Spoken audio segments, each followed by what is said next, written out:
This Memphis barbecue? Nothing about this says, come on down to Beale Street. Bro, what? I'm intrigued that they think that this is barbecue. Maybe you got my order wrong, because I ordered the barbecue plate, not the cafeteria special. Oh my God. What's good? I'm Carl Blesso Jr. Hi, my name is Georgetta. I'm Shishi, and we are trying each other's Memphis barbecue. Yum! So what makes Memphis so special is it's gotta be the people. We got the best people in the world. I'm a little biased, you know, from Memphis or whatever. We got Glorilla, Aretha Franklin, Yo Gotti, Young Dolph, Ida B. Wells, Morgan Freeman, Isaac Hayes. You can't get any better than that. And it's the home of the blues and soul and rock and roll. You gotta go to Beale Street, baby, if you come in. 2025 is the year where Memphis comes out in the foreground real strong. What makes Memphis barbecue better than all the rest is slowly marinated, slowly roasted, slowly cooked, and we take our time eating it. And then, of course, the sauce is the most important. I mean, you can't just have a sauce, any kind of sauce. You gotta add some Tennessee whiskey in there somewhere. I don't know about... Well, I'm gonna be honest with you. You wanna know a take of mine? A take of mine is that, like, you need to get good at that meat first before you worry about sauce. Because what I'm sick of is meat that's either not cooked properly or not seasoned properly, that's just lathered with some sort of barbecue sauce to compensate for a lack of flavor. That's not good enough. That's not good enough. That's not good enough. You should aim for higher things. You should aim higher, right? Let's practice cooking meat on its own with just some seasoning and see how it tastes, all right? And then we can elevate it with flavor, all right? Like, what, you know, you can just lather it up, like, you know, because sometimes you taste that, right? You taste the meat and it's like a piece of chicken or something, and you taste the chicken and, like, you just kind of have this moment where you look at it and it's like, it's literally just sauce. It's just sweet. You know what I mean? Like there's no, where's the flavor? The experience of eating it, like people around you when you're in Memphis, trying Memphis barbecue from wherever you go, there's so many spots. Like you can't really beat that experience out that experience anywhere else. Memphis is great. I like it a lot, actually. Tennessee is an awful, it's not the worst. One word to describe my plate, mouth watering. Put a little south in your mouth. I have some barbecue chicken. It's just chicken breast because it's the juiciest and there's more meat because that's really important. You want some good meat when you're eating some barbecue. But you can't have barbecue chicken by itself. You know, you always got to have some cornbread. So definitely get your cornbread, however. What the fuck is that? Is that, wait.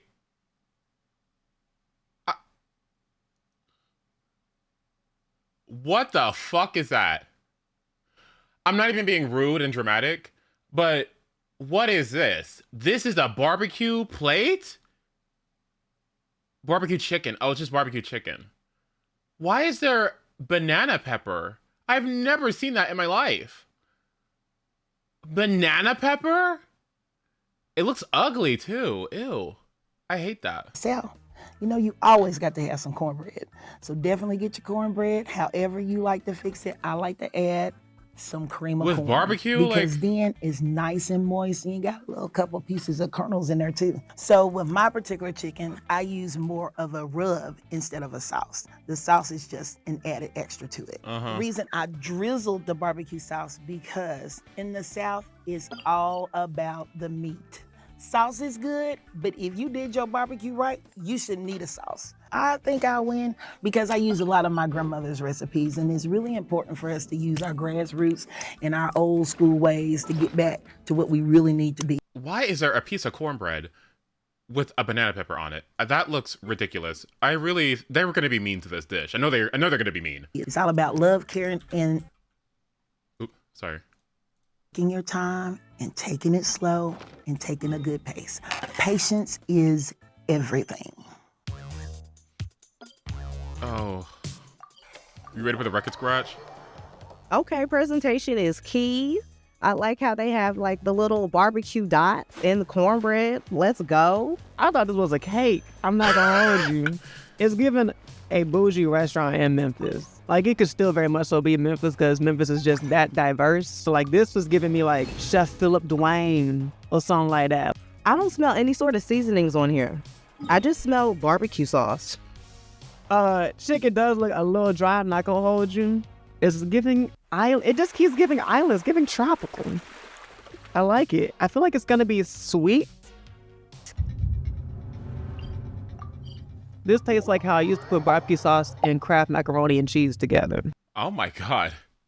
The barbecue sauce is oddly fruity for some odd reason. That's not Sweet Baby Ray's. That's not Kraft Hickory Smoked barbecue sauce. That's not Trader Joe's barbecue sauce. It's giving homemade. I don't taste any sort of seasonings on it. I will say it's very tender. So this doesn't taste good. like Tender, barbecue tender chicken. good. It tastes like barbecue sauce on chicken. Let me try with the banana pepper, the neon pino. That might help. A little zing. I added a couple of banana peppers just to add a little tang to it. Banana peppers for tang. Okay. They needed some more of these neon pinos. The banana peppers. They needed more of that. That. Really? And more barbecue sauce. Why is it on these different islands? Put the barbecue sauce on the main island. Let me taste the cornbread. Okay. Cornbread. The cornbread is tea. Very moist. Okay. They did that to rate the plates 5.5. I would probably rate this chicken like a 6. I don't think I would eat this if I was at a friend's house or at a barbecue spot. This is definitely not barbecue.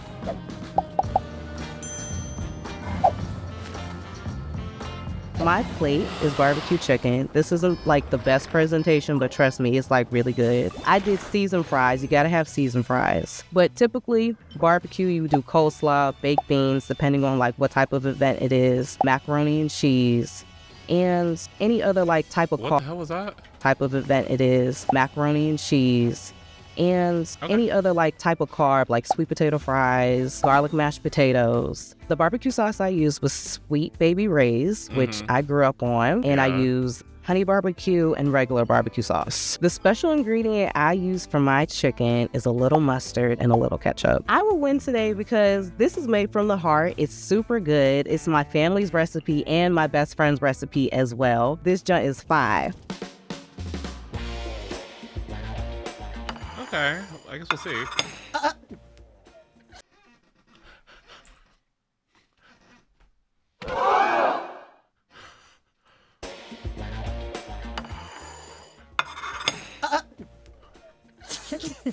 Oh, did I order the kids' meal?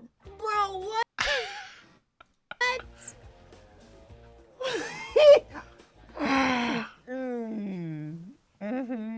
This doesn't really seem appetizing. If y'all know gospel, the song Better Days. Better Days! Because it's gotta be better days ahead. Better days.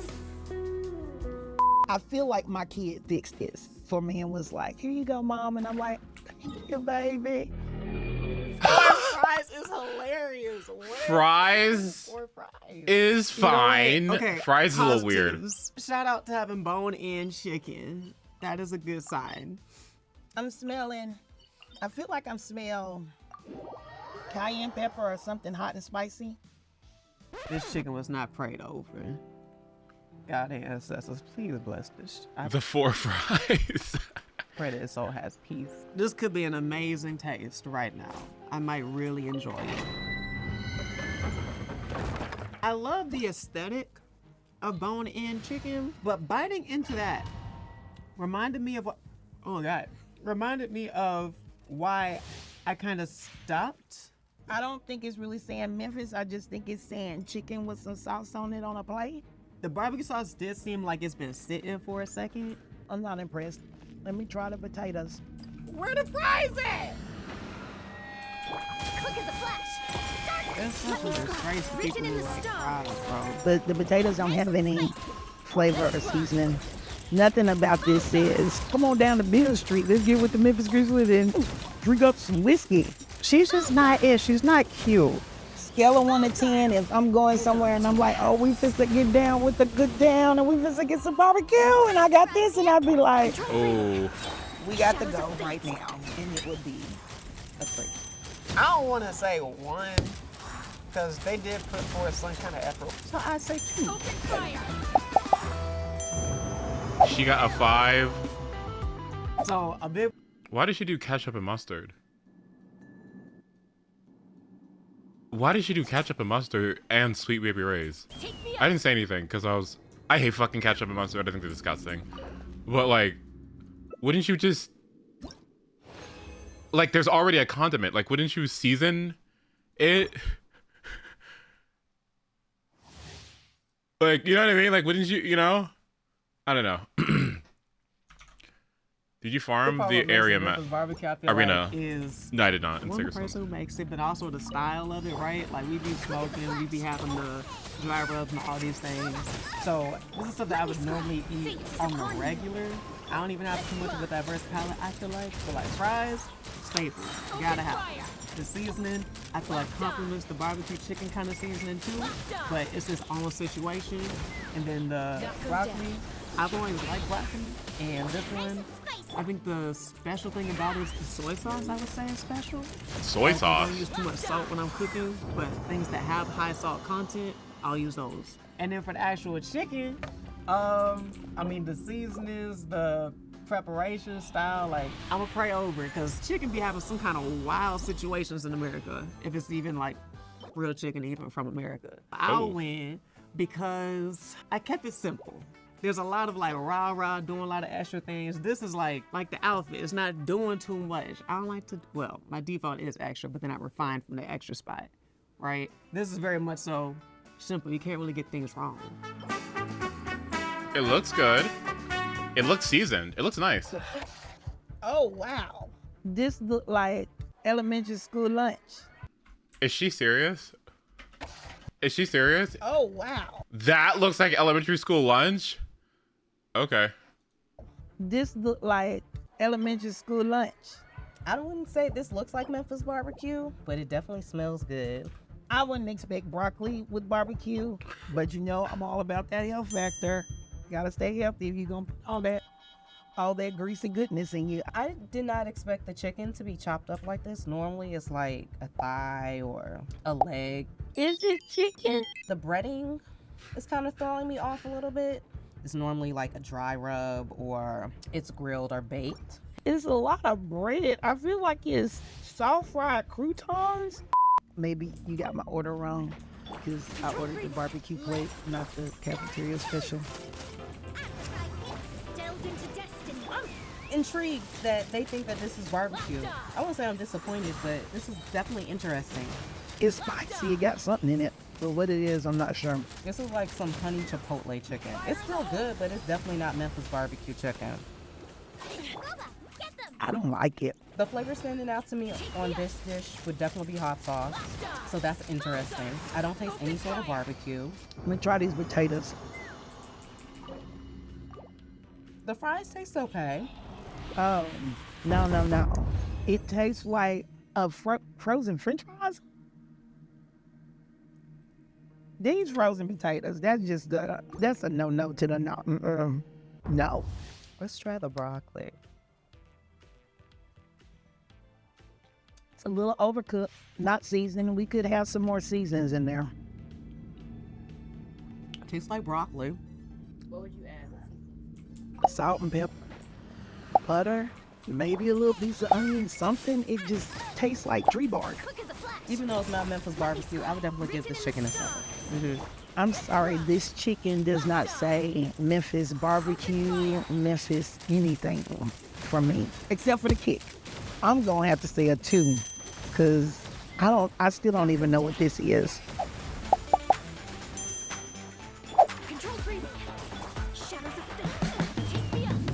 Damn, they didn't like any of us. I'm Carr, and I'm here to try some Memphis barbecue. Well, we'll see if it's Memphis barbecue.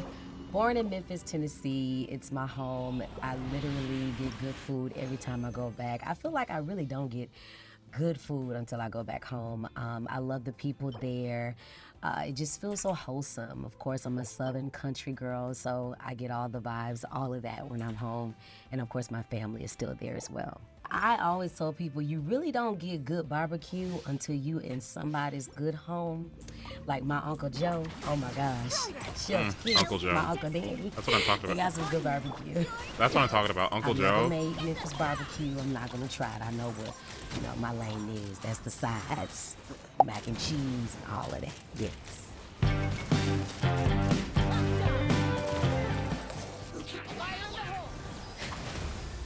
Let us pray. First things first, I don't understand the process of the banana pepper. The banana being pepper on is so top of weird. It may be good. I don't know. The chicken, just by looking at it, it is definitely dry.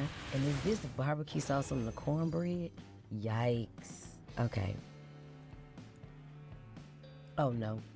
Oh no. Mm-mm. And I tried the piece with the barbecue sauce. Okay, let's try it without the barbecue sauce.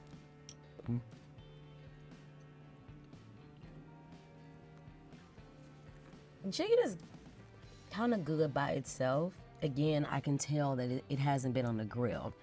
It is not really a true definition of Memphis barbecue unless it's been on the grill. Let's try the cornbread. The cornbread is very mushy. It's definitely jiffy, but we don't mind a good jiffy.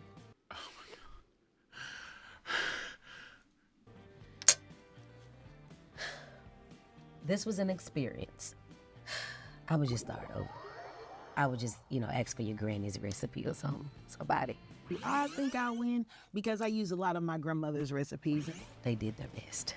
On a scale of 1 to 10, I'm gonna have to give this one a 3, because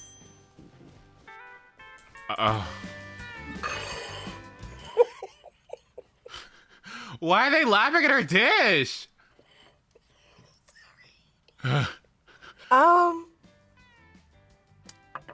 it smells like barbecue. The sauce is a little too light, but I don't know. Looks can be deceiving. Fries being a side with barbecue is not typically the move in Memphis, but they look good. This is fries. It's not bad. It's just not Memphis barbecue. It's not close at all either. This I love her tastes makeup like and her hair. the barbecue sauce was like straight out of the bottle. It don't taste like heart and soul was kind of put into it. The barbecue sauce I used was Sweet Baby Ray's. It tastes like it was baked. I don't taste grill on it. It is not Memphis barbecue unless it's been on the grill. Let's try the fry. Fry is good, just need a little bit of salt, that's all. On a scale of 1 to 10, I'm gonna give it a 6. That is so generous. 6? Whew, this Memphis barbecue? Yikes. What's the meat? This chicken? What makes it not Memphis barbecue Why is it like number chicken one, katsu? the The breading, yeah. And then number 2, the cut of it. Well cut meat like this. The portion of this chicken looks like it was maybe the chicken breast or breaded chicken breast or something that was cut into pieces. It kind of reminds me of the frozen meals that you get in the store, like the banquets. Just the setup of it all. I don't know. It's not giving Memphis, but it may taste good.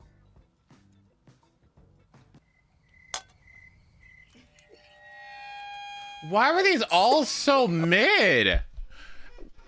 All of the dishes were just like so mid. Like, do y'all see that? Am I crazy? Or like, were all the dishes just like not very interesting? Looked weird. I don't know. This tastes like honey, hot sauce. It's not barbecue. It's like a sweet, spicy sauce that's on it. It looks like one of those plates where a person did the best they could do. The sides actually look good. They aren't the typical size Memphis sides, but we love a good fried air too. They look good. Let's try it. Personally, I like my fries fried a little bit crispier. Thank you for They don't taste bad though. They're way more seasoned than the last fry. Try the broccoli. It's 100% overcooked. I'm going to have to say on a scale of 1 to 10, I'm gonna give it a 3. I didn't like this episode. I didn't like this one at all. This was very disappointing. All of the dishes looked mid. Like, I don't know, man. Like, let's try something else. Oh, the taco, this taco one. I've been waiting to watch this. Oh, I'm so see. You know what? This is what, because you know that's how you know I love y'all. Okay, because I've been waiting to watch this together with y'all so long. Taco. Mexican versus black. We try each other's tacos. Taco wars. It's a black taco. I see some cilantro. Okay. I'm gonna say this is a Mexican taco. Doesn't have any meat on it. That should be illegal. Who makes the best tacos here? Hola, hey, how's it going? My name is chat. Gabe. Hi, my name's Derek. Hi everyone, I'm Derek's Rob cute. Gordon. Oh my Hi, God. my name is Marche Nicole, and today we are trying each other's tacos. Y'all Oh. be yelling at us in the comments to get real representation. But y'all don't show up when we do casting. So if you'd like to be in a video, check out the description below. I'm Mexican American, like 3rd generation. I grew up out in Palm Springs. I'm originally from Oh, the he's Bay so Area. cute. Generation born. Grew up in Washington, D.C. My dad is from Inglewood, my mom is from Brooklyn, so the Inglewood is how I learned how to make these Cali tacos today. Well, a Mexican taco entails tortilla, some meat, cilantro, cebolla, and it has like auntie's love. You ain't fully Latino if you ain't never had a taco. A black taco is literally tacos from the grocery store, not in the pack, not the soft, cute tortillas, no. I love black people. I just do. Like, we're so funny. Why do we do that? We're so funny. Oh my God. Why are we so funny? I don't understand. Like, say it again. Love. You ain't fully Latino if you ain't never had a taco. A black taco is literally tacos from the grocery store, not in the pack, not the soft, cute tortillas. No, you buy the Taco Bell box tacos. Taco or Bell? Equate if you're going to Walmart. Tacos had to start in Spanish somewhere, Mexico. I just feel that way because I feel like it's a Spanish sandwich. I think tacos come from the Aztecs. So tacos has a really interesting origin. Back when the Spanish colonists were here and they were documenting their interactions with indigenous people here in the Americas, in one of the codices they mentioned that like they put the food yellow box on the tacos. plates Yeah, and they exactly. ate the plates. They were talking about tortillas. Mexican food, Central American food, Latin American food in general has a lot of deep roots in indigenous culture and history, as well as like contributions from our African American brothers and sisters. Everything's a little bit All better. right, we when you need put them. black. Sorry. It's a little bit more seasoned. All right. Everyone makes tacos differently, you know what I mean? One time I went to a Mormon's house and they just gave me like just ground beef. There's so many different types of tacos. The taco truck, street tacos. Tuesdays is big. Tacos and tequila. Even vegans have vegan tacos. There's so much interpretation, there's so much variance. Ultimately, it tastes like home, and that's what's important. I don't know, y'all. It's getting hot. Oof, weird.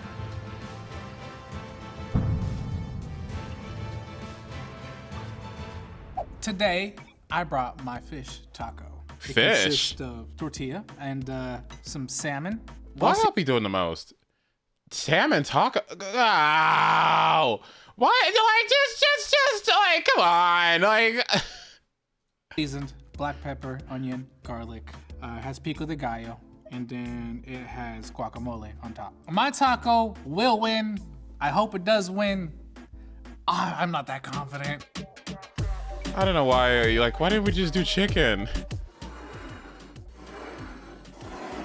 Okay. A corn tortilla, yay! That's a salmon taco. A little pico de gallo. Oh, he's embarrassing. Oh, he needs to go. Oh, he called Mexico Spanish. Oh God. Oh, he's got my nerves. Taco Tuesday tequila. Okay, this guy's gotta go. Okay, like he's embarrassing. Maybe some salsa de aguacate or guacamole. Look like it's cheese on it. And I see some cilantro. I'm probably the only Mexican in existence who's allergic to avocado, so I'm gonna be trying some of the different elements in here. It looks messy, but sometimes messy is good as far as taste. The tortilla is crispy. I like that. Do I try this now? Because I'm hungry. This is good. They like put lemon on it, definitely like garlic, onion. Okay. Oh, that's good. It's decent. We got a little piece of hair in there. What? Look at that. Guess that don't count. My bad. My apologies. Oh He no. should be disqualified. If you ask me. Take this home. I can't even tell you what I taste, but I taste a lot of like freshness, like fresh herbs, fresh veggies, onions or whatever. Fish taco was a bold move, by the way. When it comes to fish tacos, I honestly preferred mine fried. I think you gotta do like a mahi-mahi. I think you gotta do a tilapia. I think you gotta do something that's a little more neutral, but it is good. See that? Right there. That's a special ingredient. I ain't know I was coming to a salon. It's delicious. Dude, okay. Ooh, his energy is fucking with me. His energy is fucking with me. Like, It's juicy. The tortilla's good. You did that. Thank you. The fish is well seasoned. So that's fantastic. What I dislike about it is I think you should use a different type of fish for fish tacos. So that way you can pile on the pico de gallo, the salsa, the cabbage or lettuce. ¿Cuál tú prefieres? Something like that. I never thought salmon on a taco would be good, but that's pretty good. Whoever this was, it was well thought out outside of the hair. I think it's black because there was so much seasoning on the salmon. The corn tortilla gives it away. I'm gonna say this is Mexican taco. yeah. I'm gonna give you a. Give it an 8. I'd be generous. 9. But the truth is the truth. I'm gonna give you a 9. Yeah. 9.5. Okay, 9.5. 9.5. Yeah, okay. Give it like a 3. I mean, it probably would have got a 7, but the hair gave Damn. me minus points for the hair. I mean, am I wrong? If we're just judging the fish, I give it a 7. I'm at a little bit of a disadvantage here. The only thing that I think would have made this taco better is just adding some rice. Give me a rice. I'll take point. I don't know, maybe a Corona.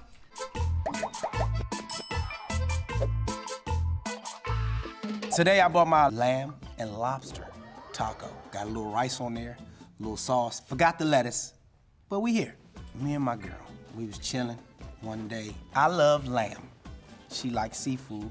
I said, let's create something and do it together. You do the surf with the turf at the what? restaurant, but we gonna do it at the crib. Dude, what? The lamb, What? I did What? it with like garlic, rosemary, What? a little bit of thyme. Together? Salt, pepper. And then the seafood, I'm from DC. What the fuck is that? What do you mean together? Just have 2 separate tacos. To get like it's fucking Ruby and Sapphire, fucking Steven Universe, Garnet, like fusion dance. What the fuck? Together? We do seafood a little different. You do the obey on there. On the same taco? Garlic. Let Okay. that thing sit up in the pan with a little garlic butter. Change your life. I believe my taco's gonna win because I'm a winner.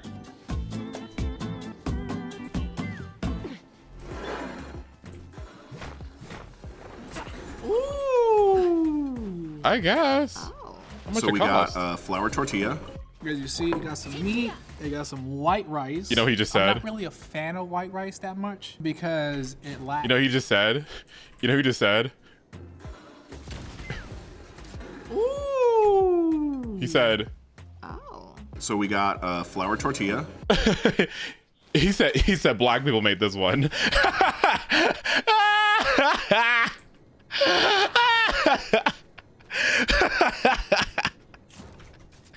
As you see, you got some meat, you got some white rice. I'm not really a fan of white rice that much because it lacks seasoning. This looks like a surf and turf. This smells like an Applebee's plate. This is gonna be good. I see some shrimp. Lobster, I beg your pardon. And some steak. Oh, it's lamb and lobster. Who would have guessed? It still got a little red in the steak, okay? Because you know we like to overcook our steak. It feels like a quesadilla than it does like a taco. It literally smells like Applebee's. I'm impressed. Lobster? Girl. Ooh, shiny. Take me up. It's not bad. Okay, so the taco is kind of bland. It's juicy, definitely well seasoned. I kind of want another bite. I'm not as excited after the bite. It's not much seasoning in it, but overall it's cooked, which means I don't get salmonella. Yeah, that's great. I do wish it was spicier. I give them props on well seasoning it. Here's my honest critique. Everything in here is cooked well. It just don't belong on a taco. Let me just get it. Exactly. Why is it on a taco, dude? You went to a taco. This is why these people get on my nerves. Okay, it's like, okay, I think these are mostly millennials that do these kind of things. Okay, but like, y'all get on my fucking nerves. You went to a taco competition. Like the producer told you what the video was. You went to a taco competition, and you brought lobster and lamb taco. Why aren't these people just making normal taco? Like, what? Like, You don't need this. Now this feels like kind of like a falafel. In terms of taco, I wouldn't call sushi it pizza. But it doesn't taste bad. I kind of wish that they had either used like a different tortilla, like maybe a corn tortilla, or just added more fillings. You just want to dump all this out and just eat all the meat. Yeah, right. Don't that look like one of them steam plates from Applebee's or Chili's? That's what it's giving. It's delicious. I like her a without lot. the taco shell. I love the lamb. The lamb lobster, they cooked it right. I would have recommended a different tortilla. The meat is super tender. Somebody put their foot in it. But I'm gonna eat the rest of this lobster because I ain't about to waste your money, child. Exactly. That's what I'm. Yep. This is definitely not a Mexican taco because Mexicans. Why didn't you say black? With the amount of food they give to people, my heart is between like black or Middle Eastern. This is not a Mexican taco. I'm missing the heat. The other elements, fantastic. A black person would do something. Yeah, yeah. Well, that's what I'm saying. She's funny. I like her a lot. I need a social. She's good. It's amazing. Well seasoned, but this ain't no damn taco. Like this does not go on a taco. I'll give this a 6. I love how they cook the lamb on the lobster. I wouldn't call this a taco. I would call this a quesadilla without cheese. Gotta give it an 8. The tortilla doesn't quite fit, so I got a lot of tortilla versus filling. They're being so But from what I nice. can taste, it's good. They're bringing it today. So on a scale of 1 to 10, I'm gonna give it a 7. And that's only because I think you did this to play in our face. This should have been on some garlic bread. They got expensive taste, but they need some seasoning. This, on a taco, don't do that. Ever again. Don't do that, okay? That is kind of fogged. Today, I brought my potato taco. Potatoes and beans, actually. Potato tacos. I just don't understand. I just don't understand. Am I crazy? Am I crazy? Like, am I boring? Like, am I crazy? Oh, okay. Great drunk food, but I wanted to add a little more protein, so I added the black beans. And then I make a special green sauce to go with it. I'm gonna give you guys the green sauce. Mexican crema, cilantro, onion, garlic, jalapenos, and then lime juice. Okay. I like to crisp up the potatoes so they have a little bit of texture. You got Okay. cabbage in there for the crunch. So all of these elements put together make it the perfect combination. Okay. Oh my God. See, this is that LA stuff. Where is the meat? I don't know what the purple part is. It's a purple taco. This looks phenomenal. I've never had a purple tortilla in my life. This person went to chef school. They got beans, onions, and cabbage. What is happening here? Oh my God. I don't know. In all my taco Isn't it history, cool? I've never seen a purple taco. Okay. I don't know what this green thing is. Is it? Hold on, can I sea join your moss? road real quick? Child. I'm gonna let y'all see this. It looks like it's gonna make my stomach hurt. It looked like I might have to use the restroom. Let's taste it. If I was a vegan, I would probably appreciate this. Vegans always trying to convert somebody to doing what they do. I'm not interested. Ooh. I could taste the smells as I'm biting it. That's nice. I'm not gonna lie, I like this. That's really good. We all know what a mouthful of beans tastes like, right? It's beans, but it's always beans. And that's what it tastes like. Ooh. All right.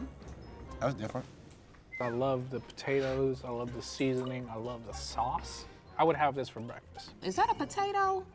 No, this is deceitful. There's no meat, and that's what's impressive about it.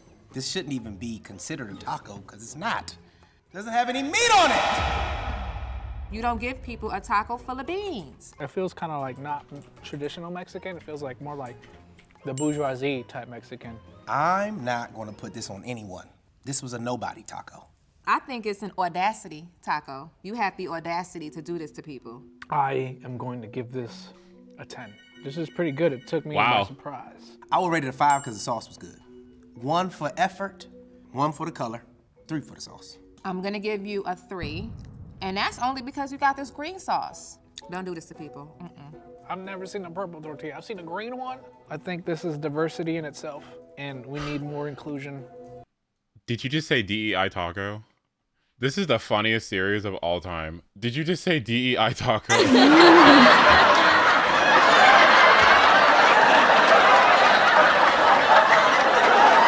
DEI taco.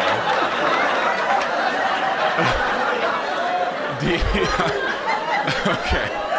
This is so good. Oh. I mean, I would have rated it higher too. Like. So today, I bought my version of a Cali They didn't taco. say if it was black, by the way. Oh, that's what I call them. Look at that tortilla and that chicken. That's cute. Avocado, very thinly sliced, because we love avocado. Some jalapeno, because I didn't bring any hot sauce, so there's your spice.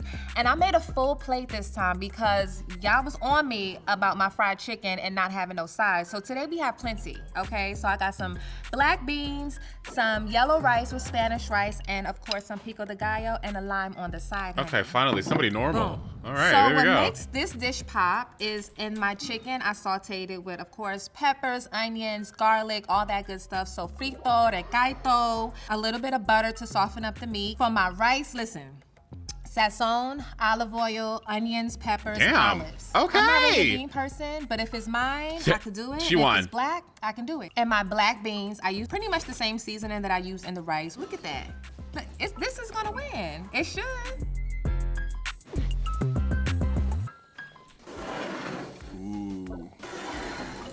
Oh!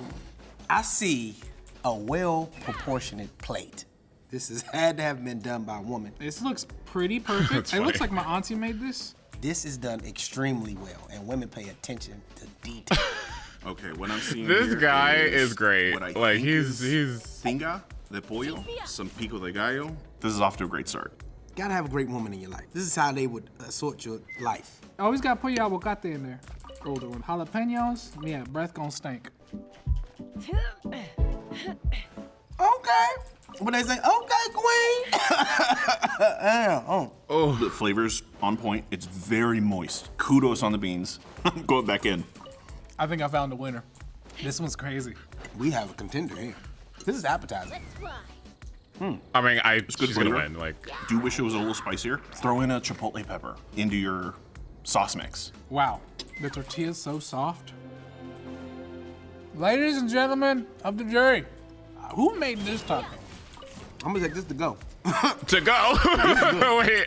Oh, he's funny Could've used and some heat. obnoxious. My only complaint. It's not a Mexican taco, but they've been to a carne asada. They've been to a kickback. I wouldn't say it's fully Mexican. I would say might be Peruvian, but it is Spanish. This rice is white with an orange flare.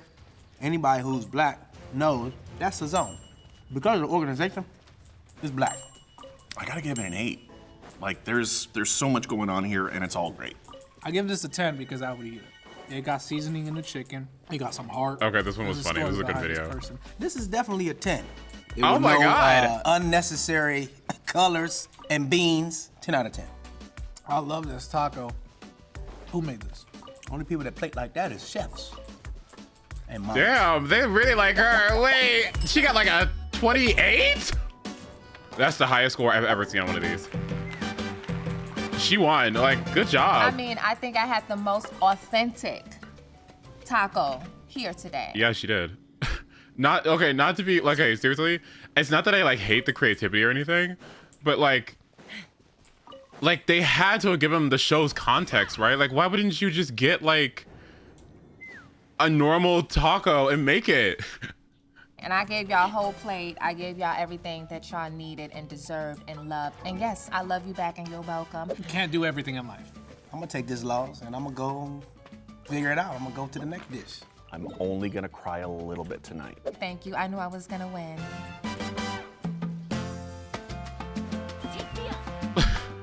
It's like the only person that made like an actual real, like, okay.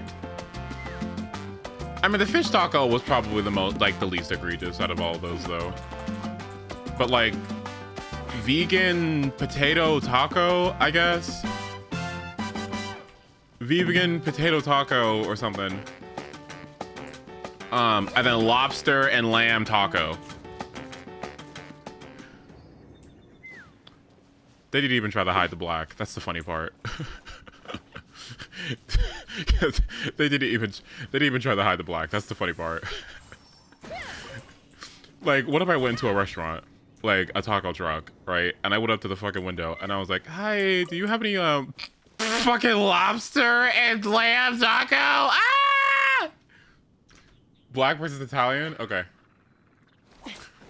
Take me up. Oh, they'd call the police. Hold on, let's see. Hot pot, okay. Black versus Italian. I watched this one. Why is my mouth hot? I like it. This is a black person's spaghetti. I'm sorry. Hell no. This is definitely Italian spaghetti. This is not cocoa butter, baby. This is margarine.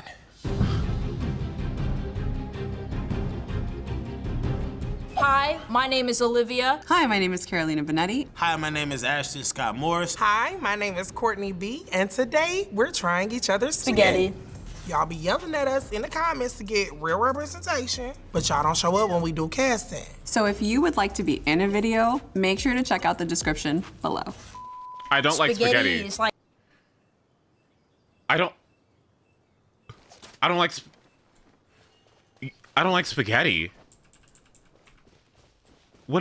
What's wrong with, wait, why? What do you not like about it? It's so neutral. It's so versatile. What could possibly be wrong with it? That's interesting. You can make it in so many different ways. Like, I'm so surprised to hear that. like the origin of my family. Spaghetti is like a hood delicacy. Mama, grandmama, auntie, they made it with love because they wanted us to be full. I mean, this is the house that spaghetti built. Spaghetti originated in a small town off the coast of Portofino. Specifically? So we're gonna take this back to the Silk Road. Back in the day, Marco Polo discovered this route all the way to China, and he started trading. Some Algerians was kicking it in Italy. It was like, we make this thing called pasta.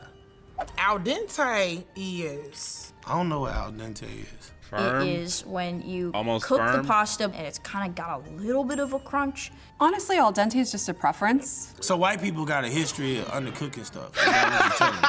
So y'all been under... Oh no, please. Oh, please. Oh. Preference. So white people got a history of undercooking stuff. Is that what you're telling me? So y'all been undercooking for centuries. That's some crazy shit.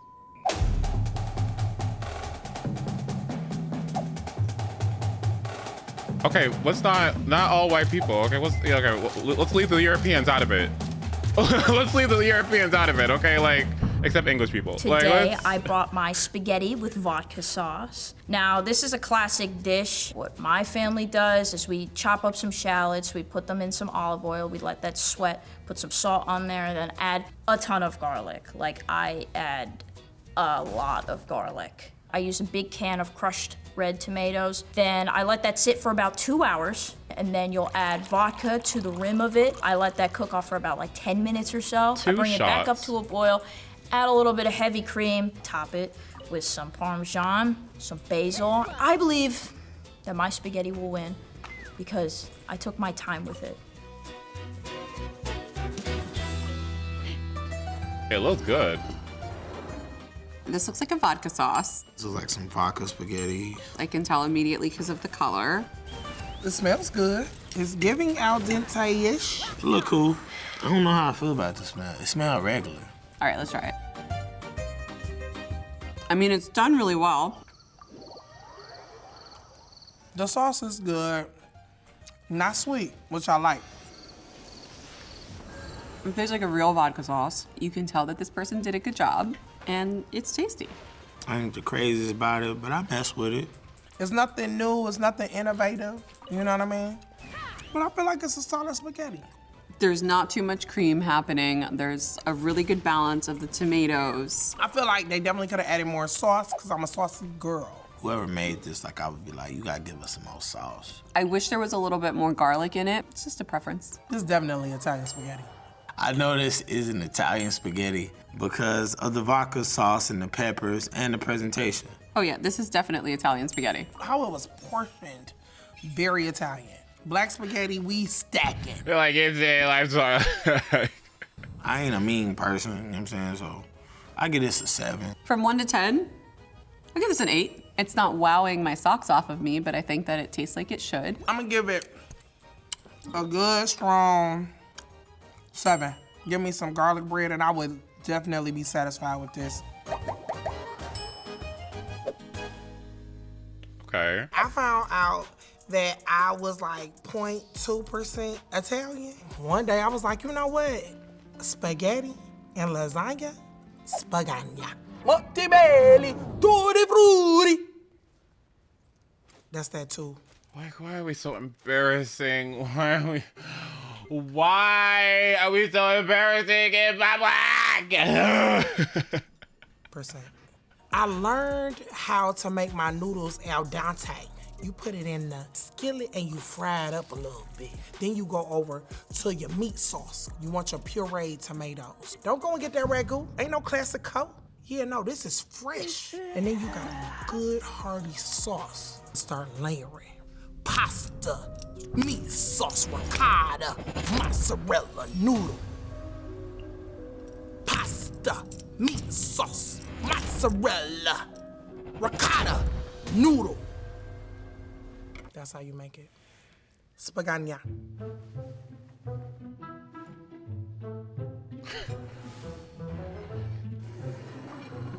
Whoa. It's a spaghetti lasagna. Spaghetti. This is interesting. So they've taken spaghetti and jammed it in like you would normally see with ziti. Is it baked ziti? Is that what they call it? Yeah, see, I know a little something. It smells good. This is quite unique. Okay, yeah. It's cool. Got a lot of cheese on the top. I think they've taken a lot of creative license, and I feel like the sauce is from a jar. This tastes like something that my grandma on my dad's side would make. I like it a lot. Good little joint. Seems like they boiled the spaghetti for a little bit. I don't think that they seasoned the meat that's in here before they threw it in with the pasta. Maybe they just thought that like the pasta sauce would season the meat. It's a little weird. They layered it well because you can taste every single aspect of the dish. I do like the fact that this is kind of just like all combined together. It kind of just reminds me of spaghetti and meatballs. Something I feel like they could have done better is just the sauce. Y'all gotta stop cheating people with sauce. It's not Italian spaghetti. I don't think it's black spaghetti. I feel like that's unfair to the black community. This does taste like... This is so funny. Like... a lot of the dishes I grew up having. So I do feel like it's like Italian-American. This is a black person's spaghetti. The black people I grew up with. They did a lot of similar preparation. I'm gonna be honest, this is like a 5 for me, and that's being generous. I'll give it like a 7, only because I am missing a little bit of the cheese. I'm gonna give it an 8. Because it's a black person who probably made this, so I wanna support this black person. This is a green chili chicken spaghetti. Ingredients is... oh, that spaghetti is looking... ooh. Old tomatoes, tomato sauce, tomato paste. The sauce is made from scratch. I use jalapenos, make that in the sauce, simmer it up. Chicken, cheese, and then, you know, some real good pasta. It's different, it's beautiful. You see this plate, I think it's like a specialty, and I made it, man, so that's another thing too.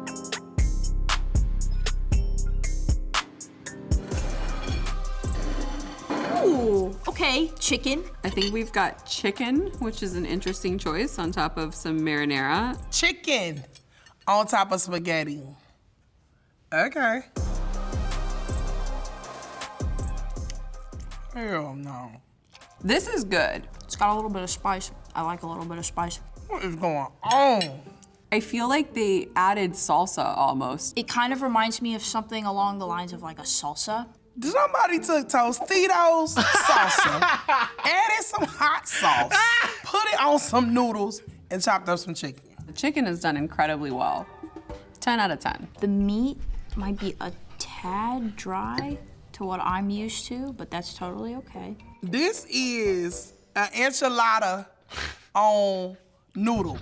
I don't really think it's Italian spaghetti at all, but it's good. I think that this is leaning more toward a black spaghetti dish. Yes. Our people don't do this. I'll give it a 7. Something that they could have done better is like decided what type of sauce they wanted to make. I'm gonna give it a 7. I do like the spice. I think that's my favorite part. 2.5, man.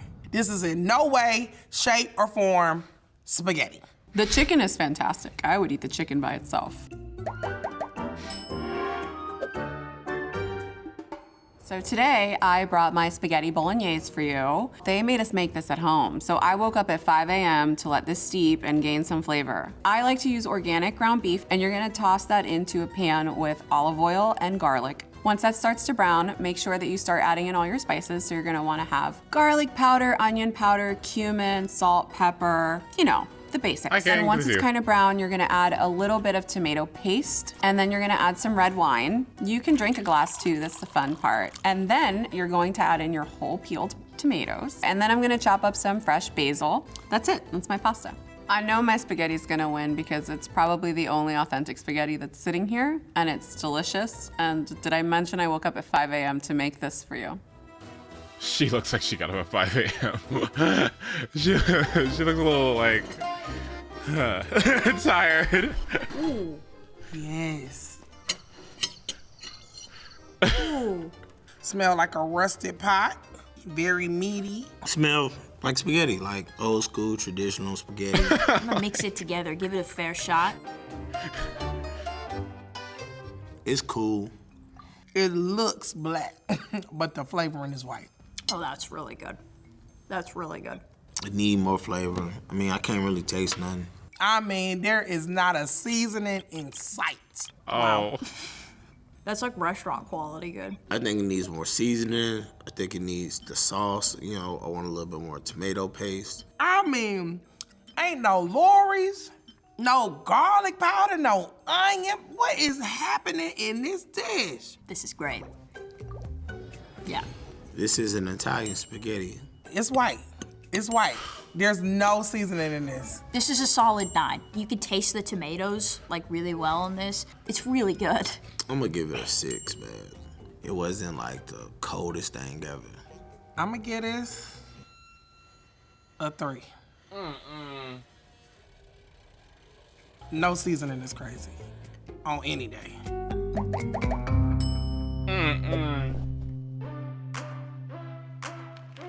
Yay!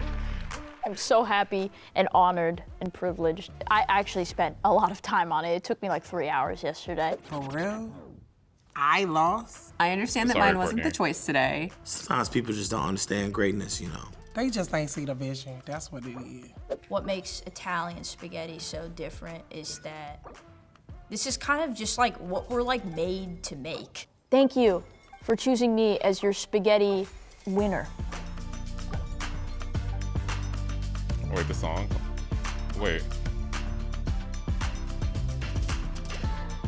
Wait, hold on, wait. Oh my god, wait. Oh, my ass? Hold on, wait. My booty cheeks?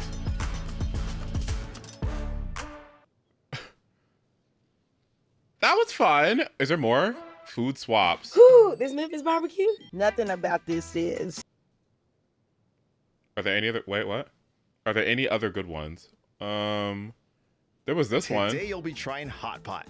Hot pot. Hot pot. What are white people tacos? Sure.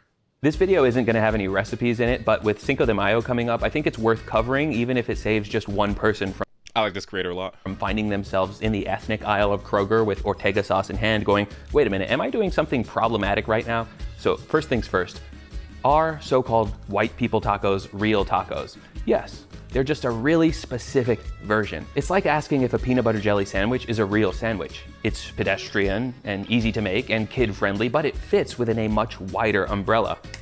Think of it like a hot dog. That is a type of sausage. It's not weird to call a hot dog a sausage, but if you tell me that we're getting sausage on our pizza and it shows up with Oscar Mayer wieners on it, we might have a problem.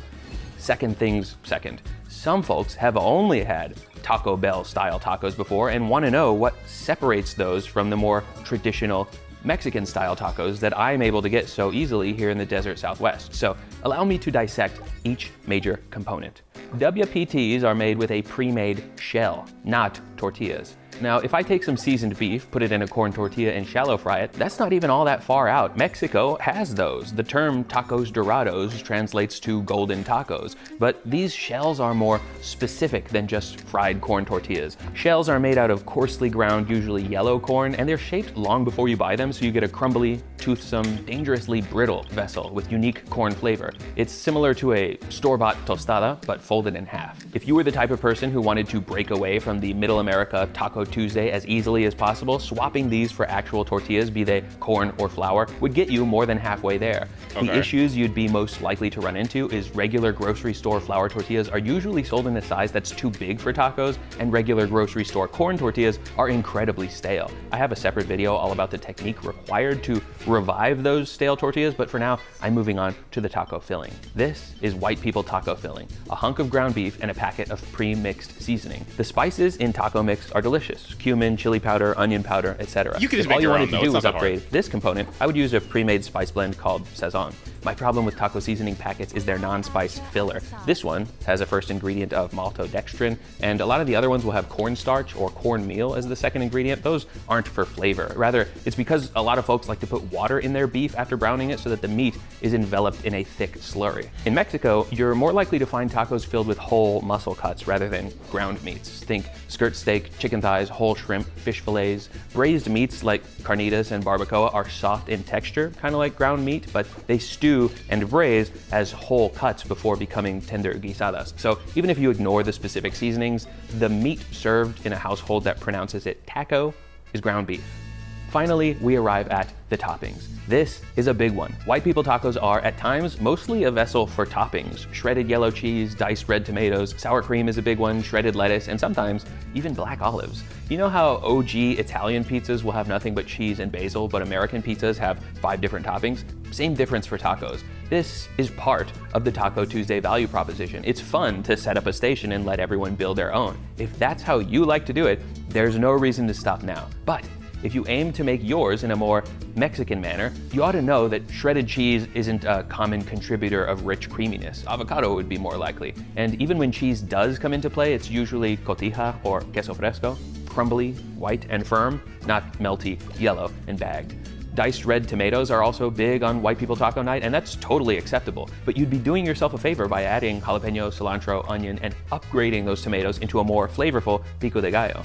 Sour cream does exhibit some caucasity, but Mexican crema is pretty close. It's just a little runnier, so it drizzles more easily. Shredded lettuce is fine, but I would sooner use shredded cabbage, especially on my fish tacos. And as for the black olives, I've got no swaps for you. The olives and the Ortega sauce are the most confounding elements to me, as if jarred salsa wasn't a big enough dip in quality. The so-called taco sauce takes that and becomes less descriptive, less sure of itself. I don't have the lived experience to properly relate to those who purchase this, and so my only advice would be to swap that out for fresh salsa. I know that that's elitist and biased, but I won't be working to change it. Lo siento. I'm always gonna focus my attention not on a big number of varied toppings, but rather on a small number of salsas. If you top 2 identical tacos with 2 different salsas, you've got 2 different tacos. All you really need is 1 good salsa, but that's about as helpful as saying all you need for a proper sandwich is good bread. Good cooks know that it's not as simple as that, lest ye put egg salad on panettone. A lean grilled chicken taco benefits from creamy avocado, while fatty fried fish would benefit from a bright, acidic tomatillo salsa. There's an art to paring down the number of ingredients and balancing them masterfully. And at the risk of scaring you off with fears of unlimited complexity, there is an infinite number of salsa recipes out there. I covered some of them in this video all about salsa. If the notion of experimenting and recipe testing gives you los heebie-jeebies, I have good news. The ultimate singular taco topping is also the easiest. First, you dice a white onion as fine as you can, soak it in cold water for 10 minutes to take the fiery burn out of them, and then drain the onion and combine it with chopped cilantro. This adds color, texture, herbaceousness, and familiarity to any taco with just 2 ingredients and no cooking. Any taco plus this, and maybe a lime wedge on the side, is gonna replicate the late night taco stand vibe fabulously. No styrofoam to-go box necessary. The point of this explainer is this. If you enjoy white people tacos, do so with impunity. It's your God-given right as a red-blooded American, and it's just as real of a taco as any other. Just as real as chicken tinga tacos, tacos al pastor, fried fish tacos, tacos de cabeza or lengua or longaniza. Surely you see why I would never limit myself to just one style on one day of the week. Is General Tso's chicken actually Chinese food? Is a deep-fried California roll actually sushi? Or an Italian may weep at the notion of stuffed crust meat lovers pizza. It's been my experience that we of Mexican heritage don't get too bent out of shape. Aside from Rachel Ray's pozole, we try not to. Oh, they did not like Rachel Ray's. Oh my God. I think it was like, I gotta find a video. Mexican mom reacts to Rachel. Oh my God, where is it at? Oh, it's such a good video. This one? Yeah, here it is. Oh, no, se ve We started to cook our vegetables and our lovely spice blend. No, ya ni chinga. Van a decir, Mexican pozole. No, tan pendejas. No, hombre. ¿A dónde le puede uno escribir allí? Our sweetness from our Alex, hominy. ¿a dónde le puedo decir allí? Eso no es No. verdad. And we're gonna add a little That's tiny where drizzle she of honey call. to highlight. Ya, yo me animo a decirle, óyeme, no nos quemes. Because they taste like spicy raisins and a little bit of honey. Raisin. No, se ve No. feo eso. And then we're Espérate, gonna put in a todavía big can or 2 small cans. no. Oh, y sale con su smoking. Si no es barbecue. Sí. And then right before we serve, we're gonna add a little lime juice to it to make it kind of. No, mira, ya va a acabar. Mira mira. We put it in a wide, shallow bowl so we could fit more toppings on it. No shit. Fritos, very important to Frito. Oh, no, Gaby. A little thinly shaved. Y de seguro es famosa por ese pinche pozole. No. A little crunchy red cabbage. No, Alex, eso no. A little crumbled cotija, queso No, fresco, güey, estás pendeja. cheese. Some pickled jalapenos. Oye, jalapeños. A little dollop of sour cream. Crema. I think about it all the time. It has been 10 years, like 9 years since I've watched this, and I still like in the back of my mind, anytime I see sour cream, anytime, in my head, I just scream it. I'm just like, crema! It's so bad. Crema. Oh, shit. No. Aguacate. No, babosa, no. No. Oh, I love this video so much. It's so funny. Any conflicts around? Oh. I'm in the mood for some peace. Is this the mom with the tamale? Wait, this video is so good. Hey, siéntate. ¿Qué te estás comiendo los tamales? ¿Por qué te estás comiendo esos tamales? No son para ti. Te va a doler la panza. No lo veas a Justin, ¿eh? Que te lo dé. Dame ese tamal. Dame ese tamal. Suéltalo. ¿Cómo que la pura hoja ya? ¿Dónde está lo de adentro? Esto es la pura hoja. ¿Dónde está lo de adentro? Mira, ¿dónde está? ¿Te lo comiste? ¿Cuántos te comiste? ¿Cuántos tamales te comiste? La lengua. Mexican moms yell When you at use your dog. weight, gaining some altitude can bring some perspective. Where is it? Please. Please. It's like a compilation of it. It's so good. It's so good. Hold on.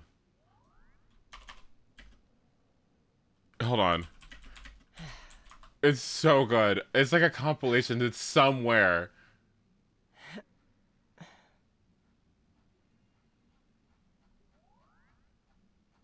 It's so good. No, it's such a good video. Please tell me it's still around. Mexican mom mad at dog. I'd have lost myself long ago if I allowed myself to be led by the whispers of the abyss.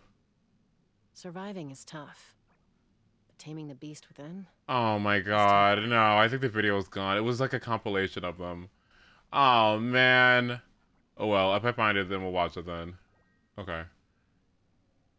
Anyway, what is this? Claire? We could watch Claire. Bubble tea order. I kind of want to watch that one. Why stir fry is better in restaurants. I kind of want to watch that one too. I kind of want to watch that one too.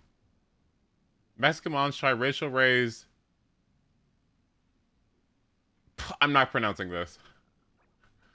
Well, today you'll be watching a Rachel Ray video on how to make chilaquiles, and at the end, you'll get a chance to try them for yourself. Can I go now? I'm a little out of practice these days. Mira, la he criticado mucho, pero el otro día me cayó la boca. Porque el pozole, digo así pozole, porque era sopa de verduras. Para mí, estaba muy buena, pero no era pozole. Yeah, like I've said in prior videos, she should stick to what she does the best. And I give her props, you know, good for her. She has a show and all that, but no, stick to your thing. How authentic are her Mexican recipes? They're not authentic. They're convenient. She's gonna bust out with some Doritos. And Doritos! Also, enchilada sauce and some cheese. Te lo voy a decir de corazón, para nada, ni nada cerquitas a recetas mexicanas. Ojalá y me sorprenda con este nuevo video. Not authentic at all. Today we're gonna have chilaquiles. Chilaquiles. Chilaquiles.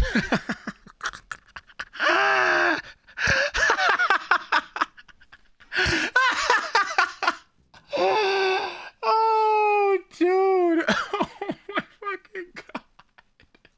Not authentic at all. Oh, off to a great start. Chilaquiles. Chilaquiles.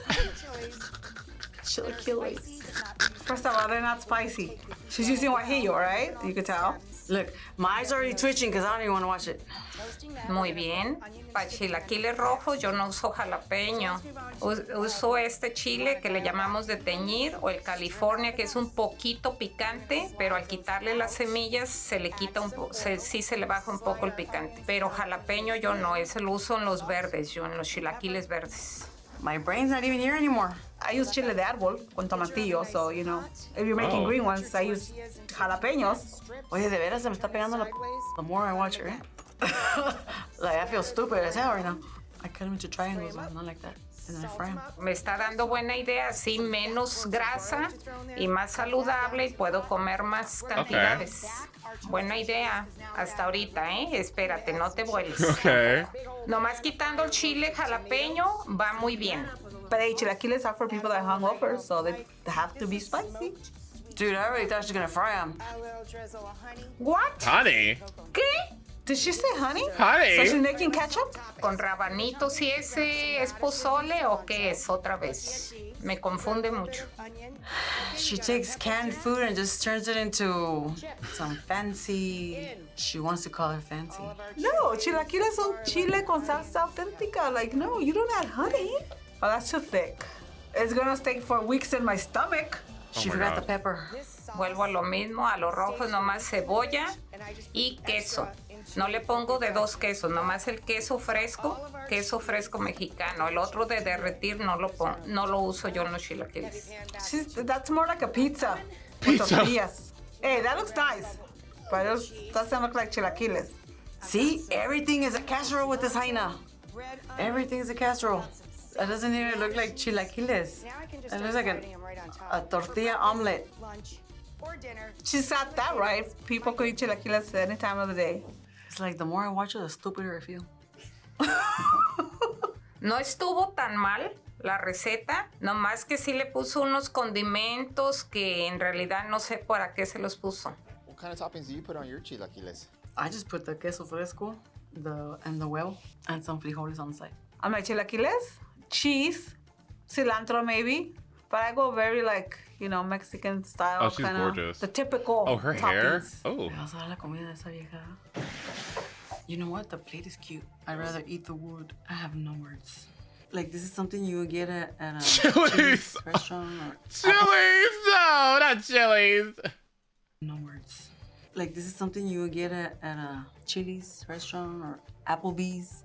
You won't get this at my house. Se ve bonito, nomás yo le quitara el jalapeño en escabeche y los rabanitos, porque vuelvo a lo mismo, no es pozole, son chilaquiles. It does look appetizing, minus the egg yolks. I'm not a big fan of egg yolks. It looks more like a wannabe huevo ranchero. All I smell is huevo. I smell can. ¿Sabes qué idea me gustó mucho de estos chilaquiles? Que van horneados, entonces no ocupas, vuelvo a lo mismo, no ocupas tanta grasa y así puedes comer más chilaquiles, ¿verdad? Restaurant chilaquiles, like at Denny's or something. You should call her the Undertaker. Killing food. Slaughtering, I'm telling you. I can smell the cilantro, I can smell the egg, I can smell the cheese. It does smell like canned sauce, I can smell it now. Huele a enchiladas. No son los chilaquiles rojos que yo esperaba. No, pues al sabor a chile de teñir con el jitomate, me sabe dulce. Y a mí no me gusta nada dulce con salado. It tastes like enchilada too. It literally tastes like a microwave enchilada with an egg on top of it. And the chile no sabe nada. It's sweet. It's good. It's too sweet for my taste, but it's not bad tasting. I like my chilaquiles spicy. I even got a piece of jalapeno that wasn't even spicy. Queso cotija for me. I think she put fresco on this one. I like it with stinky cheese. It literally just tastes like canned tomato. She is not impressed. Seasoning. She is not impressed at all. Dude, you could literally taste the metal. Dulce no, que ay, qué dulce está, pero sí me sabe dulce. Deben de estar picositos y agradables. A mí no me picó. Y la salsa, aunque puso los chiles y todo, la salsa me sabe de lata. I don't taste the honey, but it's sweet. Sweet salsa. Nothing smoky. I see what she's trying to do, but leave chilaquiles alone. It's hella simple. Tortillas, queso, salsita, some frijoles, and that's it. No huevo. That's it. You don't need all this other extra stuff. Like, she even butchered something so simple. Estos son wannabe chilaquiles. I honestly could say, yes, I will try it again. If someone gave it to me. If that's the only option I have. What is it missing to be authentic? Or what needs to be removed for it to be authentic? Rephrase that question, sir. Sin rábanos, sin jalapeños. El jitomate de lata, mucho queso y mucha cebolla. Okay. Quítale el jalapeño, el radish, or the cilantro, or the red onion. I do onions, maybe a little bit of cilantro. Oh, shit. I don't do the jalapeno. She just left the huevo, la tortilla, y el queso ya estuvo. But she used chiles in her recipe. Was it spicy? No, it's not spicy. I'm telling you, it tastes like freaking canned food. I have no flavor. It just tastes like tomato marinating in a can. Aunque dice que chilaquiles mexicanos, esto mexicano ya está muy americanizado su sabor, su sazón. Claro, ella es de aquí, los debe de hacer al gusto también de los de aquí, pero wannabe Mexican chilaquiles. I never had it, so I'm just in for the ride. Sweet salsa and an egg on the top. If you could change the name of this, what would it be? Your last meal. I will Your call last it meal. Tortillas mojadas with red sauce. Who are you recommending this to? Nobody. It's unrecommendable. She is so pressed. She is so pressed. That's not how you make chilaquiles, Rachel. Stop it. Please stop butchering the Mexican food. Totally unnecessary, uncalled for. Rachel, por favor, tengo un chingo de años diciéndote. Llévame a tu programa. Is she even still making a show? Like, is she still on the air? Like, this was 3 days ago. Is Rachel Ray still doing stuff? I didn't know that. I literally didn't even know. I thought, you know what? I thought it's been so many years. I thought she was gone. I thought she was replaced by, like, what's her name? Kelly Clarkson's show. She's not okay. Oh, that's not good. Hi, I'm John, and I'm... Oh, that's not good. Jerk chicken. Ooh, Box chocolate We've chip gathered cookies. 3 professional chefs to blind taste test every chocolate chip cookie dough and mix we could get our hands on to see which ones meet their standards. Y'all like cookies? Nestle Toll House Chocolate Chip Lovers Cookie Dough. Right off the bat, I could tell that these are the square bakes. Definitely a break and bake cookie. You've got that nice sort of tan, been in the sun a little bit, kind of a color which I love. My idea of a perfect chocolate chip cookie is a crisp exterior with a very chewy, warm, gooey interior. It shatters a little bit when you bite into it, and then your teeth just kind of sink after that. I would love to have real chocolate. You want the chocolate to be able to stand on its own. Perfect chocolate chip cookie should be at least 40% chocolate. The right amount of sweet, but also the right amount of salty. You want to have balance. So this cookie has a bit of a crisp exterior, which is nice. The inside's a little drier than I would like. The ratio of flour to butter seems a little bit too high for me, so it's coming off a little dry, and I could kind of taste the flour. This cookie also, to me, tastes like it has a lot of white sugar in it and not as much brown sugar. If you have less brown sugar and less molasses, you by definition are going to have less moisture. I'm not so sure I love the chocolate. I don't really want to eat a ton of it on its own. When you get a morsel, it's like extra sweet. Mass-produced chocolate chips tend to have more emulsifiers and additives. If you can take a chocolate chip out of a cookie and crumble it like this, it tends to not necessarily be the highest quality chocolate. I'm pretty sure it's a Toll House cookie. Okay. Nestle Toll House. I was right. This, for a long time, was considered the gold standard of chocolate chip cookie in America. This one says it has chunks. They are liars. There's not one chunk in here. False advertising. I'm emailing. King Arthur Baking Company. Outrageous. These videos are really important to me because they help me figure out when I go to the store and I want to get like one of these boxes of instant things. Like these videos are so helpful for me because like I'll just go based on the recommendations. Like I did it for brownies because they recommended like the Ghirardelli one. And bitch, please. It's chocolate chip mix. It's a little blonde, so I think it's got some bleached white flour in there. Ooh, kind of dry.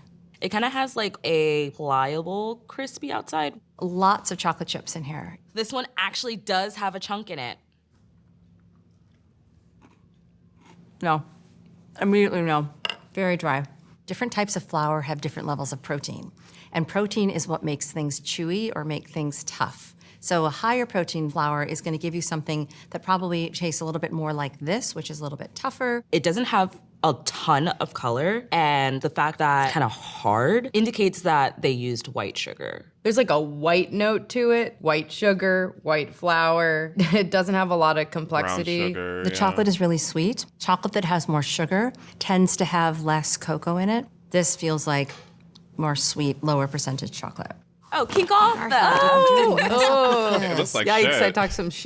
They also Like, bake that's their what I'm cookies saying, at a like- much higher temperature than we would normally do. And I wonder if that's also kind of lends to the drying out and becoming crispy faster. Oh, and they're fucking I am a $9. huge fan of King Arthur. Love King Arthur flour. Phenomenal flour.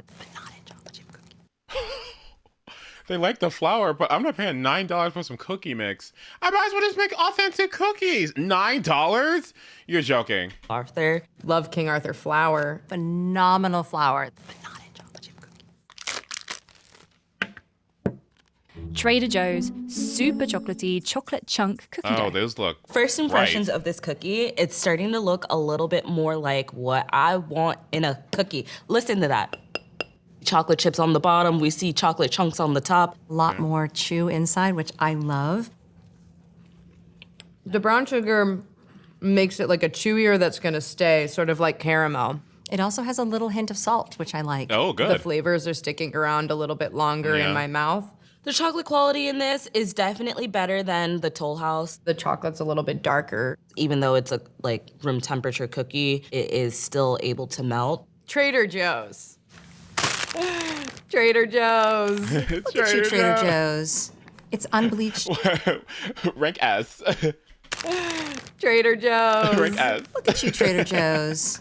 It's unbleached enriched flour. So if it's unbleached, there's a natural aging process where air ages, bleaches, and gets the wheat to where it needs to be flour. Bleached flour has an accelerated process because additives are used to get a lighter color and a little bit of a lighter texture. Baking powder, baking soda, which is also a good thing to have baking powder and baking soda. Baking powder poofs, baking soda spreads. Overall, not bad. I would say so far this one might be leading the pack. Why'd they plop it down? Chocolate chip cookie dough. Okay, be nice. Super round, suspiciously round. This one's really flat. It's almost like a Florentine. It's like so you can kind of like see through it. The chips almost like poke out of it because it spreads so much. Probably has too much wet ingredients in it, so it's not holding together as well. It looks like it wants to crisp, but it's still soft. Balance is off in this one. Wrong amount of chocolate, a little too wet, not crispy enough. A bit more flour added to it would kind of help it hold together. It's quite sweet, which also makes sense when you get a cookie this thin. It probably has a little more white sugar in it. This is okay. This cookie has a very nostalgic taste for me, which makes me think that it might be white fat guy. What is that? Pillsbury? Pillsbury. Oh, look at this. Safe to eat raw. Wow, they really marketing to people. Maybe that's why the cookie looks like that, because there might not be eggs in here. Palm oil. Palm oil alarms me. It's definitely more affordable than butter, and if you're producing as much cookie dough as the Doughboy's producing, I would imagine that that's a huge consideration. There's also very little egg in here. The eggs act as a binder in the cookie dough, so seeing that this cookie is super flat, I understand why. Dolly Parton's chocolate chip cookie Dolly mix. Parton? Bro, dude, that looks like shit. No, don't disrespect her like that. No. What? Dolly Parton's chocolate chip cookie mix. There actually is a lot of chocolate chips. You see these brown edging on the side? This is telling me that it's either all white sugar, tons of butter, which, look at my hands, I'm right, it's tons of butter. Okay, it could be good. Definitely crisp on the edges. Nice chew in the middle, too. Has a little bit more of the brown sugar, which I actually like. For me, the cookie's too soft. So if there's more brown sugar, there's more molasses, I think it tipped the scales a little bit too much. There's definitely some salt in here.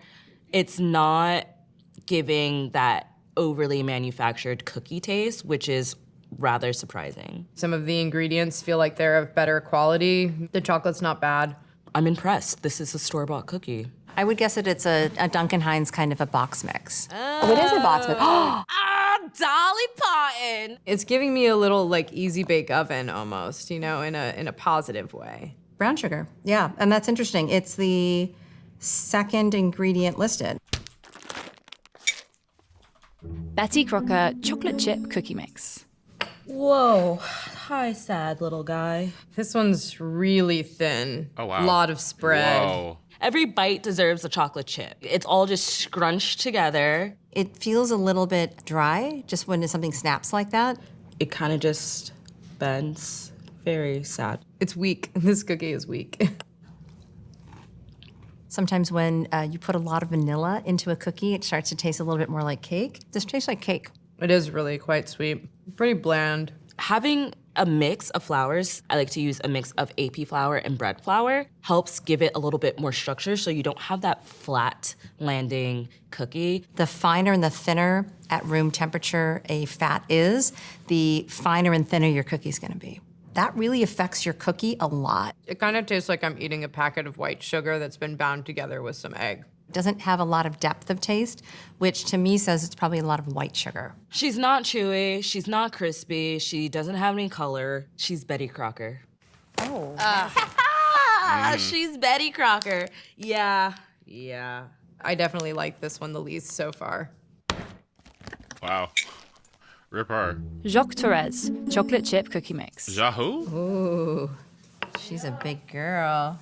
Whoa, this is what I'm talking about. Look at this. This is the size you want your chocolate chip cookie. And it's got this good kind of rippling on the surface. It usually means that there's a good chewy texture on the inside. What's interesting is if you see the back of the cookie, you can see it's like massive pools of chocolate. Typically with chocolate chips, there are emulsifiers and stabilizers in the chocolate chip that it's gonna keep the shape of the chocolate chip even when it's baked at a high temperature. When you see something like this sort of like ooey gooey situation, it typically means that it's not a standard chocolate chip. F-E-V-E-S, Feves. And those are like almost like discs. That's what you want in a chocolate chip cookie. It's very good. That is 80% chocolate. There's so much chocolate inside that it is chewy because you're biting into It's $30. It's $30. It's $30. It's $30 for a cookie mix. It's $30. Soft chocolate. So I almost can't tell what the dough is like. I actually don't want any dough. It's actually really good chocolate. That shininess in your chocolate says that it's got the cocoa butter in it. There definitely is such a thing as too much chocolate. If I wanted a chocolate bar, I would buy a chocolate bar. Oh my gosh. Oh my gosh. It's Dr. Az. The number one ingredient in the mix is chocolate. Look at those chocolate chunks, yes. Capello's gluten and dairy-free chocolate chip cookie dough. What a contrast. We went from like, oh, to like, oh. This one's very small. This looks gluten-free. And then I would put money on it too that it might be vegan. It smells like it's got maple syrup or an alternative sweetener. A lot of vegan recipes don't use white sugar. The way it's manufactured, it gets ground down with bone. Ooh, it's super like soft. Ooh. Man down. I say this in the nicest way possible. This tastes healthy. Kind of tastes like a granola bar. Maybe there's some oat flour or almond meal. It's heavy on the salt, which I appreciate. It's not as sweet. It's pretty dry. The chocolate chips are quite lovely. It's some of the better chocolate. Is a little bitter, probably to help kind of mask a little bit of what the other ingredients are that are in there. It's not my favorite. Ooh. Capello's grain-free, vegan, paleo, gluten-free. Good luck. That's a lot of free. There's some almond flour and maple syrup, which I got immediately on the nose. It says that they split the almond using the protein, fiber, and healthy fats in almonds to create cookie dough, unlike any other. They're not wrong. Into it, yeah. Would I buy it? No, I'm not gluten-free.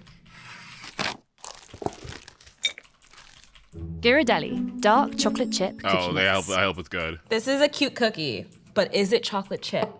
How do we know it's chocolate chip? All of the chocolate chips are hidden, which means the dough is probably pretty thick. The outside is pretty, like, crisp. Inside is definitely soft. It's a super chewy cookie. Come on, this is really sad. If I got this, I would write a strong email. This is probably the least chocolatey. Yo. It's a good cookie. Oh my God, the texture is really delightful. I love the flavor. You can definitely taste the vanilla in it. This has a lot of vanilla in it. Tastes like birthday cake. The cookie itself is doing its job, but there is not enough chocolate in this cookie. Is this Ghirardelli? Because of the chips, they're big chips. That's Ghirardelli's thing. Ghirardelli! Oh, and it's a dark chocolate chip. I expect more from you. There's not a lot of chocolate in here. The chocolate is a pretty good chocolate. They make a lot of different types of chocolate, and in here, it seems like there's only semi-sweet chocolate chips, which is kind of disappointing. Bro, there's no chocolate chips in here. Bob's Red Mill gluten-free chocolate chip cookie mix. Okay, we have another tiny cookie. It's a little crispier on the edges. Crispy on the outside. Maybe gonna be a little dry.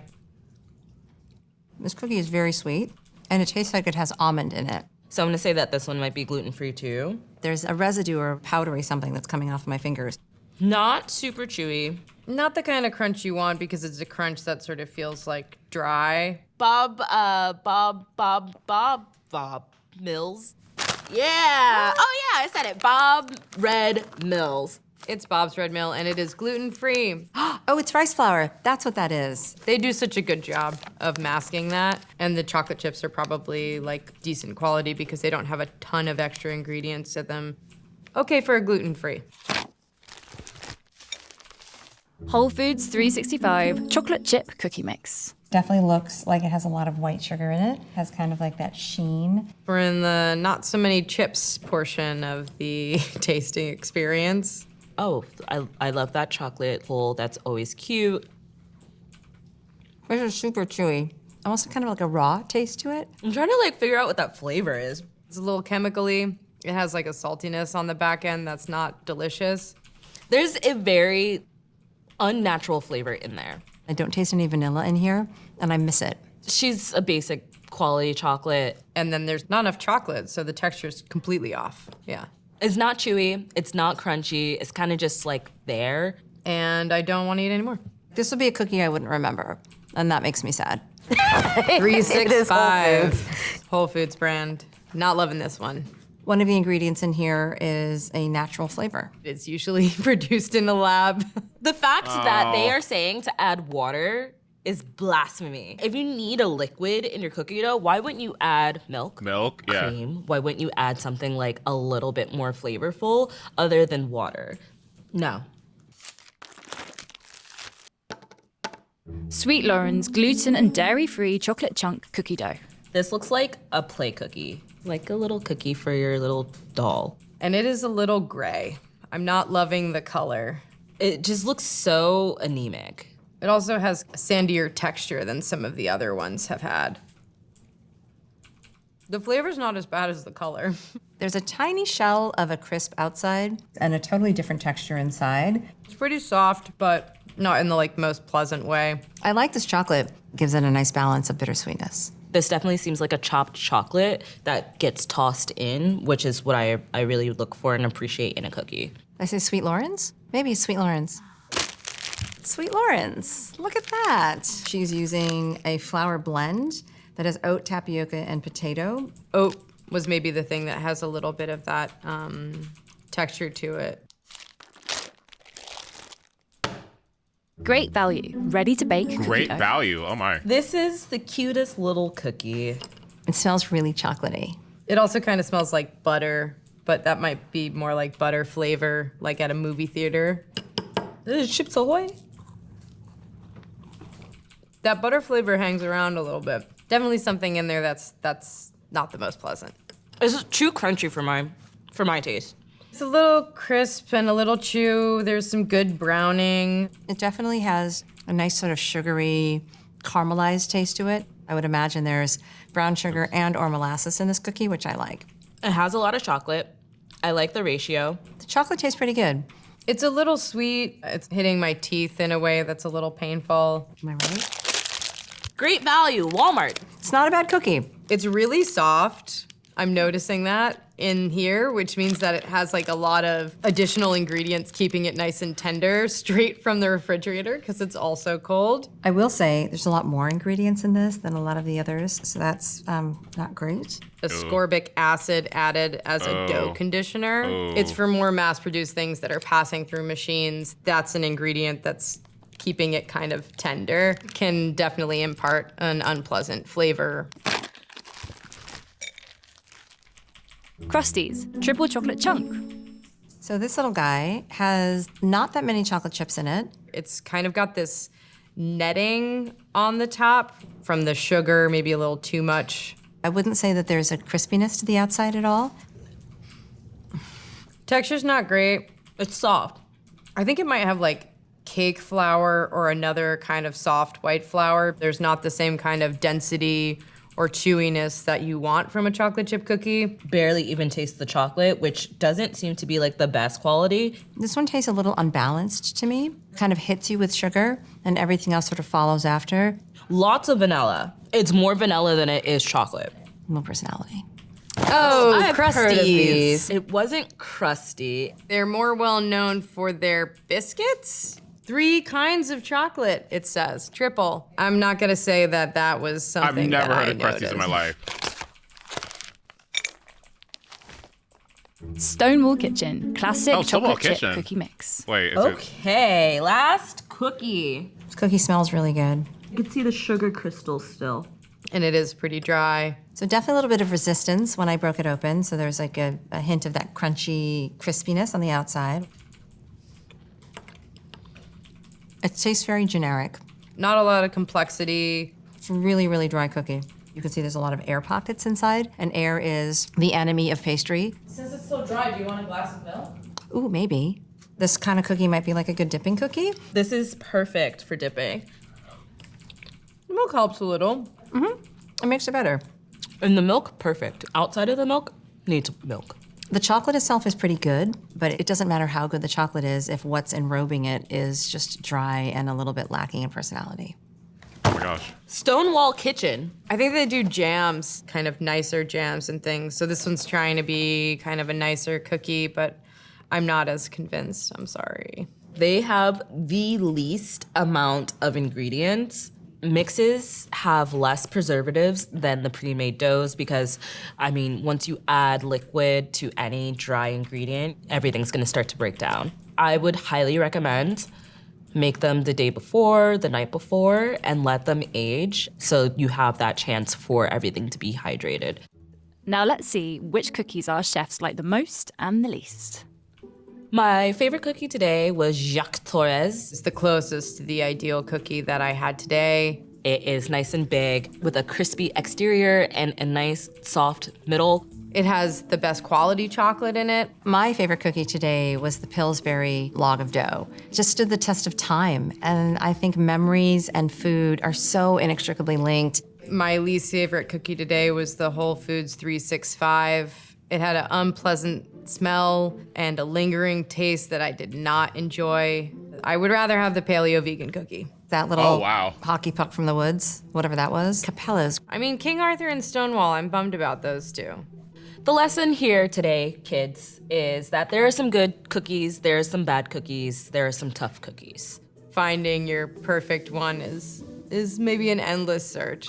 No, I'm gonna go with what I'm not gonna make my own opinions about the cookies that I like. I'm gonna trust the chefs instead because the chefs know what they're talking about, and I just don't have the authority on cookies to determine what's good and what's bad. So I'm just gonna go with their recommendations. I'm gonna be honest. Sorry, like, because at that point, I'm just gonna make my own cookie. You know what I mean? I'm just gonna make my own cookie. If it was that serious, you know? Right? You know, if I'm looking for a good cookie, I would just follow like a recipe. You know what I mean?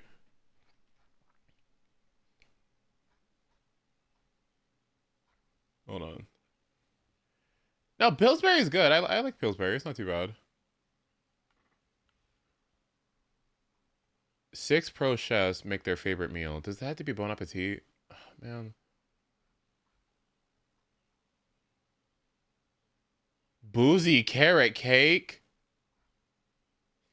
Why I side eye the Cheetah Girls? Forever Winks. Ice cream expert guesses cheap versus expensive ice cream. Oh, Khadijah. I'd love to watch Khadijah videos with y'all, but she's so woke. Like, I'm not sure if the vibe would ever be, like, in the mood for Khadijah videos. Okay, can I show you, like, one? They changed everything. Did they get rid of that fucking shitty CEO or whatever? Because if they did, like, maybe we watch.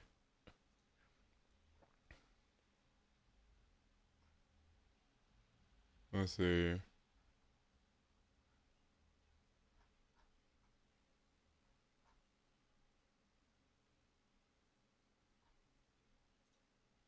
Are y'all feeling woke? Like, who's feeling woke? Like, if you're feeling a little woke, because she's so funny. But she's so funny. Oh my God, please.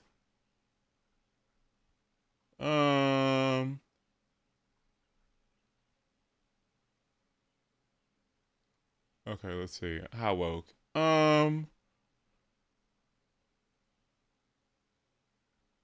Parasocial relationships are getting toxic and abusive. Okay, let's do it. Guys, some of you are making it weird. Why are you making it weird? It doesn't have to be weird. So for those of you that don't know, Chappell Roan, who has been in this music industry for the last decade or so, has had a meteoric rise to fame, not seen in a while, actually. She's drawn huge crowds on the festival circuit, one of the biggest crowds Lollapalooza has ever seen. You know, Elton John loves her. The girls, gays, and theys love her. She's a good time. I love her music. I saw her at Oceaga with my bestie. We love Chappell in this house. It's great. We don't know her, but we love her music. However, she recently took to her TikTok to share her frustration about the way she feels she's being treated by some of her fans, aka the lack of boundaries a lot of her fans seem to have, or new fans seem to have. Roll the clip. Just answer my questions for a second. If you saw a random woman on the street, would you yell at her from the car window? Would you harass her in public? Would you go up to a random lady and say, "Can I get a photo with you?" And she's like, "No, what the fuck?" And then you get mad at this random lady? Would you be offended if she says no to your time because she has her own time? Would you stalk her family? Would you follow her around? Would you try to dissect her life and bully her online? This is a lady you don't know. And she doesn't know you at all. Would you assume that she's a good person, assume she's a bad person? Would you assume everything you read about her online is true? I'm a random bitch. You're a random bitch. Just think about that for a second, okay? I don't care that abuse and harassment, stalking, whatever, is a normal thing to do to people who are famous or a little famous, whatever. I don't care that it's normal. I don't care that this crazy type of behavior comes along with the job, the career, field I've chosen. That does not make it okay. That doesn't make it normal. It doesn't mean I want it. It doesn't mean that I like it. I don't want whatever the fuck you think you're supposed to be entitled to whenever you see a celebrity. I don't give a fuck if you think it's selfish of me to say no for a photo or for your time or for a hug. That's not normal. That's weird. It's weird how people think that you know a person just because you see them online or you listen to the art they make. That's fucking weird. I'm allowed to say no to creepy behavior. As you can imagine, some people saw this, and in a vibe sort of reminiscent to Doja Cat, some of the girlies got it, and a lot of other girlies decided that... Oh, no, that's sad. Oh. You know, maybe she doesn't have what it takes to be a pop girly. Girl, this is the price of fame. No. This is what it is. If you can't hang, then maybe you shouldn't be a famous girly. Maybe this shouldn't be your career. If you can't handle people wanting to take pictures of you or wanting to take pictures with you or invading your personal space or your privacy, then maybe you just don't have what it takes to be a celebrity, bitch. Yeah, we gotta unpack a lot here. Because while, yes, there is a certain level of expectation when it comes to being a celebrity, when it comes to being a famous pop girly, when it comes to having fans and people appreciate and admire your work, the people that support appreciate and admire your work, while there's a certain level of expectation those people have, there are also still boundaries that need to be respected. And there's also still an introspection a lot of us need to have about our relationship, not only just to celebrities and people that we look up to whose work we appreciate, but also why we treat them the way we do. So we're going to unpack all of that today. We're going to talk about the toxic and abusive nature of parasocial relationships, specifically through a concept called splitting, talk a bit about idealization and devaluation, bringing out my borderline tools for y'all, borderline therapy tools for y'all, and also how we can manage our expectations towards people that we do not know, and how those people who also don't know us can manage their expectations about what their fans want. Because I think that there's a fine line that you have to balance within all of this. Parasocial relationships are wild, so let's get into it. And thank you to today's sponsor, Straight Arrow News. For those of you that don't know, Straight Arrow News is a website how long is this gonna be? I'm sorry. That gives you news. We treat them, you look up to them, and they are viewed as partnerships in your life, not just... Let's get back into it. Okay. I've talked very openly on this channel about how I got BPD, borderline, bum, bum.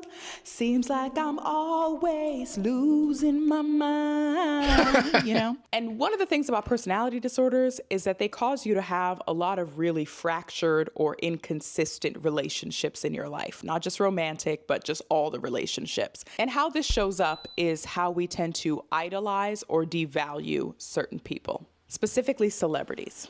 Idolization is a psychological or mental process of attributing overly positive qualities to another person or thing. It's a way of coping with anxiety in which an object or person of ambivalence is viewed as perfect or as having exaggerated positive qualities.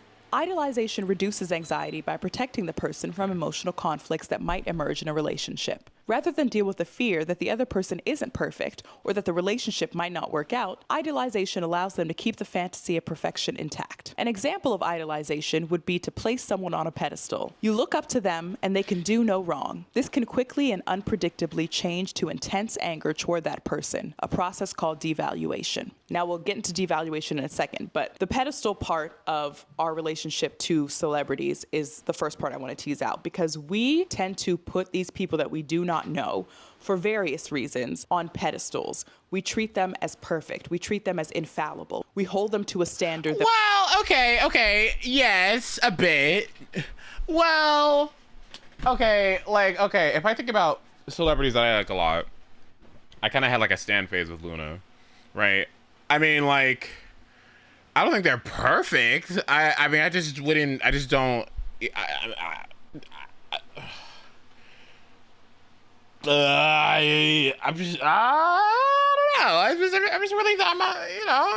I'm not really thinking about. I mean, I don't know. that we wouldn't hold ourselves or anybody else to. And we do that because we've grown up with them. We have appreciated and admired their work. They've maybe been able to perform or present something or articulate something in a way that we couldn't. And so as a result of that, we think that they maybe are better than us or just better in general. They're not human. They're some sort of God because they're able to communicate, perform, be celebrated in a way that regular people are not. And so as a result, of course, they're put on a pedestal. And celebrities put themselves on a pedestal to an extent. They separate themselves from people. They're in a different place in society. You don't walk around every day and just see celebrities unless you live in certain cities where they congregate. For the most part, regular people and famous people don't really interact. So that also causes us to put them in this sort of higher regard, hold them to a certain esteem. And if we really like a celebrity or an artist, we go, well, they're just so... You want to know something? You want to know something about the subject that I find to be really, really interesting?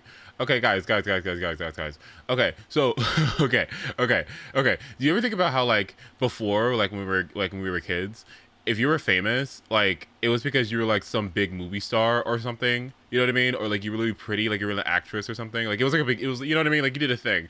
And so what I think about sometimes is, like, with YouTube and social media and stuff, you have, like, regular, normal people that become, like, super duper popular, and they didn't, like, you know, they're not, like, doing anything like insane, you know, maybe the algorithm just favored them or something, or like they're kind of funny or whatever, and then like everyone just like loves them and stuff like that. But like it's like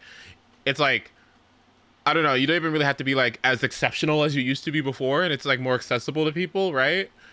Like, isn't that kind of interesting? I don't know, I think about it sometimes where I'm just like, you don't even really have to be like that bitch nowadays, you know what I mean? You don't have to go to acting school, like, or anything. Like, you could, or you could just make a viral video and be funny. I think about that sometimes. I think that's interesting. Also potentially a little scary for people, because it's like maybe they could like jump into it and not really like be prepared for all the popularity and stuff. But I don't know. I was just like, it's fascinating. So great. Someone like a Chappell Roan, she's fantastic. She's proudly queer. She's able to just be honest and open about her mental health issues. She's just so funny. She's so relatable. She's so inspiring. I just really look up to her and admire her. That is not a bad thing, to look up to and admire somebody that's able to do or say or present something in a way that maybe you can't or wish that you could. There are plenty of people that I feel that way about. However, the problem with idealization and putting someone on this pedestal is that you put them in a place where there can be no wrong. Even if you're not intentionally doing that, you're always feeding into the positive of them. You're going hard. You're giving yourself a toothache almost by overdoing it with how much you think this person is just perfection. This person can do no wrong, has never done any wrong, my unproblematic fave. Until they do something wrong. And then all of a sudden, you devalue them. In psychiatry and psychology, devaluation is a defense mechanism that is just the opposite of idealization. It's used when a person characterizes themselves, an object, or another person as completely flawed, worthless, or as having exaggerated negative qualities. So you go from putting this person on a pedestal, treating them like sun shines out their ass. They're absolutely perfect. They're incredible. How did I live before without knowing that this artist or performer or public figure existed? You obsess, you do all of this stuff, and then they do something that you don't like or disagree with, and all of a sudden, they're completely devalued. Everything you ever thought about them was wrong. They're false. They're negative. Anything that you can think of that is a negative attribute to place on them, all the opposites of all the positive things you thought before, immediately that's them, because they didn't live up to the expectation that you had. And we'll talk about expectations in a moment. But I'm specifically talking about idealization and devaluation because this is something that I learned when I was diagnosed with BPD. Borderline, boom, boom. Seems like I'm always losing my mind. Yes. You know? With BPD, you find this a lot where, and I have done this in my life, you'll meet somebody new and all of a sudden they are everything and they're so great and so wonderful. And it's like, wow, this person is incredible. And then they do something that feels like a direct personal attack on me, and all of a sudden, well, they were never great, and I actually can't stand them. Okay, I've been there, bitch. But I can't believe I ever thought that this person was XYZ, blah, blah, blah, blah, blah. Yeah, that amount of whiplash can be exhausting and frustrating, and if you go through your life in that, borderline is obviously an extreme example of that, and I'm not diagnosing anybody with that. Talk to a psychiatrist, don't talk to me. I'm just a bitch talking online. But if you go through that amount of whiplash all the time, especially with your favorite celebrities, public figures, how can you trust yourself when it comes to liking X celebrity or public figure, when it comes to your judgment? How do you trust yourself if you're always going back and forth between these two extremes? Idealization can quickly turn into devaluation because there is often no middle ground for a person with BPD. Feeling challenged, threatened, or disappointed can quickly cause them to devalue the people they formerly idolized. Rather than cope with the stress of ambivalence, devaluing functions to minimize the anxiety caused by ambiguity. This is why dialectical behavioral therapy is so great for people with borderline, because it's about holding two opposing truths simultaneously. Being in that middle space, it can be very ambiguous feeling. It can be like, okay, well then what the fuck is the point of anything? If everybody's just human and fallible and we're all that to varying degrees, then like, what's right and what's wrong? It can be very uncomfortable. So it's safer, it's less anxiety inducing to just say, well, people are either all good or all bad. There's no in between. And we do that a lot to celebrities, especially because we don't see them as people. And part of that is because they also ostracize themselves to an extent, but it's kind of a chicken or egg, what came first? Celebrities pushing themselves away and whatever, or us idealizing them so much and forcing them to hide themselves away, you know? But in BPD, and I think something that I observe with the way we talk about celebrity and our relationship to them is this splitting. Splitting involves an inability to hold two opposing thoughts, beliefs, or feelings. People who have BPD tend to view others in an all or nothing black and white terms. This self-protective defense mechanism aims to help people with BPD protect themselves from getting hurt in relationships. By labeling people as, quote, good, they are able to engage in relationships despite the emotional risks. If they feel threatened, they can then quickly discard the individual or the relationship by labeling them as bad. And again, I'm not diagnosing anyone with BPD, but I'm using this therapeutic tool and this language to help some of us have a bit more introspection with our relationship to celebrity, because this isn't just a tool that people with borderline could use to their benefit. This is something I think a lot of us could, because when I observe the way we talk about celebrities online, sometimes I'm like, girl, why are you letting this stranger who doesn't even know you exist have this much emotional power over you? Have this much of a say in how you choose to live your life? Have this much of a say in your anxiety? This person doesn't know you exist. So having expectations for them is setting yourself up for disappointment. But I also understand that there is a certain level of expectation you have when somebody that you look up to and admire has expressed certain thoughts, opinions, beliefs, whatever, and it feels like they're similar to yours. But you have to remember, you don't know that person. With borderline and the relationships and stuff, it's a bit different because it's talking about people that you know one-on-one and how you can be very extreme and thinking, okay, they're great, they're wonderful, and then all of a sudden they're actually terrible and I don't know what I ever saw in them. But with celebrities and public figures that we don't know, we put them on this pedestal, especially when they're a new artist like Chappell Roan. We don't know anything about her that much. She hasn't done enough yet, although maybe this is the thing that's starting it to be problematic to a lot of us. So she's just great. Finally, a breath of fresh air. Finally, a celebrity that's like a regular person. She was a girly that was online. Her parents are regular. She's not a Nepo baby. She's not an industry plant. Yes. You don't realize how you're solely reinforcing this pedestal, how you're slowly, with every time you're doing that and treating her like she's not a person who you don't know, whose work you just happen to enjoy, how you're putting the blocks up for her to be higher and higher, and then having the best time tearing them down when she does something you don't agree with or says something you don't like or appreciate. We saw this with Doja Cat last year. She was a bit more, cutthroat about it, but I don't think she was wrong in what she said. You don't know me. And people would still have the nerve to say, well, we put you where you are. Oh my we God. did this. If we didn't like you, if we didn't engage with your stuff, you wouldn't be nothing. Oh my God. What? People didn't say that. No, no. What? To an extent, yes, but also, bro, chill. Like, what? You know how sometimes your mom will say, oh, don't worry, don't help me. When I die, it'll be fine. That's sort of My mom does that shit. manipulative, and we all joke around and go, oh, are all of our moms the same? But it's still a manipulative tactic because you're using it to try and get someone to do what you want. You're trying to guilt or control somebody so that they do what you want or act the way you want them to. I talked about this when I did my Jubilee video. So many people were commenting like, I'm so disappointed in you, blah, blah, blah. I don't know you, girl, and you don't know me. So take that disappointment and shove it. I'm kidding.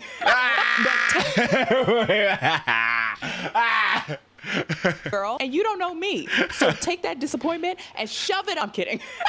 But take that disappointment and talk to your therapist about it, girl. Don't put it on my doorstep because I didn't ask you to worship or idolize me. I didn't ask you to put me on a pedestal. I asked you to engage with my work, yes, but I didn't force you to, and you don't have to. And so you're not mad at me. You're mad at yourself for giving me so much power in your life, for giving me all this credit, for acting like I'm a person that you know and that could never do wrong and that would always do the things that you agree with, where that's not the case because we don't know each other, girl. But you gave me all that power. Then I did something that upset you and you immediately went, all right, well, actually, Khadijah's trash, disappointing, garbage person.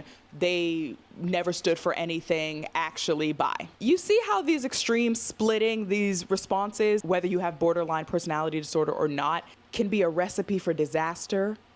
Because on top of that, this type of thinking is what leads parasocial relationships and our relationship to celebrity to be kind of toxic and abusive.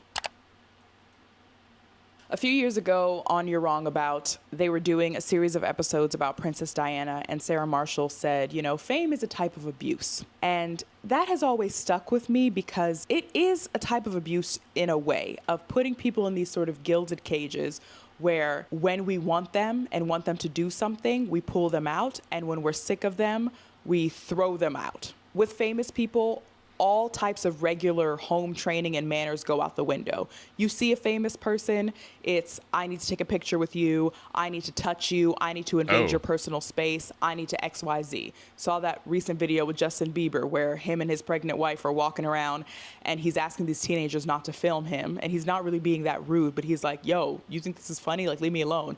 And these annoying little kids, because they're teenagers, yes, but also just because he's a celebrity and has been famous his whole life, so he's not a person to them. He's Justin Bieber. They don't give a fuck. They just keep filming him. And then if he gets upset and yells, he's a psycho, he's weird, he's all this stuff. But it's like running up on people in general, it's giving you don't have home training. Running up on people and just touching them out of nowhere, you don't have the right to do that to anybody, famous or not. Nobody becomes a famous person or gets thrust into the public eye and signs a contract that says, I will allow people to touch me whenever they want, to take pictures of me whenever they want, to know where my sister works, where my family lives.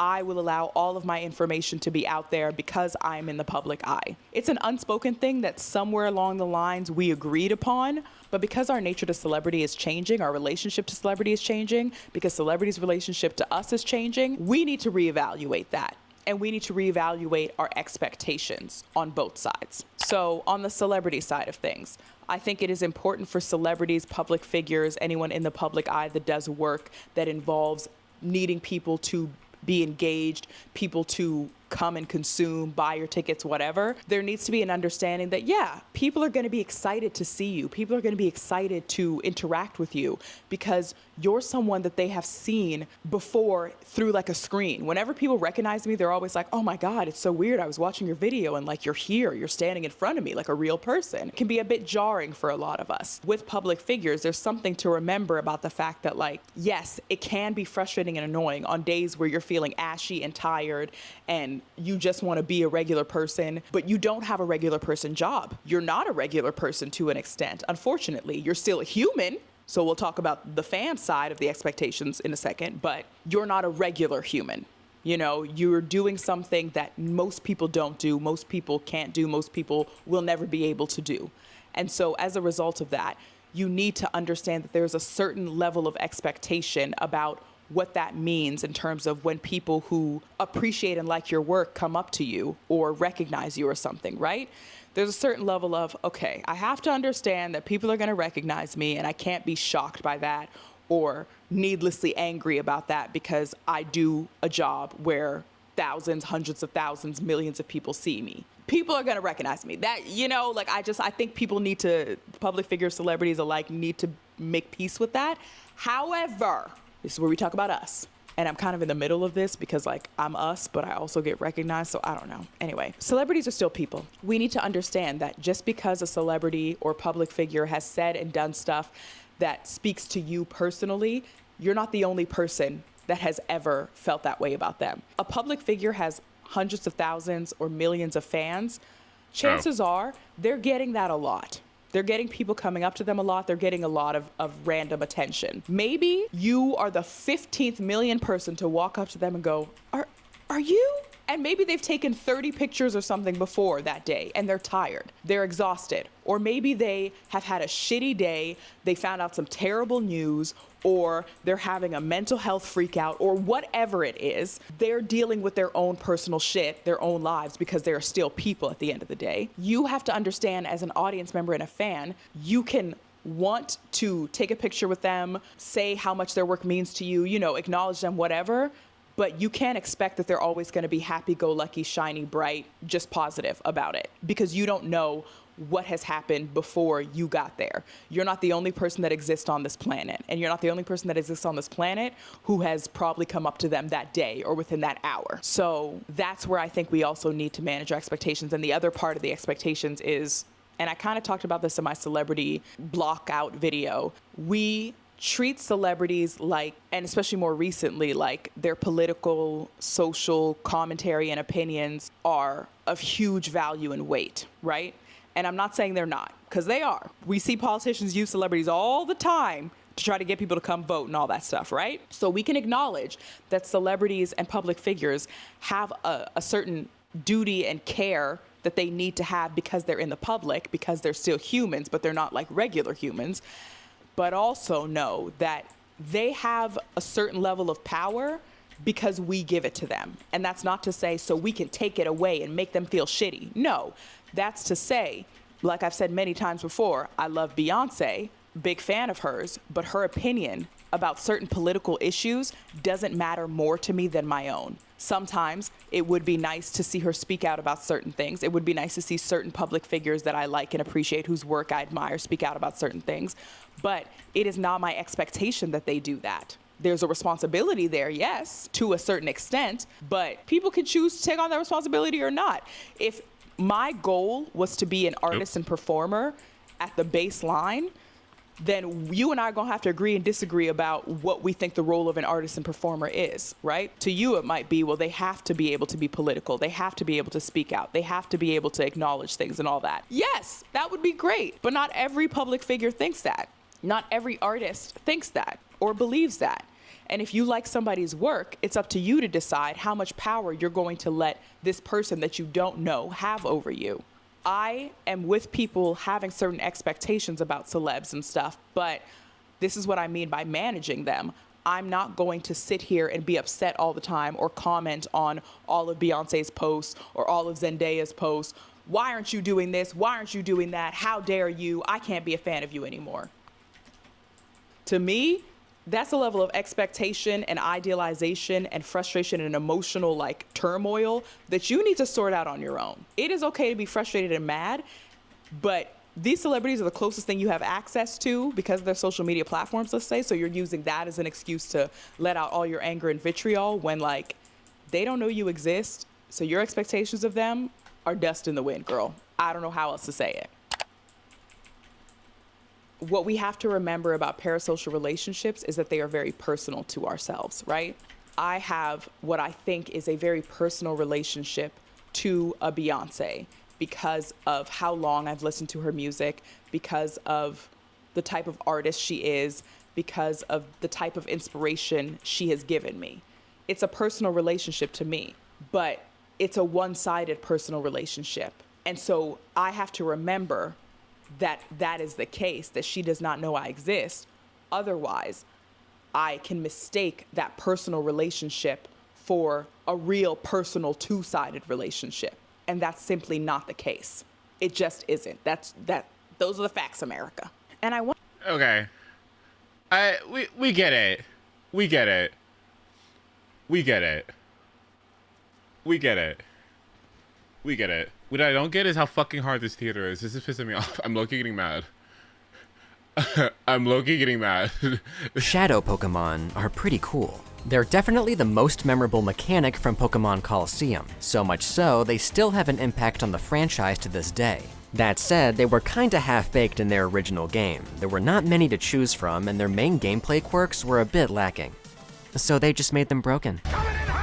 Colosseum's sequel, XD Gale of Darkness, completely overhauled Shadow Pokemon to make them more useful in battle and easier to purify. Like Colosseum, Shadow Pokemon in XD are surprisingly intricate. However, being from a crusty old GameCube game, they've had questionable documentation of their mechanics over the years. This video will aim to pursue the truth, as well as share new findings that have never been properly documented beyond niche Discord threads. Hi, my name is Sparkle, and today I'm going to talk about how Shadow Pokemon work in XD Gale of Darkness. You ready?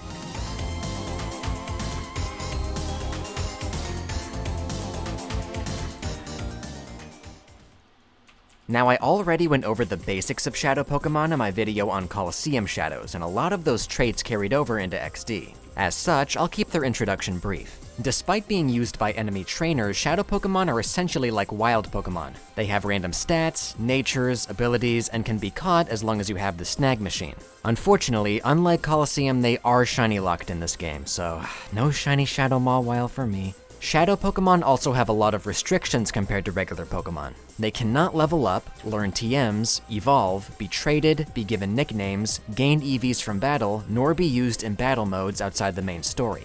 In place of the experience bar, they have what's called a heart gauge, and it functions nearly the same as it does in Colosseum. Every shadow has a given total they start out with, and it will gradually decrease via a few different methods. Once the heart gauge reaches 0, the shadow will become eligible for purification, where they can be turned back into a regular Pokemon along with a few other benefits. That's pretty much all for the basics, so now let's dive into the many changes made to Shadow Pokemon in XD, starting with catching Shadow Pokemon. A common critique of Colosseum is that team building can feel a bit shallow, as there are only 48 Shadow Pokemon to catch, and many of them are not very good. XD bumps it up to a respectable 83 obtainable Shadow Pokemon, and they're generally much more effective in battle for reasons I'll go into in a bit. Whereas Colosseum focuses on making Gen 2 Pokemon available in Gen 3, XD has a lot of Gen 1 representation that was missing the first time around. Cool idea, it's just, they're really ugly. They all use their models from Pokemon Stadium 1, which were made to resemble their red and blue sprites. Oh my god. Like Colosseum, many shadows have altered catch rates, but XD solely focuses on making shadows easier to catch this time around. The higher catch rates are especially nice since many trainers start having multiple Shadow Pokemon late in the game. One small change to catching Shadow Pokemon is that they're only actually considered caught if you win the battle, so if you lose, they run away. How? When you initially encounter a Shadow Pokemon, you can see a plus symbol beside its level. This pertains to an extremely niche new mechanic. Basically, shadow Pokemon used by the AI can be higher level than what they appear. Oh. This can range anywhere from 0 to 3 levels, and every shadow has a specific level boost they will always receive. When the shadow is caught, the boost goes away along with the plus symbol. It's likely meant to make fighting shadow Pokemon challenging while also not giving out slightly overtuned options to the player. God forbid I have a level 33 Shadow Pidgeotto. Shadow Pokemon initially don't have access to their regular moves. In Colosseum, the only move they start with is Shadow Rush, which is a good move, but a lot of the shadows in that game are terrible at using it because it's a physical attack. Not to mention, the recoil damage sometimes makes catching shadows a miserable experience. In XD, you'll immediately notice that it grants a much-needed expansion to this concept. Not only are there more shadow moves, but a shadow can have anywhere from 2 to 4 in their moveset. However, they cannot learn new shadow moves or forget the ones they come with until they're purified. Among the new shadow attacks, around half of them are physical and the other half are special, making Pokemon XD Gale of Darkness the first Pokemon game to have a physical special split. Wow. Probably the most insane buff, though, is that shadow moves are now super effective against non-shadow Pokemon and not very effective against shadow Pokemon. This obviously makes shadows better offensively, but it also makes them super good for stalling while trying to catch other shadow Pokemon as they wall themselves. This makes gameplay a lot more dynamic, as there are major benefits to not purifying shadow Pokemon. In fact, you'll likely have a much harder time with the game if you purify everything right away. But this is balanced by the fact that they can't level up, so they'll eventually fall off, which means you constantly have to keep catching new shadow Pokemon if you want to keep using them. I think this is awesome game design. It's really neat. Going back to shadow moves, they introduced a total of 17 in XD. So, let's talk about them in gross time-consuming detail. Shall we?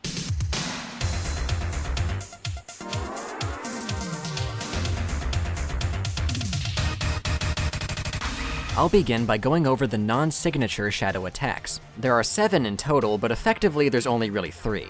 Basically, there's 1 physical single target attack and 1 special spread attack dispersed among 3 different moves of varying power. Starting with the physical side, Shadow Blitz is the tackle equivalent of shadow moves, being learned by early to mid-game shadow Pokemon. Remember that in most cases, shadow moves are super effective, so the displayed power is effectively ×2. The second tier physical attack is the returning Shadow Rush, which was repurposed for XD. It was nerfed from 90 to 55 power, which makes sense, but there's no more recoil at least, yay.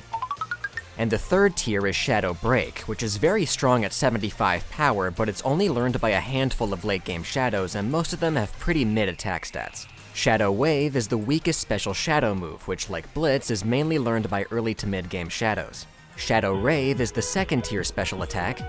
Oh, sorry, just dropped my pen. Alright, there we go. And Shadow Storm is the strongest at a stellar 95 power, only learned by late-game shadows, of course. Since XD is a Gen 3 game, spread attacks that don't hit your teammate have a 50% damage penalty as opposed to Gen 4 onwards where it's 25%, so they're not as strong as they appear.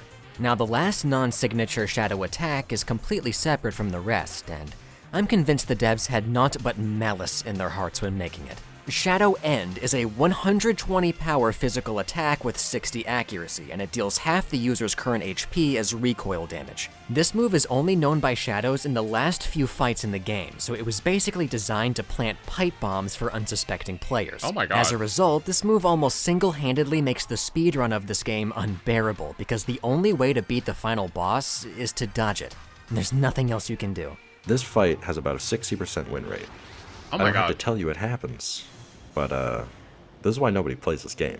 Moving on to the status moves, they're quite a mixed bag. First, we have Shadow Hold, which prevents both opposing Pokemon from switching out. Okay. This is completely useless for the player. The AI never switches out normally. It seems pretty overtly designed just for the AI to disrupt you. Shadow Mist lowers the evasion of both opponents by 2 stages. Okay, This is that's neat, good. but since most Shadow moves have 100 accuracy anyway, this is only really good for team support. Shadow Shed is... oh my god, so this move clears the effects of screens and safeguard from the opposing field. That's it. So I did some counting, and out of all the mandatory trainer fights in the game, there are 16 individual Pokemon that have any combination of these moves. Far out. Shadow Shed also gets the Filler Award for being the most widely known move among all Shadow Pokemon. It is truly diabolical. Shadow Down lowers both opponents' defense by 2 stages. Pretty good, although only a handful of late-game shadows have it. Shadow Panic confuses both opponents, which seems pretty decent until you realize it's 60 accuracy. It's just more slop for the AI to annoy you with. It's not looking great for status moves, but thankfully these last two are a lot better. Shadow Half is maybe the most interesting shadow move in the game. Okay. Every Pokemon on the field has their current HP cut in half, and the user is forced to recharge the following turn. This is the kind of effect I like to see in a shadow move, something very powerful at the expense of the shadow itself or even their own teammate. Its use in combat is kinda whatever. The main niche it has is weakening shadow Pokemon to catch, specifically on Greevil, who only has shadow Pokemon. Shadows resisting themselves is nice for tanking, but it also means you can't really damage them well to set up a catch, so Shadow Half gives you a cool way to circumvent this. And finally, we have Shadow Sky, which is by far the best status move. It sets up a weather state unique to XD that has two main properties. One, it damages non-shadow Pokemon by 1/16 of their max HP at the end of every turn, and two, it buffs the power of shadow moves by 50%. That is pretty busted, especially in a doubles-focused game. You also get relatively early access to it in the mid-game, which is nice. Unfortunately, no, there is no Shadow Form cast form, which is sad, but Weather Ball does change to be typeless, so that's cool. The last few Shadow moves are all signature to the Shadow Legendary Birds and Shadow Lugia, and as you would imagine, they're all big, strong legendary attacks. Bleh, Charizard. Shadow Chill, Shadow Bolt, and Shadow Flame belong to Articuno, Zapdos, and Moltres, respectively. They're all 75 power special attacks that have a 10% chance of inflicting their preferred status conditions. And finally, there's Shadow Blast, which belongs to Shadow Lugia. This is an 80 power physical attack with a high critical hit ratio. It's all but confirmed to be based off Aeroblast, having the high crit, being physical like Aeroblast was in Gen 3, and it's called Shadow Blast. That's all the shadow moves, and honestly, they're not terribly exciting. The status moves are mostly junk, and while the attacks are very good and fun to use, there aren't any outside of the standard physical and special ones you get, which is kinda lame. I kinda wish they leaned more into shadows being reckless with their power to the point of self-peril. Like, I'm trying to see a move that does this to both you and your opponent, just everything sucks. After a shadow Pokemon uses a shadow move, they have a chance of entering reverse mode. In Colosseum, Hyper Mode was the defining mechanic of shadow Pokemon in battle. It had some pretty major downsides, but the trade-off was that it granted an obscenely high crit rate to Shadow Rush. Oh my god, 90. Given how much better shadow Pokemon are in XD, they do not need that, so instead, Reverse Mode was created. When a Pokemon is in Reverse Mode, you can't use any items on it except for Sense, and at the end of every turn, they take literal psychic damage. This damage is actually variable, and it's basically the same as how Shadow Rush Recoil works in Colosseum. It's 1/16 of the Shadow's max HP, plus or minus 1 at random. For example, my Shadow Mawile takes anywhere from 2 to 4 damage while in reverse mode. Interestingly, as long as a shadow move is used in a turn, any of your shadow Pokemon can enter reverse mode after their move. Reverse mode ends when you either use the call command in battle, use a scent on the shadow, or have the shadow faint. And that's it. Yeah, there's no in-battle benefit to being in reverse mode. It only serves to be a passive debuff. And honestly, I kinda like that. Going by the lore, shadow Pokemon are very strong but also extremely unstable emotionally. So having a mechanic that adheres to this weakness makes a lot of sense narratively, and it also serves as a power check so shadows aren't too good gameplay-wise. Yes, I can respect a Pokemon game story, okay? Grow up. Now, reverse mode isn't that complex on the surface, but what has truly puzzled players for years is what the trigger rate for it is. For the longest time, it was thought to be based on your shadow's nature, like how hyper mode works in Colosseum, but user Stars from the GameCube Pokemon modding Discord found that it's actually nothing like this. They did some digging in the game's code a few years ago and found two key properties about reverse mode rates. One, they're based on the Pokemon's species, and two, the trigger rate gets higher the more the heart gauge has depleted, as opposed to Colosseum where it's the opposite. Each Pokemon has what's called an aggression level, and this ties them to a specific reverse mode table. The higher the aggression level, the higher the reverse mode rates as the heart gauge decreases. Now, I wanted to verify these claims by testing in-game, and to do so, I used my own, very diligent personal method. What's up, guys? More specifically, I tracked several different shadow Pokemon of varying aggression levels and heart gauges for 100 turns each and recorded their rates. To test aggression levels, I compared shadows with very high aggression to shadows with low to very low aggression, and I made sure their heart gauges were empty to maximize reverse mode odds. To test heart gauge rates, I compared two shadows of the same aggression level but on opposite extremes of the heart gauge. What I found lines up very well with Star's research. The higher aggression shadows entered reverse mode far more often than the ones with low aggression. And for the heart gauge rate test, the shadow with the empty heart gauge had a much higher rate than the one that was near full. Now, the specific rates themselves were mostly fine, although from my testing it suggests that the maximum odds for very high aggression are closer to 40% than 50. But hey, I'm not exactly known for flipping heads, so it might just be a statistical anomaly. This was super cool to research, and I'm glad I could find a concrete answer to reverse mode. Does anyone ever... Okay, is it bad that I don't like this game at all, even though I haven't played it? Like, more than just the first, like, 20 minutes of it? I feel like I should have played through this game in its entirety. I don't know why. I think it's because, like, I didn't like the music. I think it was because... Oh, I think I know why. I didn't like XD because I remember that Coliseum felt so cool because you were, like, this, like, thief, like, outlaw dude with, like, an Umbreon and an Espeon. And you were running away from the fucking law and shit. Like, it was cool, right? And then you go to the next game and you're some funky little stupid kid. What? I thought it was so stupid. Some nerd little fucking nerd dude with a scouter to see the shadow Pokemon. So no Ruri who has like the ancient power to see it or whatever.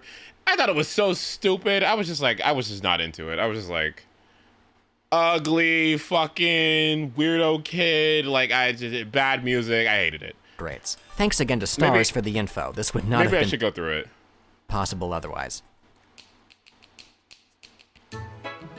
The heart gauge and purification work almost identical to Coliseum, but there are a few changes. Every method of depleting the heart gauge makes a return in XD, those being sending out a shadow in battle, completing a step cycle, calling a shadow out of reverse mode, and using Scents, which you can buy at the Agate Village Pokemart. Scents have the same multipliers as before, and even the same price, so Joy Scents still suck. Yeah, nice economy. Just like Coliseum, the shadow's nature influences how effective these methods are. But interestingly, each nature actually has new rates in XD.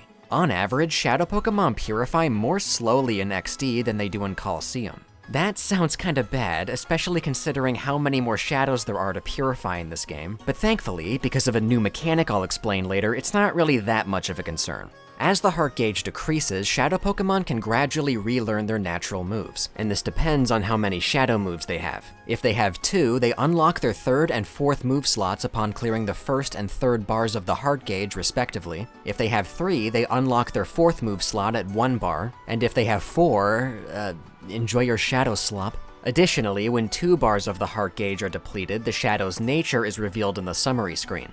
When the heart gauge is empty, you can purify your shadow Pokemon at the Altered Relic Forest or at the new purification chamber at HQ Lab. When a shadow Pokemon is purified, they receive about 80% of the experience they earned in battle, and all of their shadow moves get replaced with the rest of their natural moveset. Natural movesets are preset and can be any combination of level-up moves, learnable TMs and HMs, Egg moves, and even move tutor attacks. Infamously, every shadow Pokemon has at least one unique move they relearn that is exclusive to XD. This may sound cool, but it's honestly kinda lame. For a majority of shadows, it's just the same batch of status moves copy-pasted over and over again. But whoa, wait, Mawile gets Sing now? Dude, hit it. Never made it as a wise man. The only shadows that get multiple unique moves are the gifted Togepi, the legendary birds, and Shadow Lugia. Notably, Zapdos and Moltres get moves they can actually use in Gen 3 OU, which is pretty cool. Yeah, and finally, Purified Shadows earn a special ribbon for clearing all Zapdos getting Baton Pass was so stupid. Zapdos getting Baton Pass was everything! Cause you could like substitute Baton Pass, you could, I think it learned Agility too, and it kind of served as a way to get like momentum because you didn't have a U-turn in that game. But Baton Pass Zapdos was everything! It was so good! Oh, I cannot believe they got that move. Like, ugh. Difficulties in The Thing, the video game. What? A couple notorious issues with Colosseum are that purifying shadow Pokemon can be really slow, and that there isn't much that purified shadows can do for you if you're not planning to use them in battle. The Purification Chamber was made to address both of these problems, though it can be kinda overwhelming to understand at first. The game does explain how it works, it's just, I mean, look at this. Imagine showing this to a Victorian child, right? So I'm just gonna walk you through step by step, very simple, I promise. You unlock the Purification Chamber after defeating Lavrina in the Shadow Lab, and you can access it either in person or via any PC. Upon opening the chamber, you'll be prompted to select one of 9 sets. There's no difference between them, so it doesn't matter which. Once inside a set, you'll see that it's completely empty. You can press the Z button to access your PC and party Pokemon. To get the chamber running, you must place a shadow Pokemon in the center slot and a regular Pokemon in any 4 of the outside slots. Doing so will cause these tempo and flow meters to appear. I'll explain what they do in detail later. The goal for the Purification Chamber is to get the tempo and flow as high as possible. So how do we do that? Well, you can place any Pokemon you want in the outside slots and it will increase the gauges, but it's a bit more complicated than that. You may have noticed that the outside slots are in clockwise formation. By placing a Pokemon that has a type that's super effective against either type of the Pokemon clockwise of it, the bonus to tempo and flow will significantly increase. On the contrary, if they're not very effective or immune, then it will decrease the bonus. Additionally, you can rotate the shadow in the center to face any Pokemon in the outside slots, and once again, the type matchup influences the reaction, although this only affects flow. One very important trait about this system is that super effective matchups take priority. For instance, Leddyba is considered super effective against Houndour because Bug beats Dark, even though Bug is neutral against Houndour itself. This even counts for immunities. Sableye is considered weak to fighting in this setting. As for normal types, they're treated as super effective against themselves, which makes sense, they would not be too useful otherwise. If a set is entirely composed of super effective matchups, the tempo is maxed out. But we can see that the flow meter extends beyond what it's capped at here, so what are you hiding, YouTuber? To reach maximum flow, you need to create what's known as a perfect set. Not only do you need super effective matchups across all 4 slots and the slot the shadow is facing, you also can't have any types overlap between the Pokemon in the set. Doing this will extend the flow a little bit. With each perfect set you make in the Purification Chamber, an additional mini bar is added to the flow, all the way up to 9 at all 9 sets. This extra flow is only applied to perfect sets, anything else won't get the bonus. However, you can still get the bonus from a set even if there's no shadow Pokemon in it, as you can see here. So now we know how to increase the tempo and flow. Yay!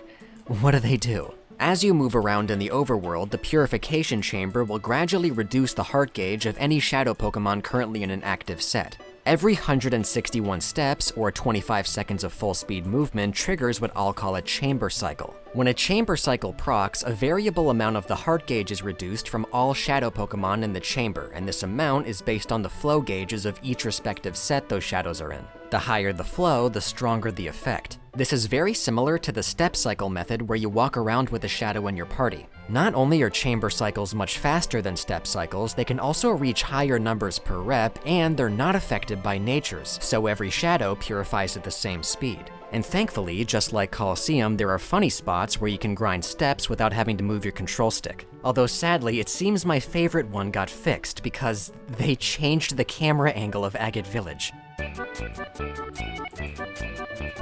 Now, I attempted to find some hard numbers for chamber cycles through rigorous testing, but given how many flow combinations there are, I gave up rather quickly. But I was able to find this incredible document in the GameCube Pokemon modding Discord by user Starbiddy. Another star person who saved my video, that's interesting. She was able to find the numbers for chamber cycles by using an emulator to read the game's memory. She did this for every single set configuration. That must have taken an astronomical amount of time. Now, this is a lot of meticulous info, so I link the document in the description if you want to check it out, but I will go over the most noteworthy stats she found. In a fully super effective set, with the shadow being pointed at a super effective matchup, the heart gauge reduces by 192 for every chamber cycle. And at maximum flow with 9 perfect sets, it's 292 instead, a plus 100 bonus. Compared to the most effective natures for step cycles, 4 bars of flow is about 2.36 times more efficient, and max flow is about 3.59 times more efficient. At max flow, even the highest applicable heart gauges in the game would take less than 15 minutes of walking to purify. Lastly, I want to mention the lowest possible flow, because it's funny. In a set with one Pokemon that both itself and the shadow are not very effective against, you would be rewarded with a heart gauge reduction of 5 per chamber cycle. So, if you were to put in Shadow Articuno with only Mawile, purification would take 13 hours, 53 minutes, and 20 seconds of Jesus non-stop Christ. movement. Get to work, Mr. Squidward. Next we have Tempo, and there's not really that much to talk about. This is because it doesn't Girl, okay. is the most unique shadow Pokemon in the game. Narratively, it was made to be impossible to purify, which of course is not true, but it does have some effects on gameplay. The main gimmick of Shadow Lugia is that its heart gauge will never decrease no matter what. All the usual methods do nothing. You can actually use Sense on it, but even though the game says it's delighted, nothing happens. So he's just lying to make me feel better when he's actually in agony, which, you know, that's cool of him. Because the heart gauge is always full, it's also impossible for it to enter reverse mode if we refer back to Star's research. Despite all this, Shadow Lugia still has traits of a normal shadow Pokemon. It has the highest heart gauge in the game at 12,000 and the highest aggression level, even though it can't interact with either of them. The way the game assigns these purification blockers to Shadow Lugia is kinda weird, but it only ever matters if you're playing a randomizer. There's a very interesting video by Salted Neos where they research this exact thing, and the only reason I know about it is because I watched it, so I recommend you watch it.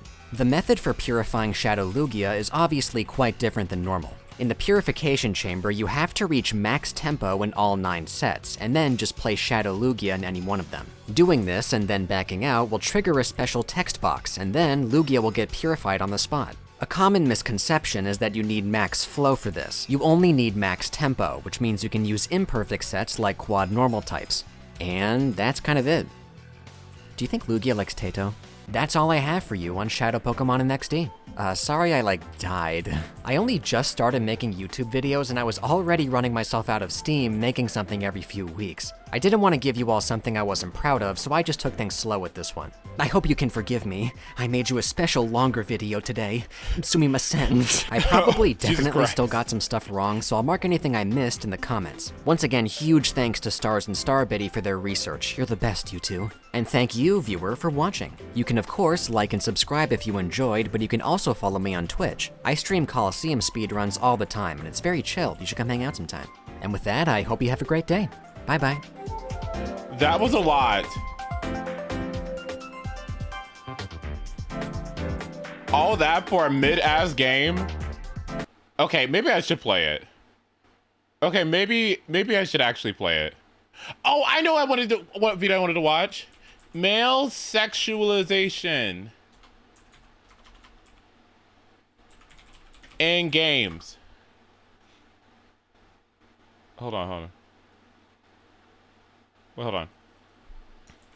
How to sexualize male.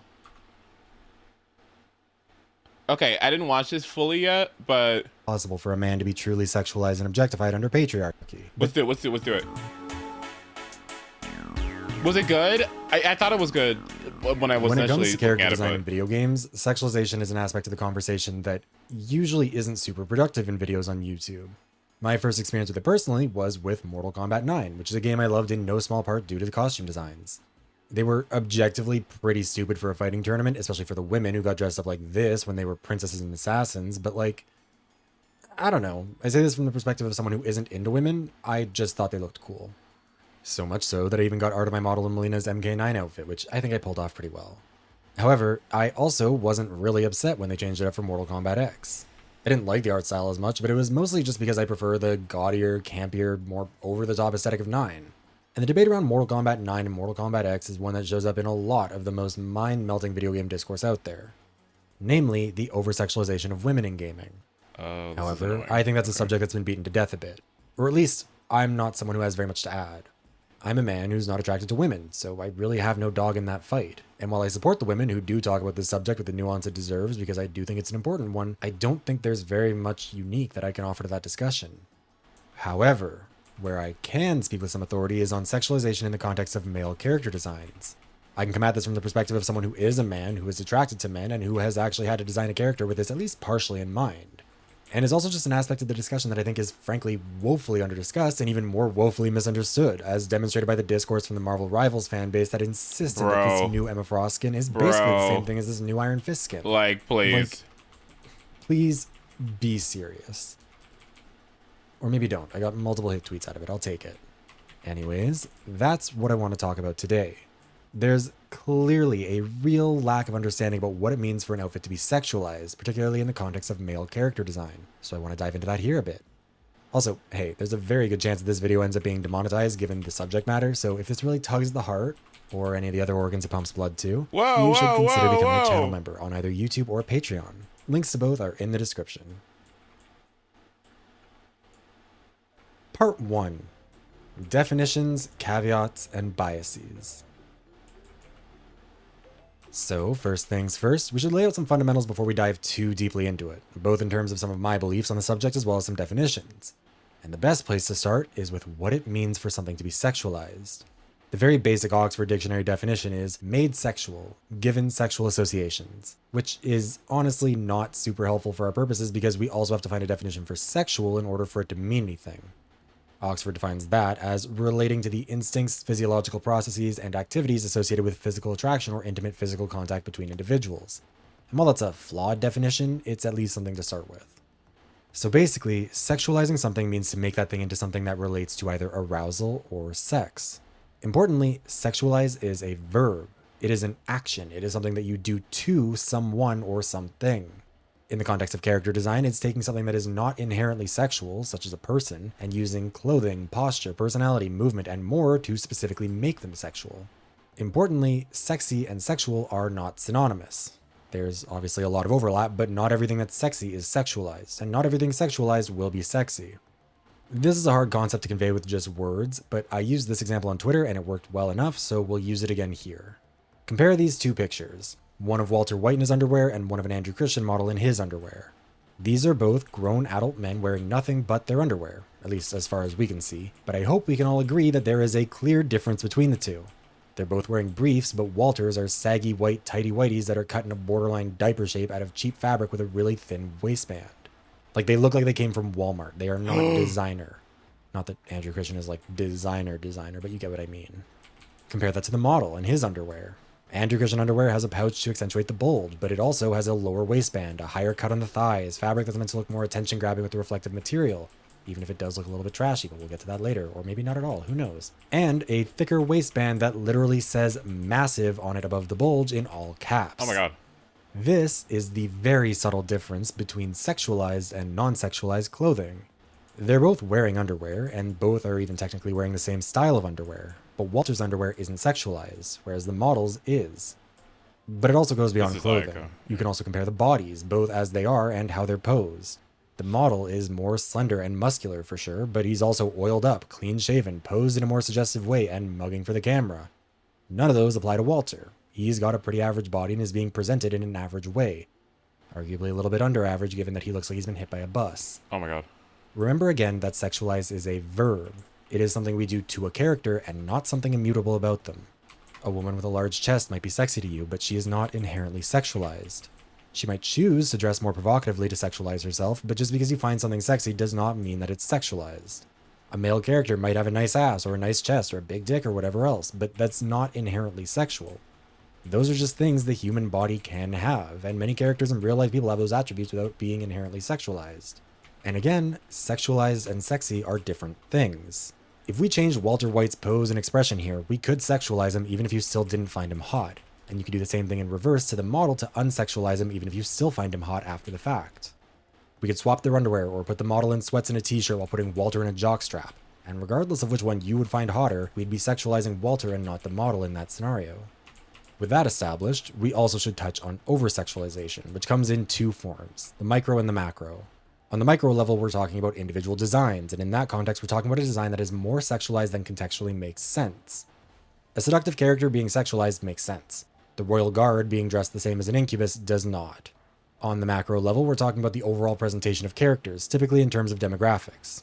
If every man is wearing a skimpy bodysuit that cuts in at the middle of the waist and ends in a thong and a prominent bulge, then that's broadly over-sexualization on the macro level, unless the game is taking place in a context where that might make sense, like a strip club. And even then, My if strip every club game game. featured men in a strip club wearing something like that, we'd also recognize that as We want over-sexualization, that. even if Okay. not literally every level in every game was like that.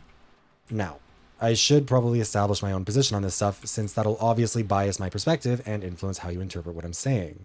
My personal opinion is that there's nothing inherently wrong or bad about a character's design being sexualized regardless of gender, provided that it actually works for the character. I don't think every man needs to be slutted out, and I feel the need to say that because every time I talk about this, I get some weirdo who insists that that's all I want. I think there are a lot of straight men who assume that sexualizing men means doing to men what they enjoy doing to women but wouldn't enjoy having done to themselves, but I don't think that's the solution here. And not to not all straight men here, but I'm not talking about all straight men. I'm talking about the kind of people who thought Stellar Blade was Game of the Year right up until censorship took away Eve's animated titties by slightly covering her up a bit more in a handful of outfits. Don't clock Obby. I think a lot of straight guys, even if they might not advocate for it actively, would enjoy playing characters who were a little bit more confident about how they looked. This video is about men in this context, but to clarify, I don't think it's bad if women's designs are sexualized. There's also often an assumption that being critical of over-sexualization is synonymous with assuming sexualization is inherently bad, and that's not a position I agree with either. It is bad if that's the default for every woman, because not only is it annoying when people act like the purpose of all video games is just to turn them on, it's also just really boring when that's the lens through which all female character design is perceived. It makes sense for characters like Melina or Emma Frost, but less so for Katana and Sue Storm. Making it the default. Okay, but like, I still, here's what I still don't get. Okay. Why don't you just go, like, okay. Like, to a point, right? You can have sexy, right? That's okay. But I'm just like, I'm not playing video games to get turned on. I would go watch porn. I would go look at some artist. I would go read a fan fiction or something. I would not go play a video game. Am I crazy? Like, I like, it's nice, but I'm not like, you know, like, am I crazy? I'm here to play a video game. Like, that's the task. The task right now is to go play the game, right? No, like, I don't know. Like, I don't know. It means that sexualization can't say something about a character because there's no contrast, when in reality, with proper contrast, It's it really nice, can. but it's like, you know, Sexualizing a male character can convey confidence. It can convey something about his personality. It can tell you which of his assets he views as his most impactful and important by highlighting them. And it can put him in direct contrast with more modest characters. If every man was being sexualized, then sexualization would lose its ability to tell us something about any of them, which is counterproductive. I also am coming at this from the selfish perspective of wanting hot men to look hot, and I'm not afraid to admit that. It is frustrating to know that if there is a female one-to-one equivalent of Johnny Storm with the same cocky personality revolving around knowing she's hot, we would have nearly immediately gotten an outfit for her that embraced that and let her show off her body along the lines of the skins that Psylocke, Sue Storm, and Emma Frost have gotten. Mm-hmm. Likewise, a male version of Widowmaker absolutely would not get the same seductive character design elements as part of his design, even though there's no real reason why the seductive but deadly man trope can't be deployed more often. It's pretty inarguably a more realistic trope than the femme fatale. I want to play RPGs where my charismatic mage or bard or whoever else doesn't have to be drowning in 3 layers of some boring ass outfit that doesn't show off his body. I want to be able to play as male characters who want to look hot and show it off because to me, that is part of the power fantasy of gaming. I want those characters to exist as NPCs, party members, and enemies because to me, that would just be more fun. And I recognize that not every man or every gamer feels that as part of the fantasy, or at least not a primary part. But I also don't think that that means it's fair that the most I'm allowed to hope for is fan art or predatory gay gacha games if I want to fulfill that fantasy when straight men are absolutely drowning in ways to fulfill so many of these aspects of their own fantasy. So, to clarify, this video... And they're always so skinny. It's always the same. There's like no body diversity ever. Like, it's so bad. It's so boring. They're all the same.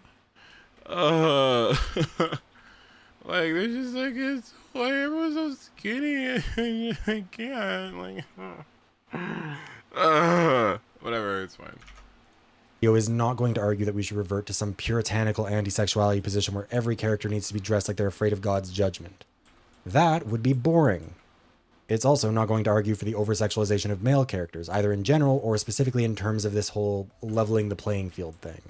I personally think that sexualization needs to be done better regardless of gender, and when it comes to men specifically, I think it should be done more because it's a missed opportunity when it's never on the table.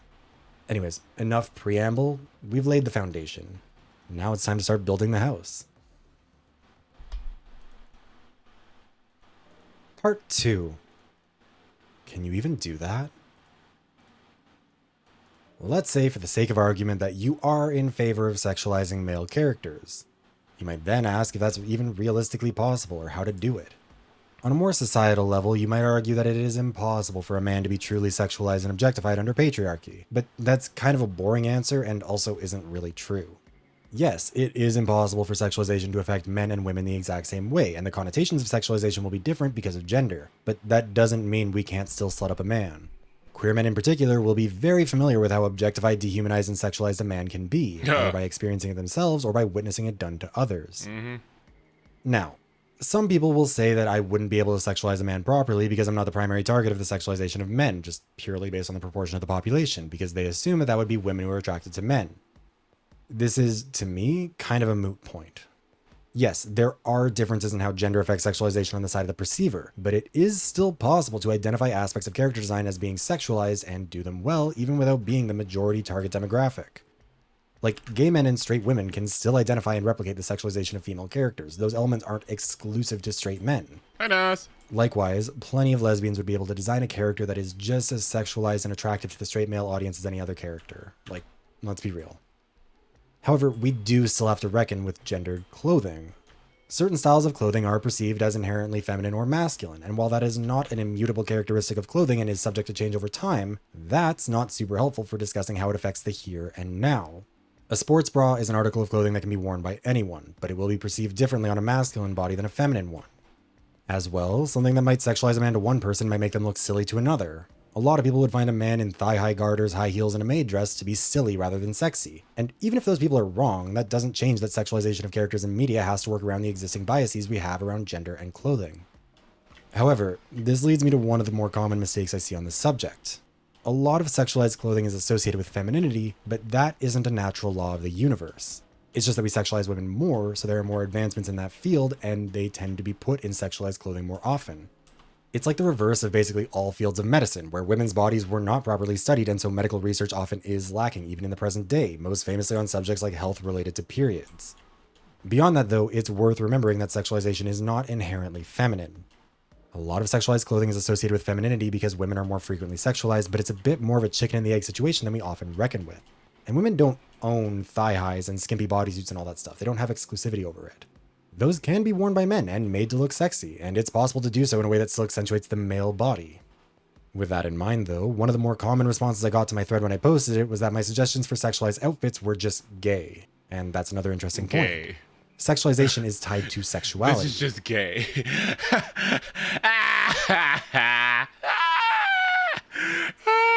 This is just gay. No, that's a good comment. Hold on. Gay. This is just gay, ellipsis. And that's another interesting point. Sexualization is tied to sexuality. A female character is typically being sexualized for a straight guy's enjoyment, and the assumption is that the goal of sexualizing a male character would be to appeal to straight women or gay men and exclude straight men. But is that a good assumption? Even if it is, would those two groups be so different on this front? And actually, why do we think that in the first place?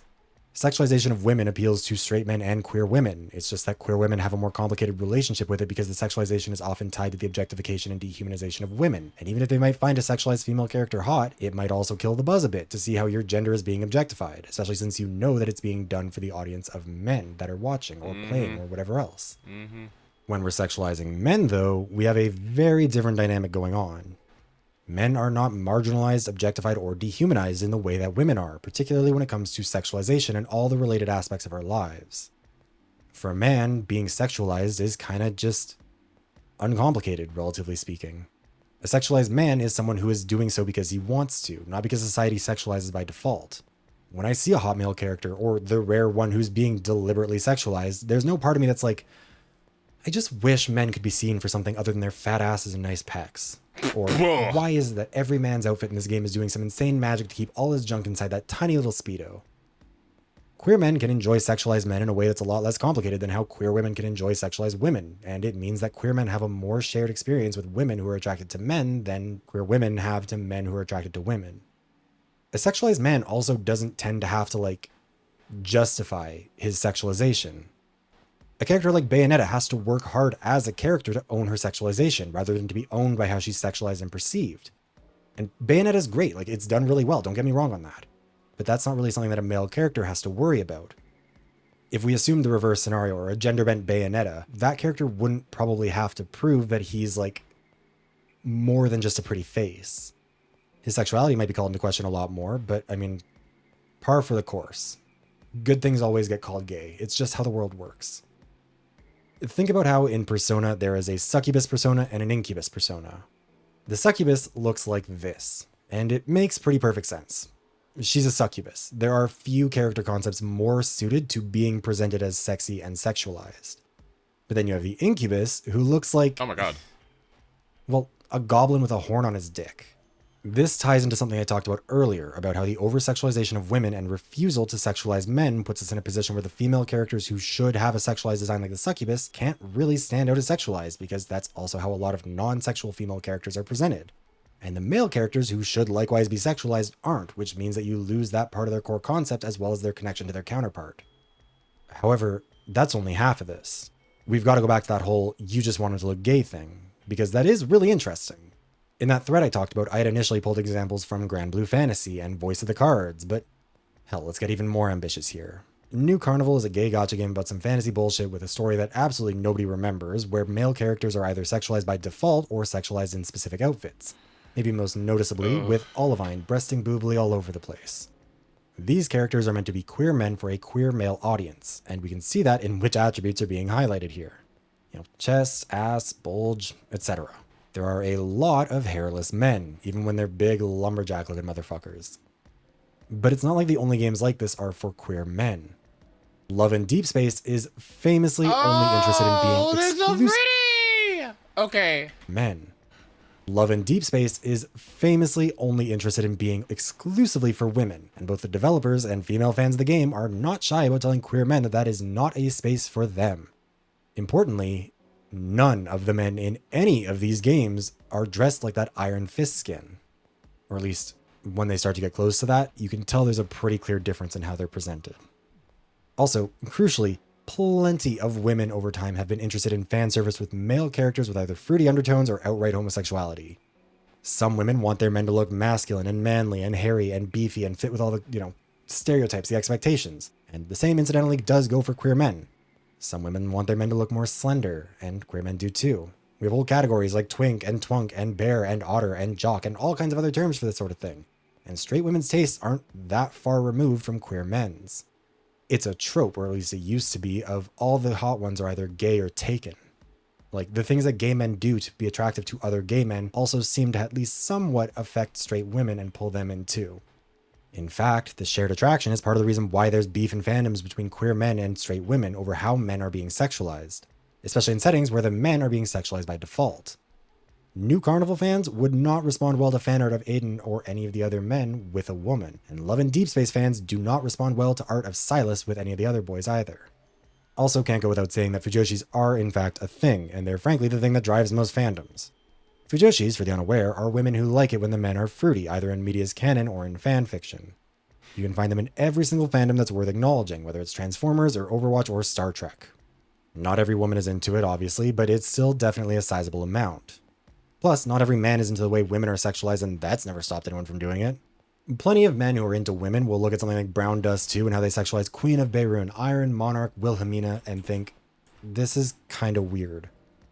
Like, plenty of instances of sexualized women get to the point where it's just so over the top that it stops being sexy and starts just being that shit. I don't know who posted it. It was so funny. It was so funny.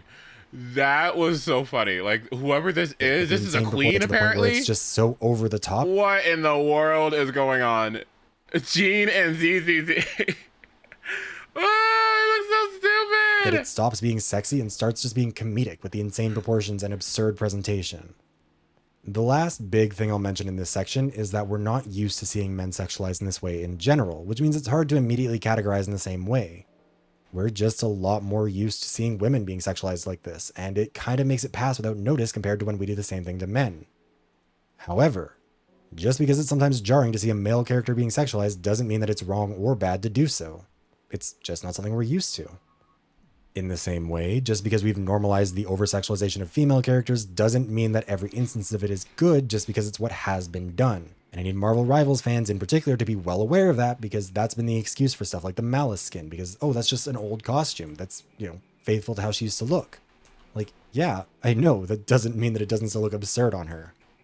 Anyways, with all of that said, let's get into the real meat of the topic here. Part 3. Sexualizing the male body. So we've been talking a lot about the theory of male sexualization, but good theory is nothing without good praxis. Part of what makes this discussion complicated is that the stuff that seems like the hard part, the stuff we've already covered, is actually a lot more simple than it seems. And the stuff that seems easy, just slutting out the men, is actually a lot more complicated than people seem to recognize. For one, men's body types aren't all going to be sexualized in the same ways, and while it's an oversimplification, it's helpful to break this down into a few categories to make the distinctions more obvious. Namely, twinks, hunks, and bears, each of whom has a different breakdown of muscle and body fat.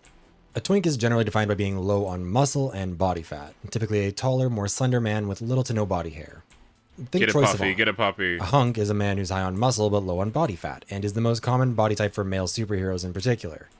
Pick a man from Marvel Rivals and you'll probably find a hunk. Body hair is usually non-existent or minimal, especially when the goal is to make them look sexy, since muscle definition can be lost under hair. And also it's just easier on the artist if they don't have to try and, give a man good body hair. It's hard on them. Ask any artist. Drawing body hair will ruin their wrists. A bear is a man with a fair bit of body fat, and who typically has muscles that are going to be noticeable but not necessarily defined. Like, bears don't have visible abs, but they often do have a fair bit of body hair. How we sexualize a twink will be very different than a bear, but it's important to remember that any body type can be sexualized, because no body type is inherently sexualized by default. They are all made that way by presentation and perception, and if we can do it to one of them, we can do it to everyone. Now, there's an assumption that showing skin equals sexualization, and while there's a correlation, it's not one-to-one. Showing skin can be a way to sexualize a character, but it's just not the only way. And it's especially important to remember that when it comes to men, since the skin that we are allowed to share by default is different than for women, and typically we're allowed to show a lot more of it without looking sexualized. A man with a bare chest is not going to be perceived the same way as a woman with a bare chest, and this is without even getting into how non-binary people have an especially complicated relationship to this, given that sexualization is often tied to the binary. This is complicated further by the fact that you can't sexualize a twink's chest in the same way as a man who has either more fat, muscle, or both, or a hairless man's chest the same way as a man with a lot of body hair. The heart-shaped cutout on a Venturine's chest wouldn't work the same if we put it on a big, hairy bear, because it would be pushed out more from the body. It wouldn't show the smooth skin, hair might be protruding from it, and it might get stretched in awkward ways when it's not against a flat surface like a Venturine's cutting board of a torso. It's also important to reinforce here that just like how no singular body type is inherently sexualized, there are also no body types incapable of being sexualized. Media that does sexualize men will typically lean towards twinks and hunks, because they're the easiest since they already fit more conventional models of attractiveness. Where are the chops? You can absolutely sexualize a fat man too. Yeah, okay. It's just in different ways. Like I said, showing skin is part of it, but proportionizing the body properly with clothing is a big part of it too. For a hunk with a big torso, you would want a shirt that accentuates the V shape of the torso, something that narrows at the waist and expands towards the chest, drawing attention to the fact that this is someone who's bulky, but that it's muscle, not fat. That could either be the literal cut of the outfit, like how the shape of it is built, or it could just be the patterns that are printed on it that give the same illusion. For a twink, you might want an outfit that accentuates their slenderness throughout, something that draws attention to both their slender waist and the fact that their chest, shoulders, and arms aren't significantly more broad. You might even want the outfit to kind of pull in towards the middle to try and counteract that, to maintain the slenderness throughout. You wouldn't want big, bulky sleeves, shoulders, anything like that. For a bear, you'd want the opposite. Instead of trying to slim them down in the waist, you're trying to follow the existing curves. You want to accentuate any roundness of the belly that there is, follow the curve of the chest, draw focus of the parts of the bear that you're trying to sexualize, and importantly, not try to hide the fat. You are embracing the fat, because that's very much so something that can be sexualized too. And if that idea sounds absurd to you, well, I appreciate you leaving more bears for the rest of us, and I promise there is a world of joy waiting for you the minute you stop gagging at the prospect of finding someone with a double-digit body fat percentage attractive. Importantly, this also extends to things like poses. The poses that sexualize a twink are going to rely more on them seeming live, agile, a bit more fluid in their movements. You want them to look slender, almost delicate. For hunks, you're looking for a more athletic stance, but one that still demonstrates coordination. Readiness, preparedness, muscles up front, standing up straight, walking with purpose, and being firm on their feet. To sexualize a hunk, you have to emphasize the sexual appeal of their muscles, so you want the posing to reflect that this is someone muscular who wants to show that off. Whereas for a twink, like I said, you're almost looking to communicate this delicateness, like the vibe that you could pick them up and throw them over your shoulder, or wrap your hands around their waist. For a bear, you'll want to lean into a pose that takes up space. You know, they're not going to stand with their legs pressed together, arms at their side, shoulders hunched in, because that's the opposite of what you're sexualizing about the bear. You're sexualizing their presence, their ability to fill that space. They are large. That's sexy. That's the point. I don't know if people remember this, but there was that meme a while ago that was like, when your boyfriend is 250 pounds, so he gets to decide when the cuddling ends. That is the energy you're trying to communicate when you sexualize a bigger man. That he's sexy because he's big. You know, a twink is a body pillow, but a bear is a weighted blanket with perks. Body hair also deserves more of a mention here, because the default when trying to sexualize a man is usually just to shave it all off. But that's not necessarily because smooth equals sexy and hairy equals unsexy, obviously. Instead, I would argue that when it comes to sexualizing men, it's more about communicating intentionality. That this is a character who is deliberately trying to present himself in a way that he sees as sexy. He's not just going with the wind. If you wanted to sexualize a hairy man, you've got to make a choice on that front. Either it's well-groomed body hair, or it's going wild. If part of what you're emphasizing with him is that he's like a professional of some sort, some big masculine lawyer or doctor or king or something, well-groomed body hair is going to help emphasize that. Well, yes. But if you're emphasizing that he's more of a wild, free spirit, then going ungroomed can help with that too. Or at least the illusion of being ungroomed. In the same way that men think they like women without makeup because they wear like a subtle foundation and a subtle lip, if you're going to have a man be hairy and you're trying to sexualize that, you want to find a way to make it look like he's just kind of letting it all fly wherever it goes, but you do still want it to look proper, you know? You don't want it to actually be just an untamed forest. You might find it sexy if there's an untamed forest, but again, not the same thing. Being hairless also isn't going to be universally perceived as sexy either, because shaving your body communicates something to the audience. It'll invite them to see the body as less rugged, more defined, which is why it's often done for twinks and hunks. Hair makes lines fuzzier in general, whether it's on your head, your body, or your face. I mean, try tweezing your eyebrows and see how different your face looks if you doubt me. It's like putting your face on HD. And so if we're going for hairless, we're communicating that there's something defined that we want to show off. It also indicates a lot of effort. Most grown men grow a fair bit of body hair, so a man who's smooth is a man who spends a lot of time on it. And a man who's smooth and also not covered in razor bumps is a man who clearly knows how to take care of his skin. And this works really well for characters who are meant to give the vibe of being very particular about their appearance, like Lifeweaver. But it wouldn't work as well on a man like Soldier 76. Oh my god. Like, that kind of vanity just isn't really in his wheelhouse. I'm emphasizing the body so much up front because we can't even really talk about stuff like outfits until we've established this stuff. You need to understand that sexualizing a character isn't just showing as much skin as possible or only using one body type that is the sexy body type. Rather, it's about knowing your whole character's deal. Their body type, their personality, their behavior, all that stuff. A big fat hairy bear can be sexy as hell if designed right, and a beefcake can look awful if he's not. But, now that we have established that stuff, time to move on to the outfits.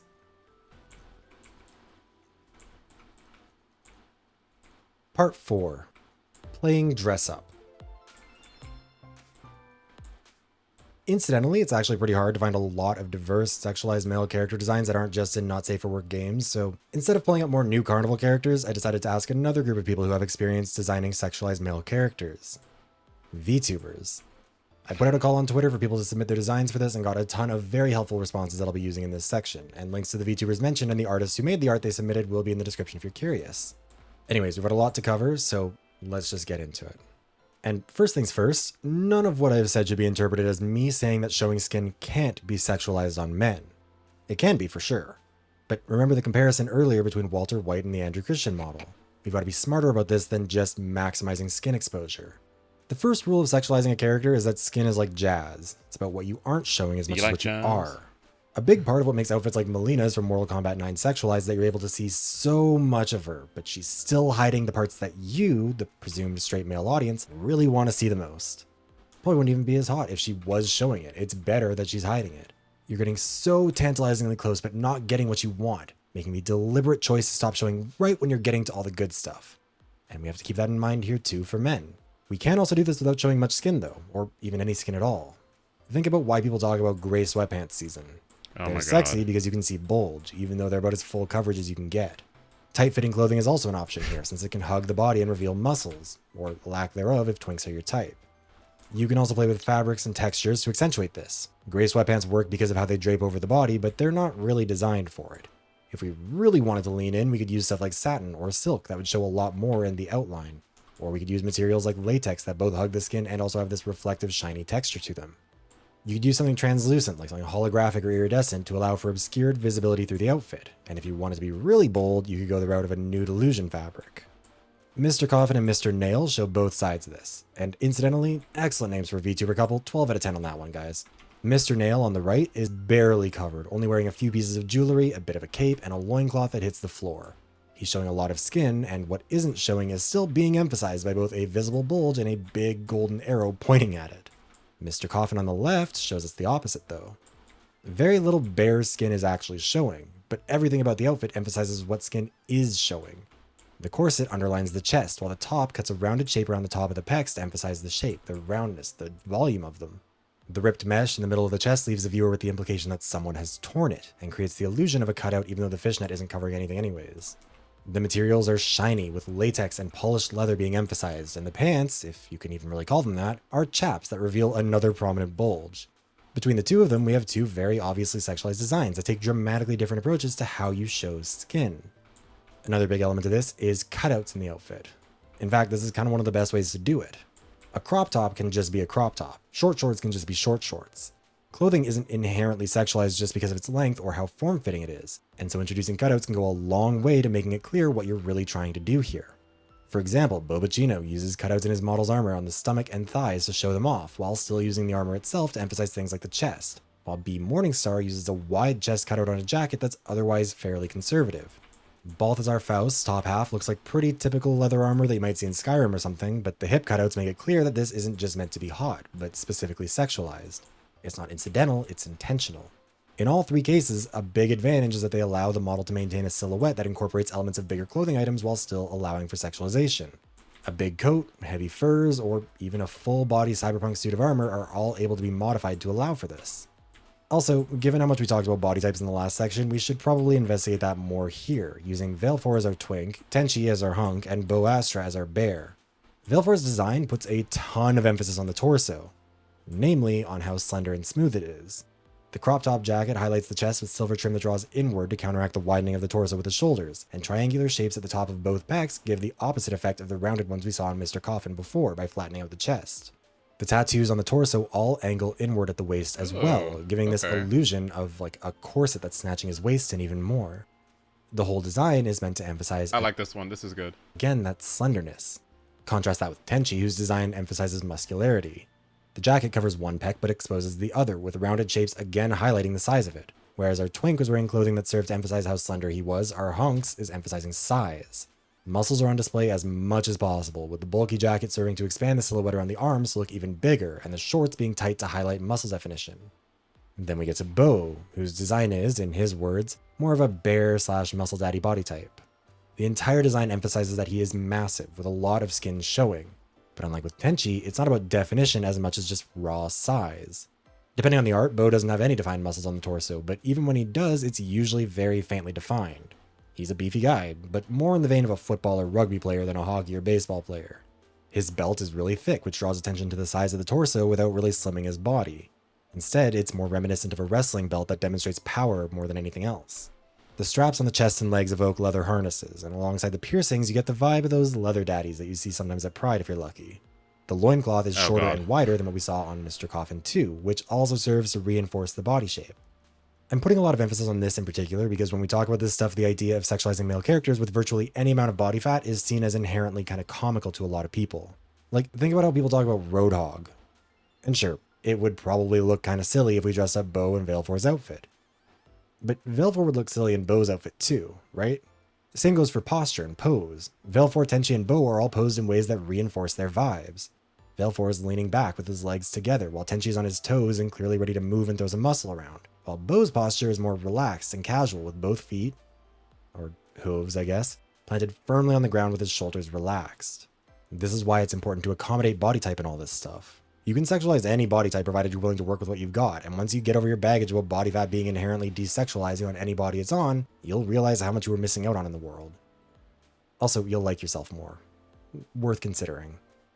Speaking of body type, we also want to remember that there are no hard and fast rules here. Julian Valentine's, okay, let's go back. Part 5. But why? Some people would argue it's about equality. The adage of, I don't want the women to be more covered up, I want the men to look sluttier. Or even cover up the women, undress the men. You know, that kind of approach that people take when talking about this stuff. However, I don't think that's the best argument here. Sexualizing every male character by default would just be as boring as sexualizing every female character by default. And even if women weren't being sexualized, I would still argue for incorporating more sexualized male character designs. That's not to say the contrast can't be interesting. Again, Voice of the Cards is a really good example of this, especially the first game, where the female characters are dressed in the way that men typically are, and the men are dressed more like how women typically are in these sorts of games. But part of why that worked is because it was an exception to the rule. I think it's more complicated than just trying to say, oh, well, we want to balance it out. We want it to be equal in this sense. Another argument that could be made would be for diversity in character designs. This opens up more options, and this is one that I'm more amenable to. I think I've demonstrated that there are a lot of options opened up when you make your men a bit more lewd, and that doesn't just appeal to people who are attracted to men. A lot of the counter argument towards this stuff is that it would turn off straight men, who are the presumed main audience of any game, but personally, I've never really understood that. Tons of straight women do enjoy the sexualized designs of female characters without any sexual attraction to them, in large part because it does feel cool to feel sexy and powerful. Obviously not just to give a pass to like the over-sexualization of female characters in general, but you get what I mean, right? Straight men can enjoy that fantasy too. That's why the men in straight and not safe for work content of any kind are still going to be hot enough that it doesn't ruin the moment for them. Also, people who are attracted to men are still part of the gaming space, whether it's women, whether it's men, whether it's whoever. And it doesn't hurt straight men to throw just a little fan service our way too. There's literally no negative impact on you. However, I think the issue with all of this is that it assumes that there has to be a reason in the first place. Like, what is the reason for why we should do X and not Y? What's the merit behind any character design element? When it comes to character design, where we draw the line on what is and is not on the table tells us something about who we are. Considering this stuff a priority for female character design and not even an option for male character design tells us something about who is not only being pandered to, but also who's being left out. And again, it also does leave out men if they aren't ever allowed to embrace a male Ivy Valentine or Evelyn type of vibe and express that part of themselves. Lots of men do have that inside them, so why leave them out? There are things that should be off the table, don't get it twisted. The most obvious would be the sexualization of children, which I don't think video games as a medium are really capable of addressing.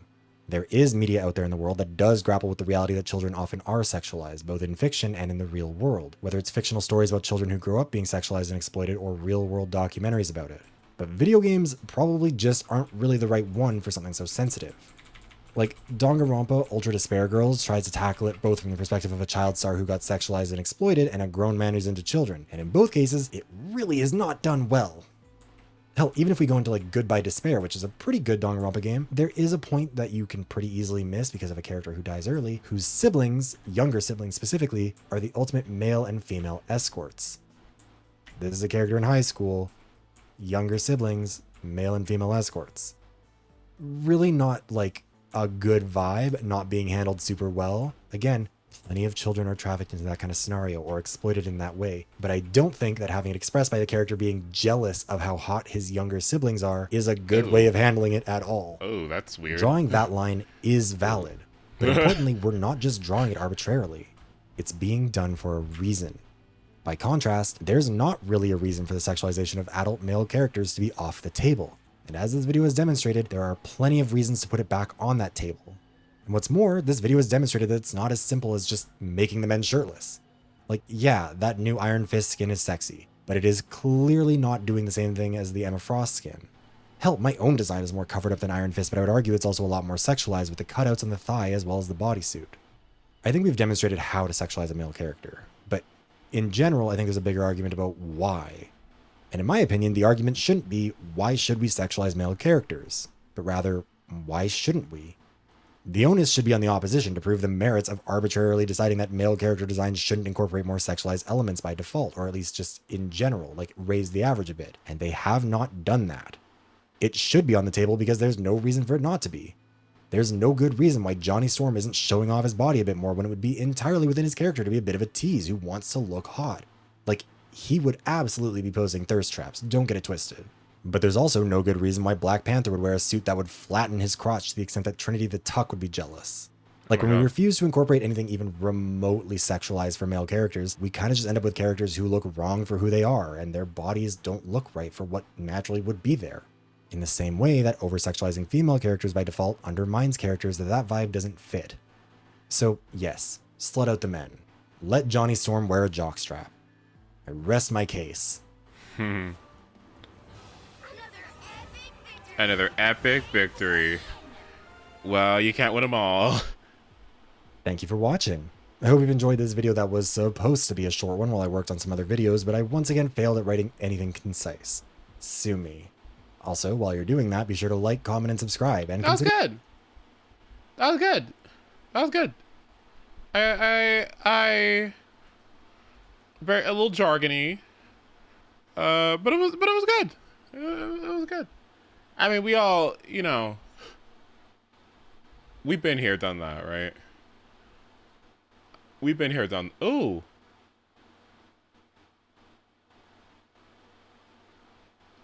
Ooh. The majority of people may not be ready for progressive levels of sexiness in men's fashion and character design, but I am. So let's get into a little bit of what that could look like.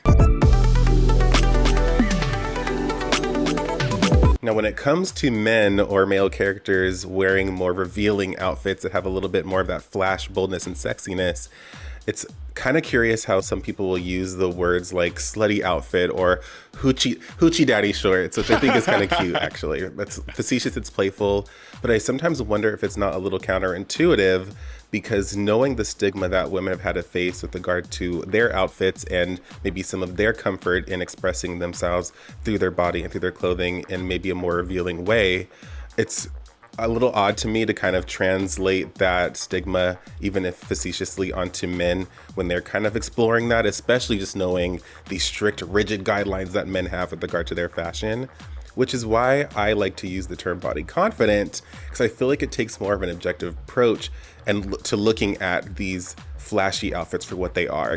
I feel like it even takes a little bit of the sexual component out of it, because it's pretty straightforward. If you are serving body, and that could be a skin tight outfit that just kind of shows the form of the silhouette, to something that's giving a lot of different body parts coming through, it's the body plus the confidence and the comfort to back it up. And I feel like it can also lead to a much more of a nuanced conversation when we look at things from a multiple dimensions, x-axis and y-axis, because it removes us from looking at things so one-dimensionally and black and white, and opens up the evaluation of something to multiple different factors and parameters. Even better if we could look at things from a three-dimensional, four-dimensional perspective. Body confident, sexiness, fashionable stylishness, and accessibility. That's what I like to do with my channel, and that's ultimately what I even approach with regard to these more sexy outfits, because it removes the propensity for it to lead into a drama train, one-dimensional conversation, picking sides situation, to something that's much more progressive and constructive. Now, when we think about the number of characters that are serving sexiness or body confidence between males and females, I don't necessarily know that it's 100% comparable, 50-50, 1-to-1, but there's a lot of male characters serving a lot of body and sexiness throughout. He's so hot. Okay, I'm sorry. I'm so sorry. Okay, nobody cares. It's just some fucking fighter dude. Okay, but Ryu, it's just, I really can't. I'm so sorry. Like, he's so cute. This look for him is so good. He has never looked this good. And it's like very rare where I'll find an artist that will put it into reality, but like, please, like, he's so cute. Multiple different, it's like, he's like, I can't. Media franchises, specifically video games and even maybe a little bit of anime. And all you have to do is scroll through, especially fighting game genres, even action adventure, and a little bit of MOBA games. I'm thinking League of Legends maybe more specifically. League is and you'll kinda see good with it. plenty of League's pretty abs, good at it. arms coming at us left and right. Oh. And I think that... Oh, okay. Don't know about him, but okay. A lot of this is just a symptom of men not having as strong a foundation of fashion variety as women. Not necessarily that some ways in which skin is depicted on women is necessarily better than men. It's just men haven't been depicted in many different ways historically, so there's really not as much of a foundation to work off of, aside from just literally copying and pasting designs you see on women. Which is why we're just getting a whole bunch of like just shirtlessness. And I've already said before how I love a shirtless moment. I just would prefer if there's more accessory. Give me something to fill in that void, because even though it's maybe not completely comparable to have a bare torso be the same as like a woman in like a little pair of hot pants or some sort of like, I don't know if I would have shown Viego, but okay. Like panties. To me, style-wise, it is pretty equal. Like I've, not because I'm woke, have said that I'm not as much into just women in panties as far as their outfits, because I think it's just boring. I don't think, especially when there's no other styling going on around it, like there's not at least an interesting upper body, there's not a tall boot, like it's just lazy. It feels cheap. It doesn't feel like we're really doing anything creative. Oh, what the there. fuck is that? And the same sentiment can be applied to these shirtless men. As great as they look, like we have some great video game male icons going on. You know, like Kratos. Even Geralt has been depicted in very interesting and alluring and attractive ways in The Witcher. There's even a bath scene with Geralt where I'm just like, whoa. But then that really just is basic core foundational character design. Like it's just the body. We're not getting any real fashion or fantasy and style beyond the power and the strength and the capability that these men have.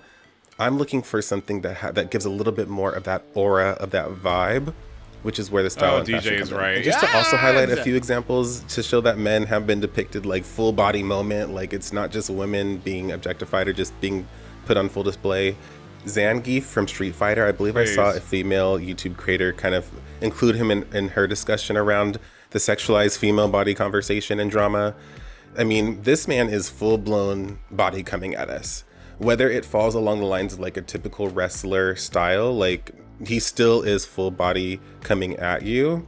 So I mean, when I think about like Angel, who I think was also a little bit of a wrestler from King of Fighters, she's just, I loved the chaps, loved the crop top. Not the biggest fan of just the simple panty look, but I mean, they're both giving full body. So I mean, there is some equal. The chaps are good. The fucking panties randomly being there is funny. Playing ground there. And then another example that I found was Dio from Final Fantasy VII. And in the original game, he was just like in a Speedo, like workout short situation. Even though he does also, similar to Zangief, kind of follow the bodybuilder type kind of like archetype. And that kind of is a little bit like circus. It has some root in something that doesn't make it just like a complete just depiction of male body for male body. It still is a lot of body coming at us. Like, and I'm glad that they did give him a little bit more like the cape and the boots. That's where we're starting to get towards more of like, give me at least some style if you're gonna give us all that body, but like, dang. There's men depicted this way. It's just you have to look a little bit closer to find it. I've also said before how I think that female bodysuits can get a little boring as well, even if there's some great silhouette and physique going on there. I do feel the same way about men's fitted bodysuits or just like fitted outfits in general, which is why when it comes to like superhero costumes or just like suits, I'm also not particularly blown away, just because it just, again, there's nothing else going on there outside of color blocking and just maybe some patterns and designs going on. But regardless, it is still body confidence and it could still be considered sexy because we're getting full body, we're getting muscle outline, we're getting full shape and silhouette. And I find it interesting how there's like not as much of like an uproar about that, and like how people fixate on women's bodies. Like, yeah, women have titties and butt, like that's gonna come out in a skin tight suit, but there's just as much showing as far as the male body, and I don't think you need to show bulge. Genitalia is not comparable to titty. All right, it just really isn't. It's not. But it's not. Like, if you get it, you get it. You know, like it's just not. It's not. I agree. I like that statement. That's so we're still getting at least the form, and it even echoes a little bit of the Greek sculpture work from the past, where people just appreciate the overall muscular, strong, idealistic peak male form. And I feel like that is body confidence, that is sexiness in its own way. Not the most stylish, but it's still something that's taking place and easily could lead to men, and does lead to men being just as objectified. I don't know, I just kind of really wanted to sprinkle that in there. And so actually this is where I'm gonna move into the Marvel Rivals conversation, because I do acknowledge that there is a discrepancy here specifically where there's female characters in much more of that different skin showing in different ways. And outside of Namor, who was giving us the full body moment for the guys and really carrying the torch there, and a little bit of Black Panther too, we're just not getting as much of it, which is why I loved the recent Iron Fist skin, because based on the comics, like that was just a super suit, you know? And like I just said, like not as moved or enamored by those, but they gave him a full chest display moment, and the jacket is technically a crop. So, I mean, that's really great ways in which I feel like the devs are kind of moving how they can in progressive ways beyond the source material, especially with something that's so classic and has such a attached fan base that it would be quick to kind of get in an uproar if something is too deviant from what was from the source material. I feel like that's movement in the right direction, giving males different depictions and evolutions in style. Like, you got to appreciate what you get, where and how you can get it, which is why I would love to see Gambit in there. Like, Gambit is giving some body confidence. We've seen it. I've already talked about this. He would be perfect to kind of help diversify that set of style, and it's definitely conducive to some interesting looks and outfits. And then also Wolverine, we need some body from him for sure. I've already said this too, like we need at least a shirtless moment, but he also had a cropped vest look in the comics. I feel like that's an easy way to diversify the range. There's also a character, Nate Gray. I think he's a little bit more niche, and I don't know if he's mainstream enough to kind of work his way in there, but he's serving a lot of body confidence in the comics, and he would be prime for something like that. But speaking of Nate Gray, because I feel like he had a lot of like jacket shirtless moments, that leans into a realm where I can get a bit more into it. Like, if you're gonna give me a full torso, give me some sort of outerwear. Give me something that could be conducive to some sort of coordination between the pants and the top. Just more opportunities for fashion, aesthetic, and design elements to come through.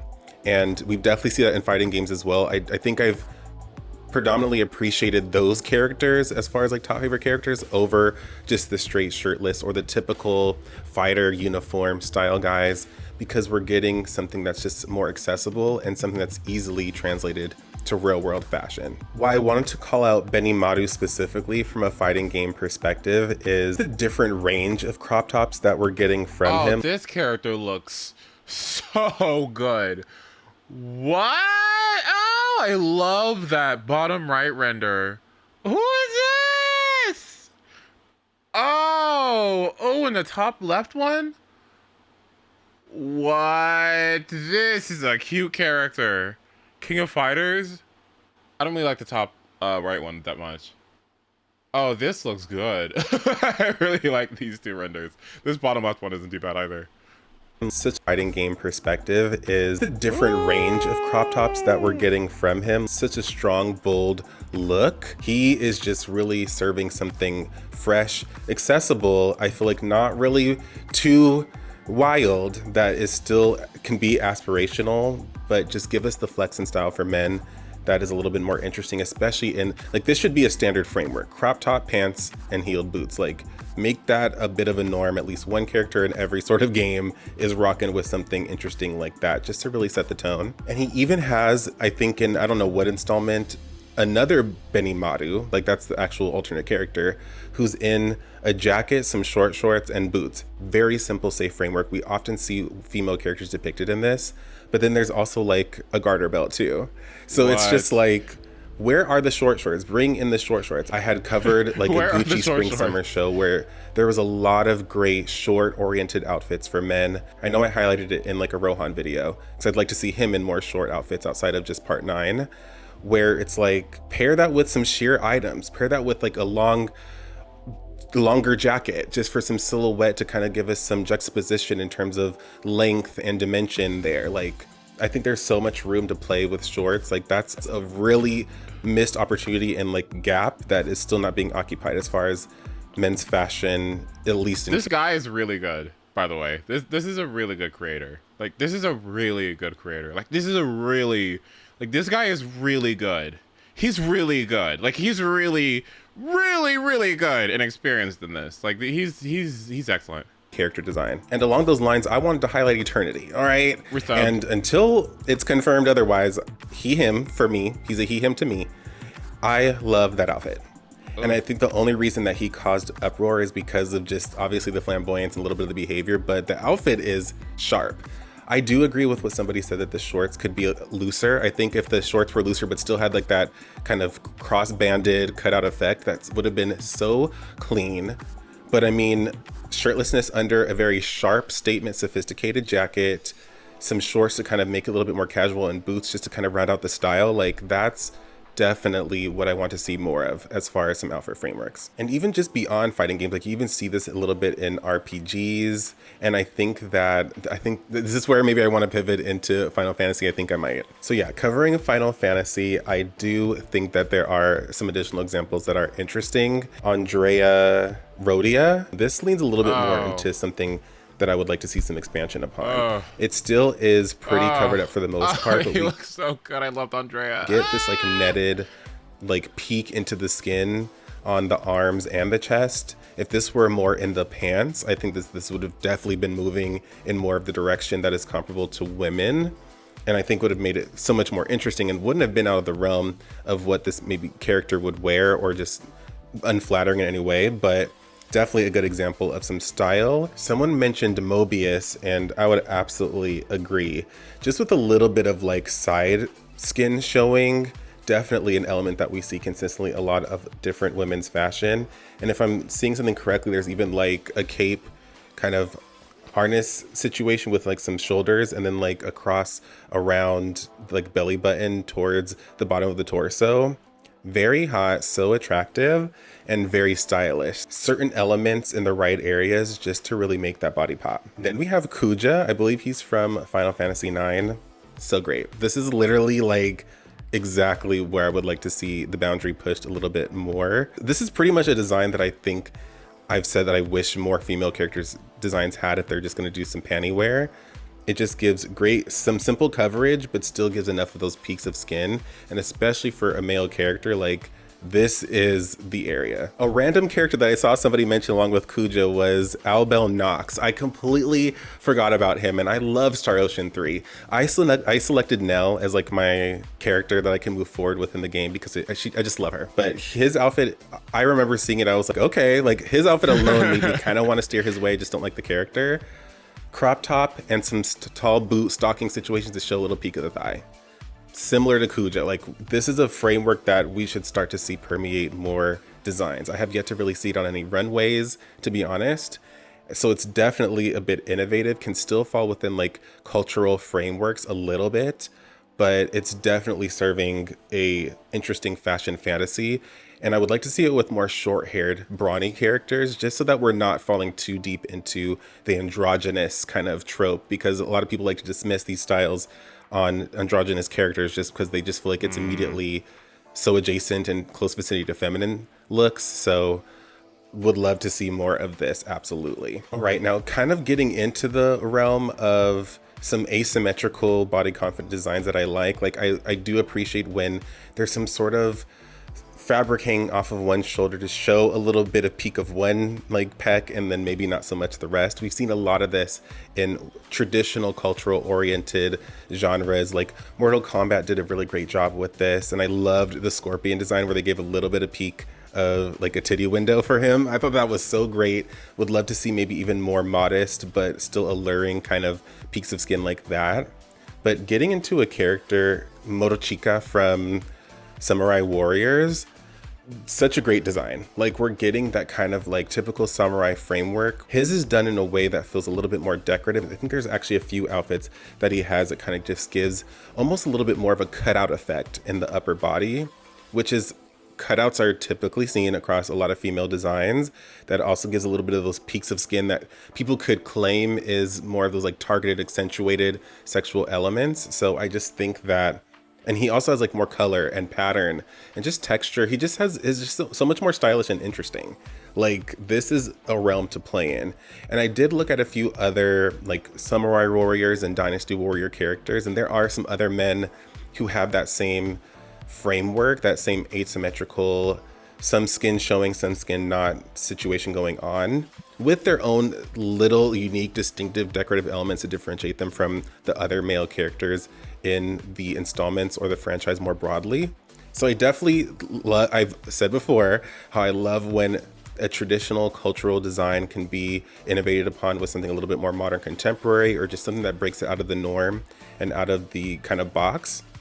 More something like this, but even with something that's a little bit more today would be ideal. And I know a lot of people who have bigger builds can be a little insecure with the body confidence just because of their shape. But I mean, when we look at Shutsu, I feel like he is a great example of like body confidence. We're getting there's a look where there's like a crop going on, like he's serving it. And there's even like some side panel I think going on in the look. Like body confidence is body confidence. If you're serving some body, some skin, and you got the confidence to back it up, that's what that means. And so just wanted to pepper in that example of for bigger build characters. And then kind of along those lines, there's Prince of Persia. I know I featured a Prince of Persia character in this like posted it on my channel. I mean, it does kind of still fall along the lines of shirtlessness, upper body, but just based on the cultural elements, I feel like there's so much room to build upon a foundation like this with just deeper cut tunics that are sleeveless or just strategic draping of cloth and fabric around the shoulders and the waist in just different ways, just to kind of create a really unique, interesting look that I would love to see more playfulness and exploration going on with. Link is a character that I never would have thought I would talk about in this kind of conversation, but people called out some of the Tears of the Kingdom and Breath of the Wild looks. I've never really covered any sort of Link or Zelda oriented installments because when you're just like in a standard tunic, Elden universe, like Renaissance fair-ish kind of design, I mean, like I've said, we've seen it before. Like if you've seen it once, you've seen it a million times. Like I'm not really seeing the build here, but with some of the alternate looks that he has, like this is absolutely what I want to see.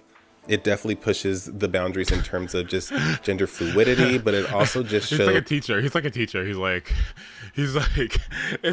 grading a paper. It's like grading a paper, and just going like, yeah, this is exactly what I want to see. Like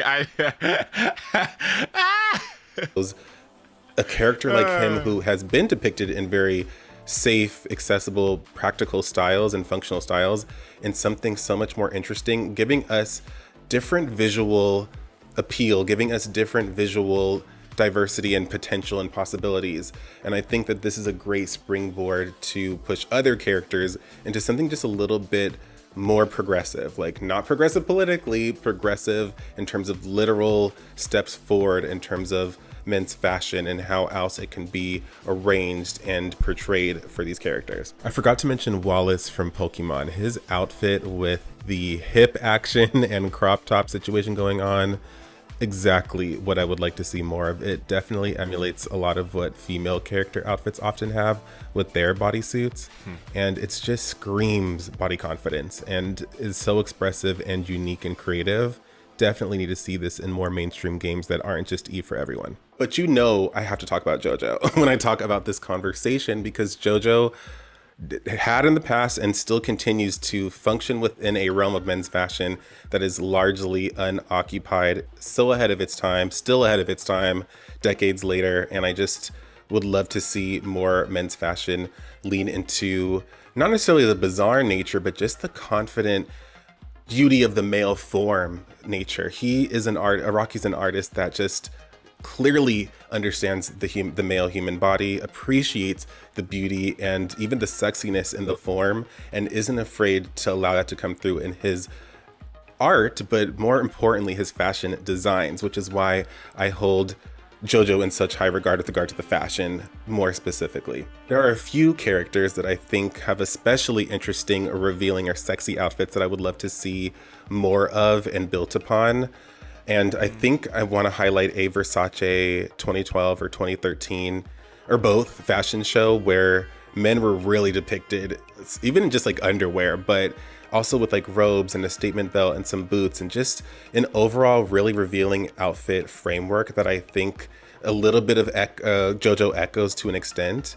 And I would just love to see built upon as far as really appreciating the strength and the power in the male figure, but also how it could be beautifully dressed up in very simple means to accentuate just the right areas. And Vanilla Ice is an immediate kind of draw from that idea that I loved his outfit, particularly the one where he just like full leg coming at us. Like in this case, let's go for it. We don't ever get anything like this where it's like a one-piece bodysuit with some sort of like robe. He had his great statement belt, some boots to go along with it. Usually I like when there's some sort of garter or some sort of like taller boot or stocking, especially on female characters, but that's just because we've seen so much of that before. We have yet to see too much of this, and I just want to see more. Oya Komova is another one. Even though his outfit is more skirt oriented, again, we're not really getting any of that. Like it's a skirt, it's a crop vest or top and some boots, like, and a hat. We're getting coordination top to bottom. So much style and fashion components there that I just don't feel are really making their way through in enough designs. I know men are experimenting with skirts today in fashion, and I love that. But as far as actual characters depicted this way, but still really carrying some of that masculine edge that is taken seriously, would love to see more of it. Then we have Malone, and I loved his design because of the asymmetry, but also just the very strong cutout elements. Like I've said, cutouts are a very heavy component within a lot of female designs that accentuate certain areas, and I think that his were applied so well to honestly accentuate a lot of the upper body, which is where the sexiness or flashiness in men's fashion and designs tends to really reside, but just in a really just nice, clean way. Even for a bodysuit on top of that, like, I just love this framework. Want to see more of it, absolutely. I appreciated Diavolo's design, not only from like a crop top, almost like suspender oriented moment, but some of that also like netted mesh material, even a little, it's even a bit sheer. Like, I just don't feel like we've played enough with sheer material in men's character design fashion. Like, it's on the runways definitely as an element of like sexier, body confident men's clothing, but within like actual character outfits, definitely want to see something with a little bit more statement and uniqueness along these lines. I just feel like it's so easily applied, especially with standard outfit pieces like slacks, belts, shoes, but a character design that will always just like stand out to me and was just so unlike anything I've ever seen. Narciso's outfit, like, we don't get enough design. Like what is this? It built a little bit upon the like Final Fantasy Kuja style, with like something that's a little bit of like a panty with some sort of like skirt or fabric wrapped around the waist, but like just the whole mesh detailing throughout the whole look. Thigh-high boots, like this easily. And what gets me is that he has just like the long hair, making him look a bit androgynous.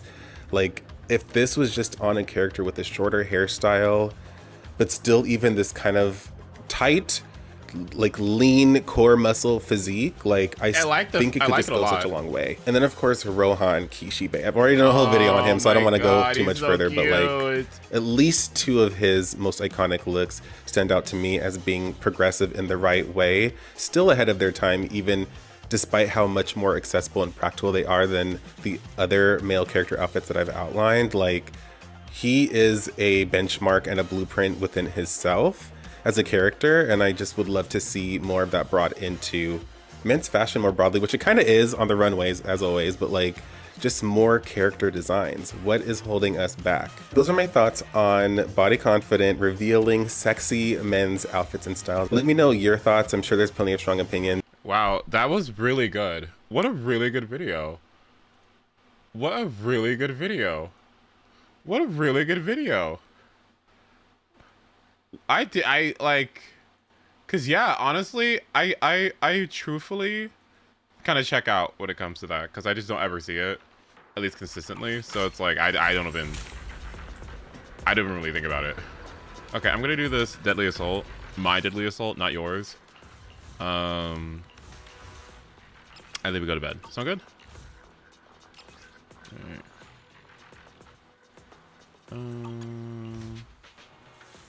Let me think. What do I want to do? Do I want to delegate Astra to bring her yet again? No.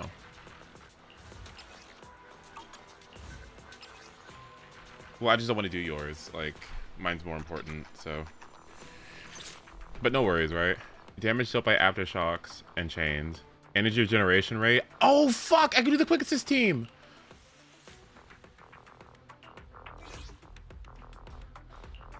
The anticipation off stage is the perfect prelude. Let me finish my cup of hot water. Which one do I want to do?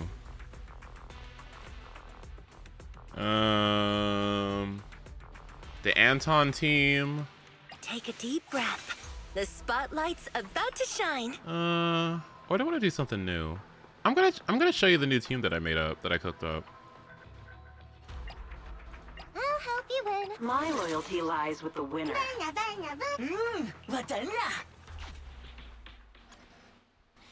I learned something. So the tech that I learned was, if you're playing Pulchra, you don't want to swap back into her, obviously, because you get rid of your Hunter's Gate or whatever, right? And you want to start her thing from off field, so you need an EX special, but you don't always have the energy for that, right? Or you don't want to waste it. So well, here's what I learned. I'm gonna show you. So you start playing the game, right? You wait for an opportunity. We wait for a base of assistable. There it is. Okay. So you do this, right? You're in a base of assist, right? And you press the button. You do the hit, right? So when I swap back into Nekomata, I have to do an EX special on her in order to get Pulchra to start doing her aftershock things from off field, right? No. What I can do here instead is I can swap into Nekomata from Pulchra, right? Quickly swap again into Astra. And then when Astra does her slam thing, that counts as an EX special attack. And then Pulchra will start doing her thing. And then from there, I can quick assist into Nekomata and then on field with her. So let me demonstrate. So 1, 2, fire, and then I can start on fielding now without having to worry about using Nekomata's energy. Isn't that nice? I can do it a little bit further too. If I didn't have to deal with stupid 2 laser beams, okay. Please hit me. Please hit me. There we go. Okay. So I do my chain attack, or do my evasive assist here, right? And I do my evasive assist here, right? And then I do the follow up, right? So you would think, oh, I need to quick assist back into Nekomata. No, you don't. What I can do is this quick assist window lasts for a little bit of time. I used to find that I used to have like a lot of energy on my Pulchra that was just never used, right? Here's how you can use it. You come in through an evasive assist, right? You do the follow-up, right? And before you swap, do an EX and then swap. That way you can get a little bit more days. So then, go back in. There you go. See? Isn't it nice? In the name of hope.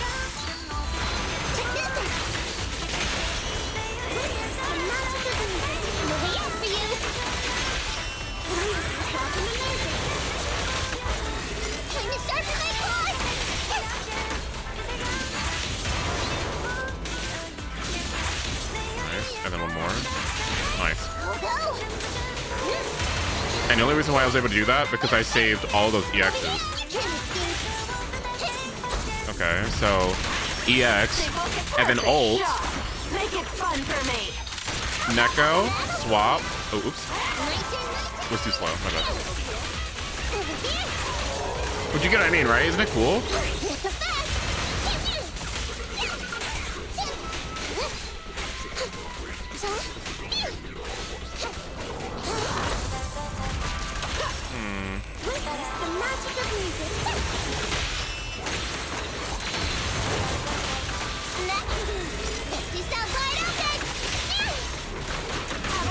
Music is the rhythm of life.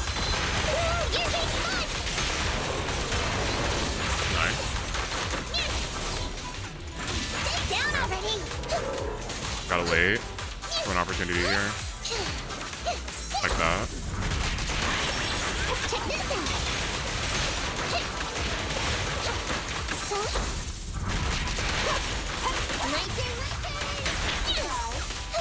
Oops.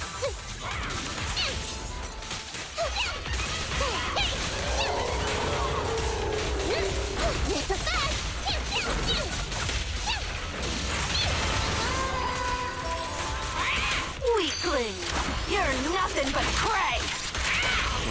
Witness the magic of music. That'll keep ya. My turn, my turn. Time to sharpen my claws.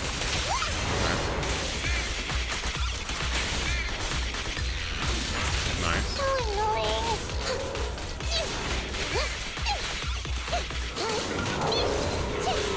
Much more chaos. That'll keep ya. My turn, my turn. Together, we'll compose a miracle. You're being fun. Let's hurry up. That'll keep ya. Have enough. It's a fact. Take. Nice.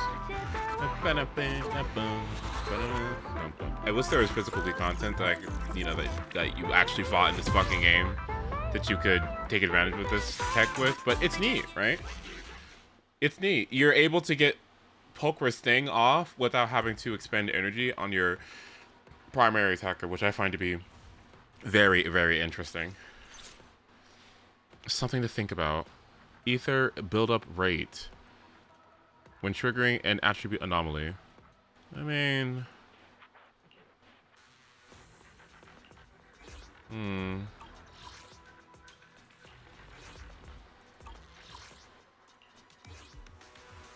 What was the other one? The other one was Aftershock? And chain attack damage. Let's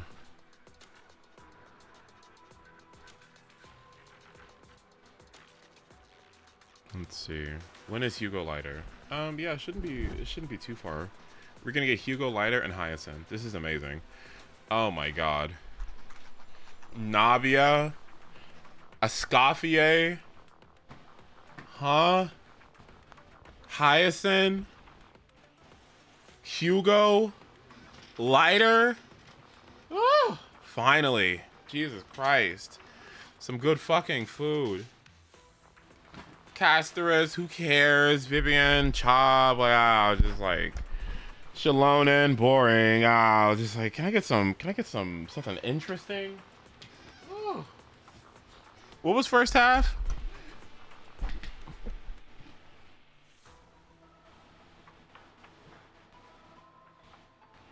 Oh, I completely forgot. What was first half for Genshin? Yeah. Oh shit. It was. Oh god, it was Veresa. Yeah. Veresa and Shenyun. Yeah.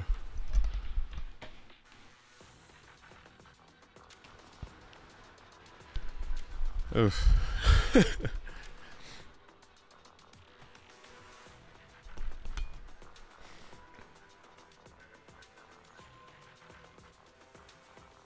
Did you guys wish on those banners? Did everyone get an Eon-san? Yeah, I hope so. I always don't know what to do against this fucking idiot, dude. Like, it says, what do you want me to do? He wants disorders. When triggering an anomaly, reduce the foe's defense. And increase the damage they receive from attribute anomalies. Well, that sucks because it has anti-synergy with Grace. I've got your back. Whatever, it's okay.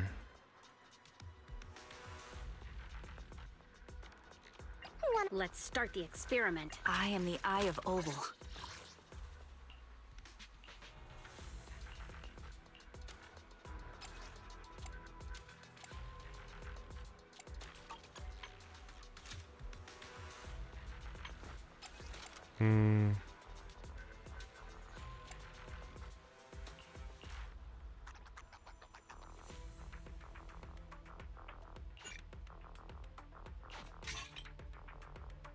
Still mad Ipa isn't on Kenichi's banner.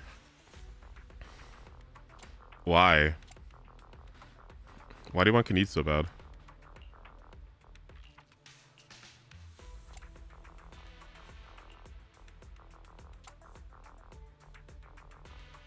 He doesn't want to pull estrogen. Is there something like wrong with her or something?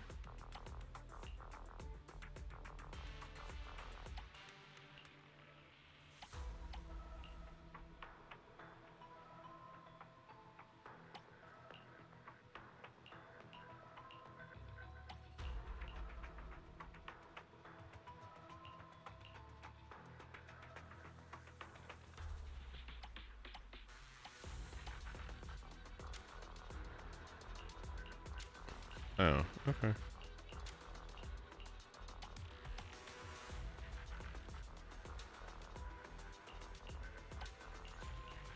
Oh, don't worry, you're not the only one who doesn't care about Skirk.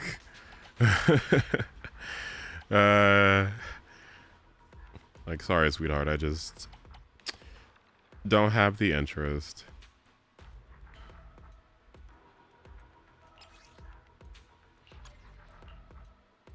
Do I really want to level up a new piece right now? Ugh, fine. Alright. Do I have anomaly mastery or anomaly proficiency? I do. There's one. Okay. Do I have mastery? I do. That's nice. I guess I'll take this one then. Okay. Have another one. Physical, ether, pen ratio with anomaly proficiency. It would be ideally this piece. This one's actually really good too. That one's not the worst.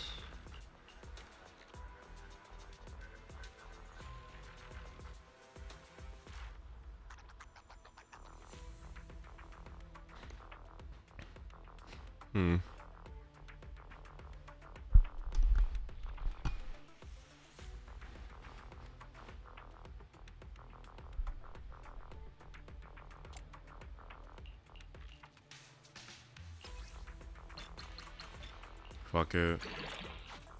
Oh my. That's what I know for sure.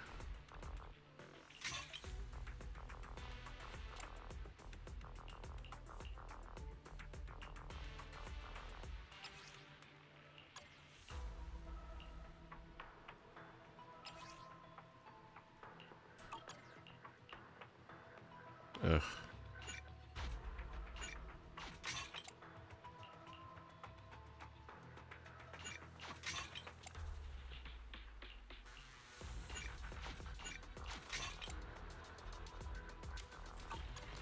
All right, let's start the experiment, I think. You want a glass of nitro fuel? Can I change the buff, please? Oh, no. Good. Okay.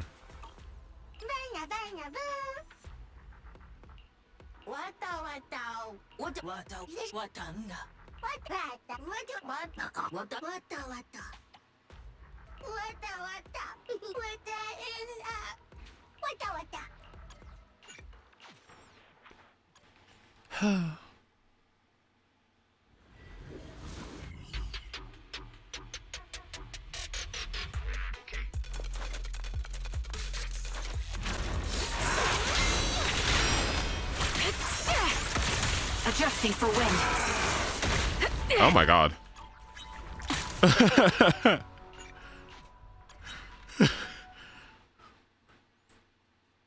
Those booty cheeks like ricocheted. Oh my god.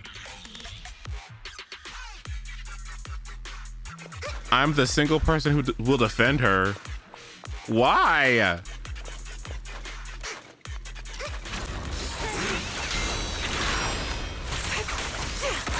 Recalibrating.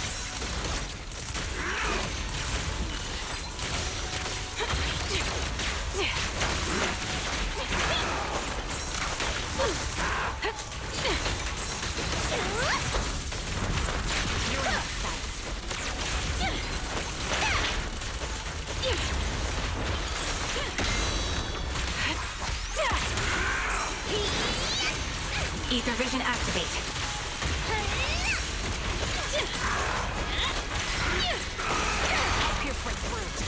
Target locked. I'm so sick of this fucking bitch. He pisses me off so bad.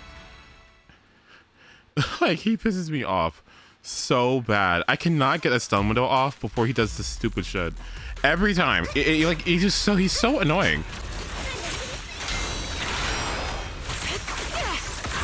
Ether vision activate. Can't catch me.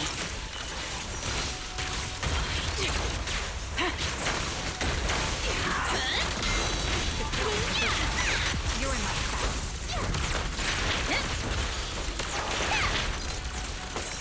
Show no mercy. Oh.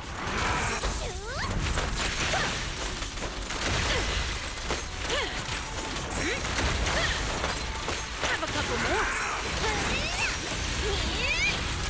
This bullet will reach its mark.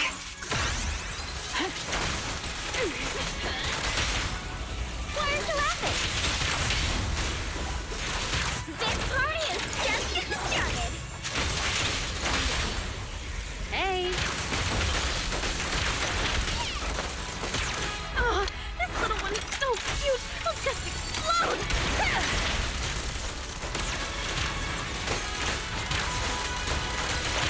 Hey.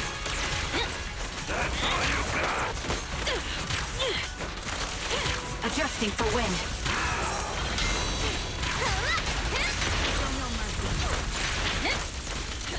Increase firepower. Supporting position. You're in my sight.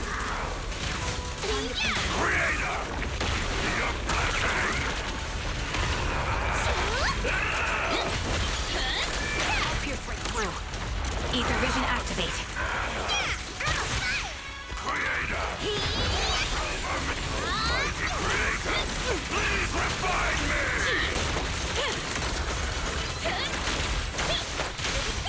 The flames follow my flow.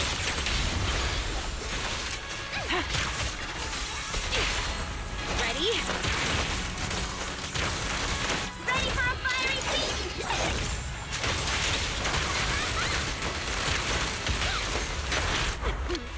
Commence demolition! It's not bad. It could be better, but it's not bad. Sniper's Creed. One shot, one kill. Supporting position. You're in my sight.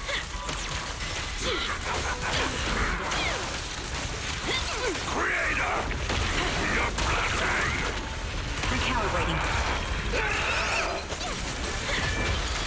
I'll pierce right through.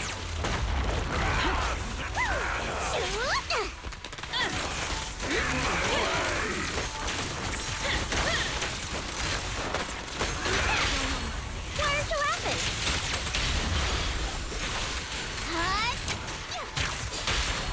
That's potential energy. Laughing. Do you ever get weirded out when she says that? Oh, this little one is so cute. I'll just explode. That's all you got! No mercy. This party is just getting started. Right, like. The melody of combat. Adjusting for wind.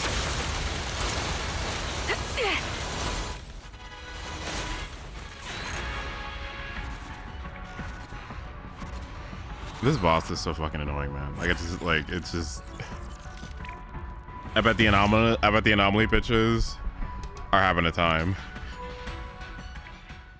I'm just so happy that Zenless is not unfun for me after never like playing into the anomaly teams. Like, I'm happy I skipped all of them, if I'm honest. Like, it's so interesting. Like, Jane became slightly interesting when I noticed that she could like extend her passion state, right? But everyone else is just like, I don't know.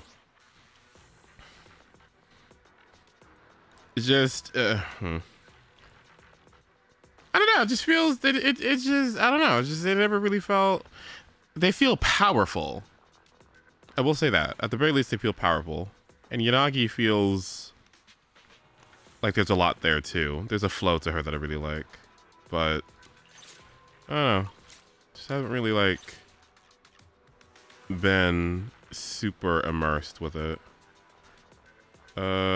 Physical anomaly buildup rate. I could use, well, I can't use Piper now because I just used her in the other one, so I guess I have to do mono fire here. That's okay.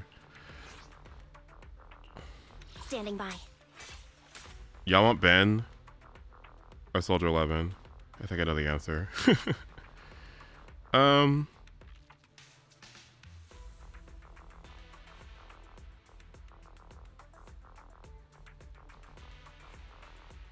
Answer the question. What? Ace, what should I be running on Lighter and Lycan and a Hugo team? You probably want to have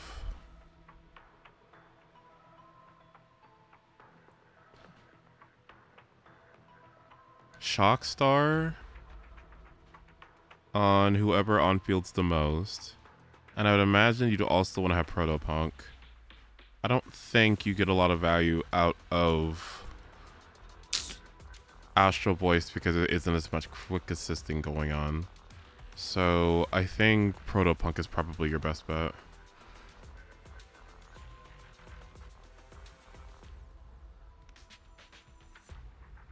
We want Ellen against Pompeii.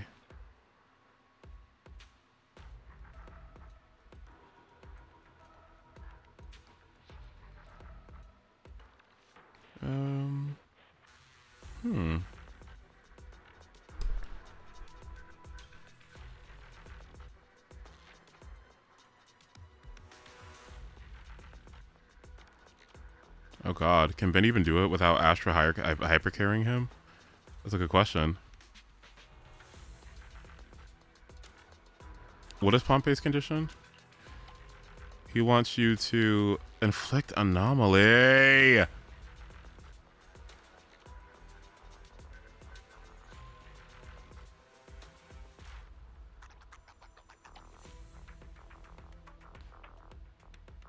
Okay, buddy. All right, what do we got? We fighting? Want to see the red scarf? Only we fighting? Time for some hard labor? What do I want, Lucy?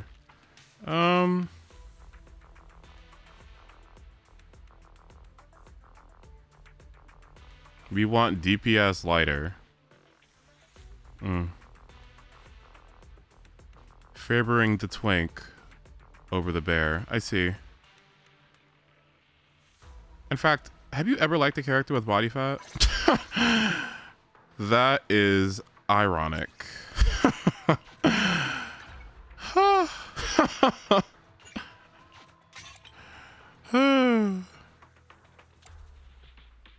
Very interesting behavior.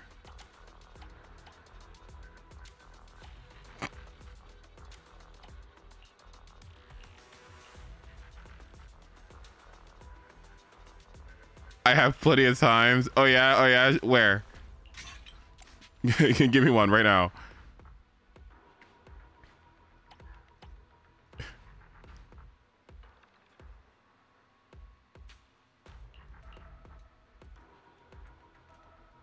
E-cover?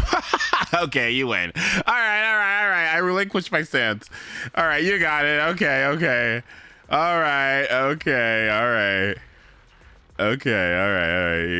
You got me. Okay. Good save.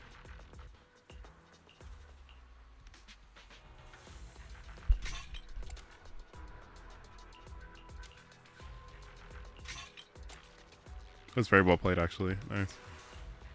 That's a page out of my book.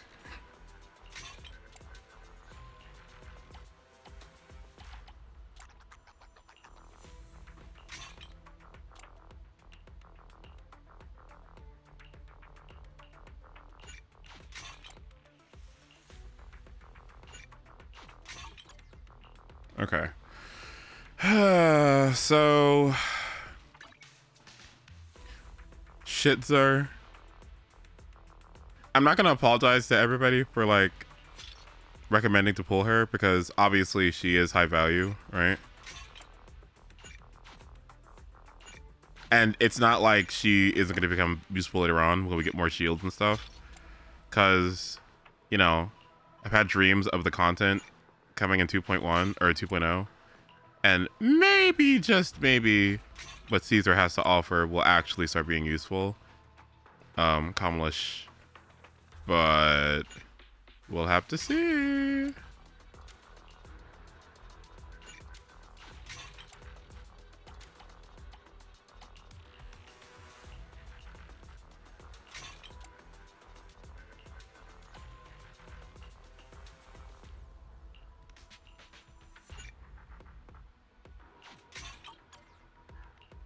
Yeah, I was originally just gonna pull for her weapon, but then I pulled for her because I got her in 30 pulls. Oh, so it didn't even matter for me. Wait a minute. I won! 16 minus 100 equals 86. Okay.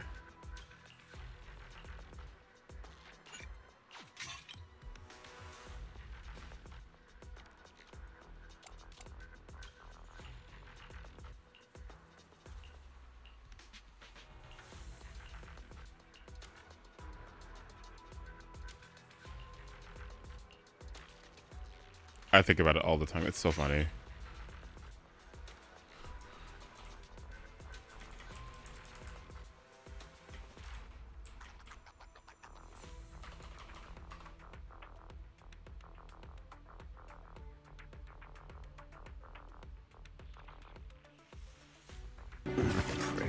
Watch where you walking, bitch. What did you... Wait a minute. I'm white.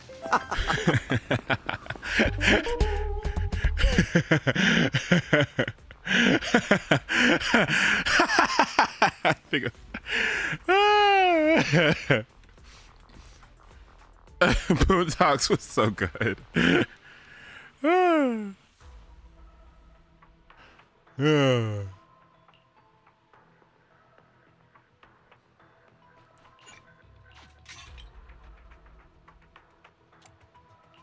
Oh my god, if Scott pulled that out, I give him a round of applause. He can't do it often, but if he pulled that one out, I'd have to give him a round of applause. Be like, damn.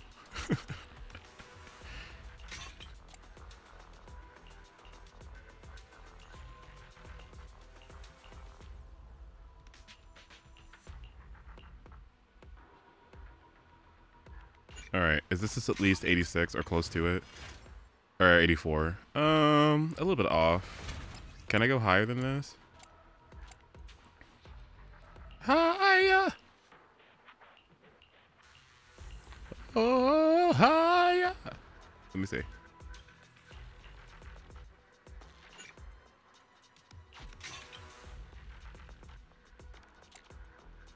No, it's not a scam. Okay. I don't fully regret her anymore. I take that back. I was just lying for attention. Okay, that's much better. Oh, that looks good, doesn't it? Actually, it looks real good.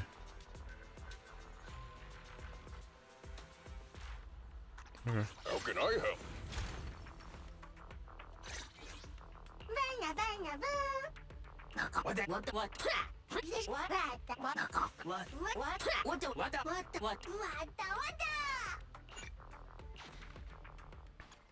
Low key, she's not even fun. She's not an execution check, but she kind of reminds me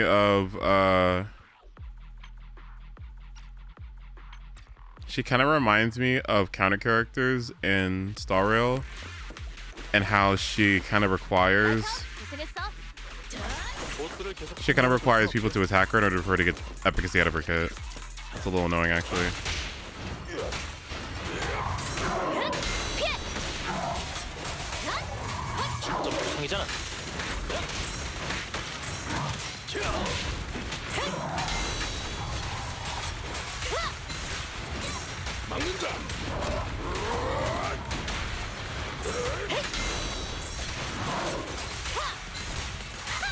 보스를 계속 선봉해 두십시오. 비켜 비켜. 이 얘기 받아보시지. 관계자 외 출입 금지야.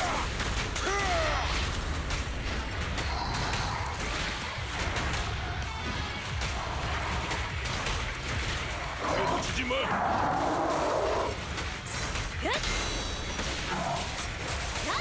서로의 기운에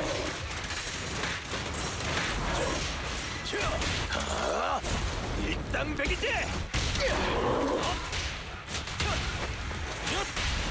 비켜 비켜.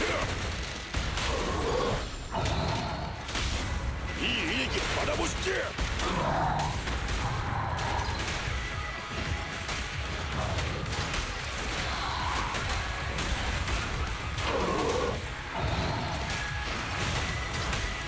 아직 일이 남았어.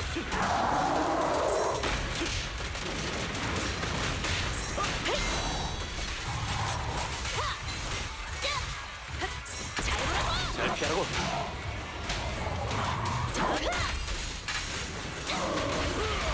동행 금지다. 확점 부상이잖아. 비켜 비켜. 이 얘기 받아보시지. 공트리트 기동은 막을 수 없어.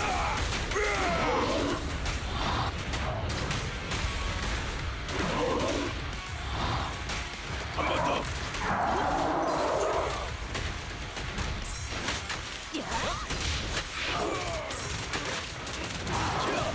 Great.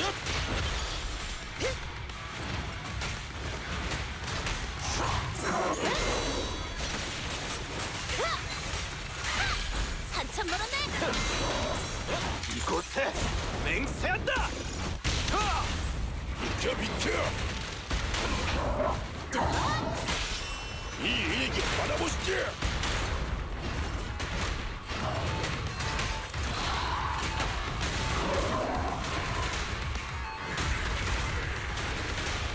아직 일이 남았어.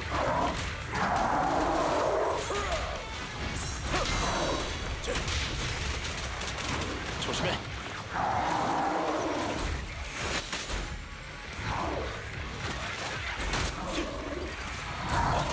어때? 괜찮지? Oh god. 관계자 외 출입 금지야. Close. I needed to dodge a little bit more. Okay. For performance points. The other Pompeii requires defensive assists. This one requires dodges. I need to keep that in mind.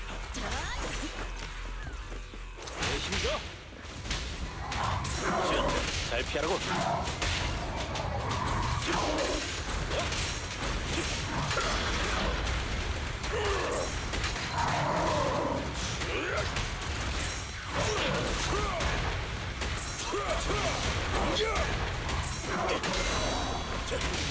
사라져라. Great.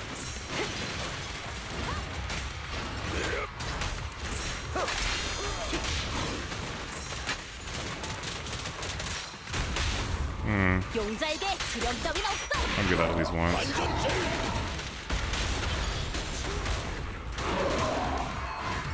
공트리스 기둥은 막을 수 없어.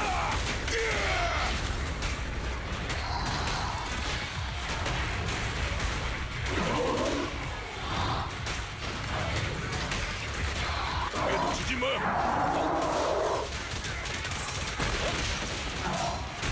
무패 챔피언, 널 위해 등장.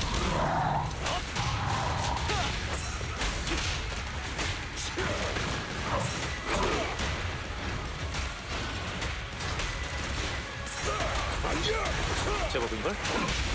이 일기 받아보시지. 오로지 승자만이 기억돼 있어. 대챔피언도 실제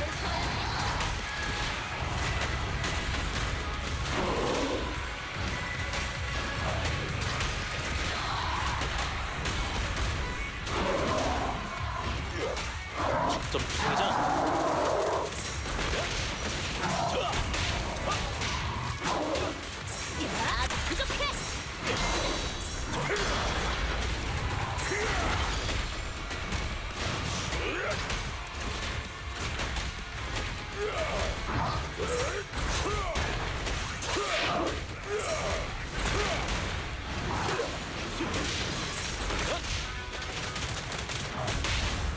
비켜 비켜. 꺼져버려. 이 일기 받아보시지.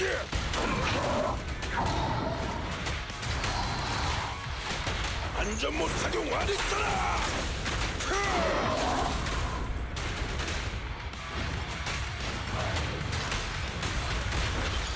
아직 일이 남았어.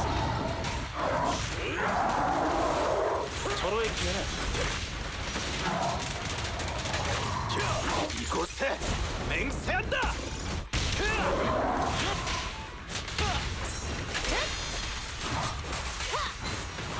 전출한 명예이자 책임이야. 비켜 비켜. 이 일기 받아보시지.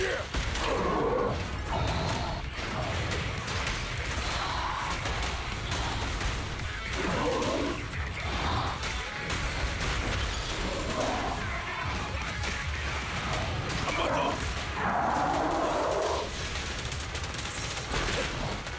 Fuck. I feel like Lucy would do this better. Is that bad? Is that bad? Is it? Wait, I think that's bad. To me, that sounds bad. I'm almost confident that Lucy would do a lot better here. Is Caesar just bad? 명령에 따르겠습니다. Hold on, let me check. 나 하나로 충분해. 도움 필요해? 안녕. 이번엔 중노동인 거야? Oh no. Is Lucy gonna eat her up? I think she is. Oh no, because I think she's just so bad. Okay. I really do think she's so bad. Like, not bad, but I really do think she's so like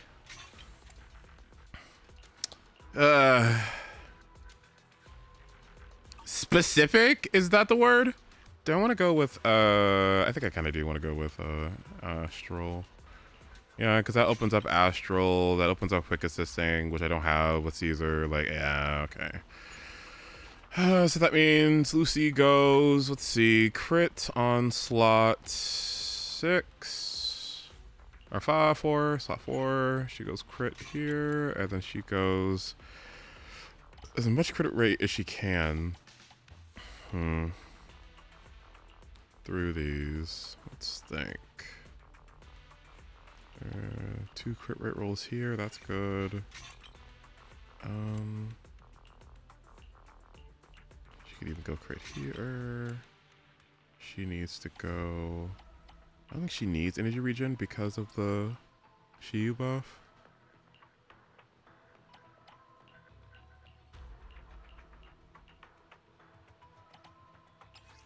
Oh, I could just go Astra's piece since she's not here, right? Yeah, I could do that. Yep. And then do this one. I'm almost confident Lucy will do, like, quite better here. Crit rate is low, but that's okay.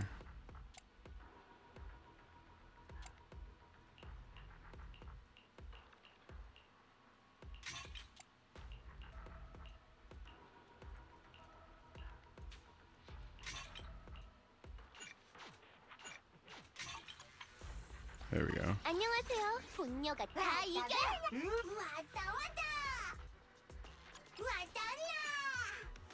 Okay. I don't know, man. Like, Caesar's just a little, I don't know, a little weird. Okay, what am I doing here?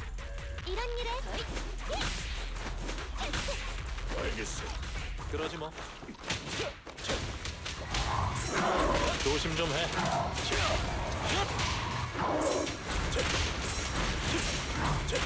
간단하네.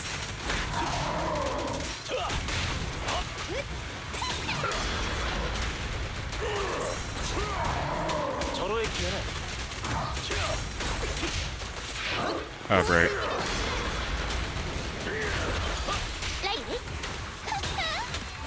인팀이다.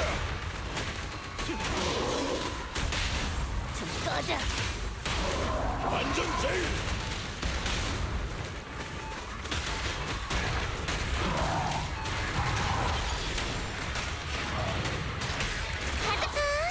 최고로 아름다운 유성이네.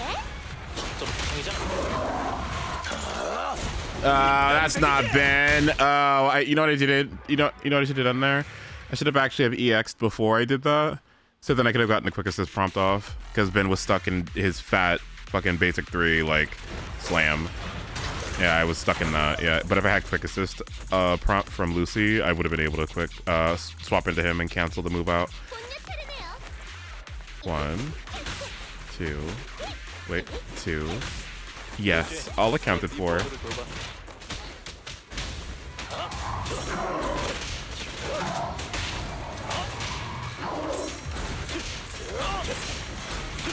간단하네.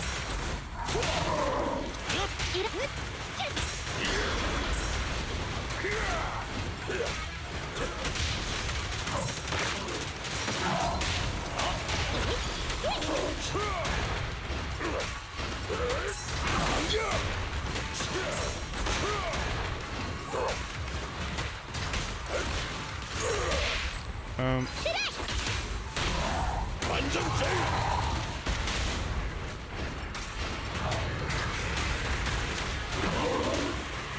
인팀이다. 안전 못 착용 안 했잖아.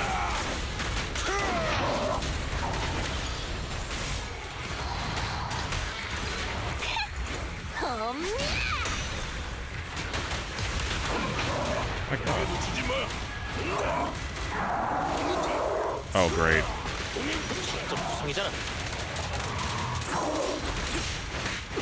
Oh. Oh, great. Oh. Oh. Oh.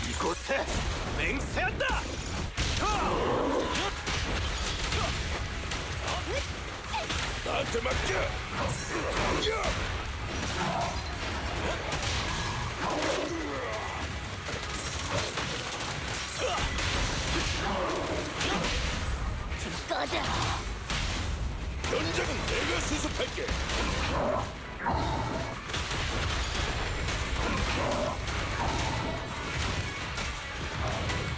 Look at the score.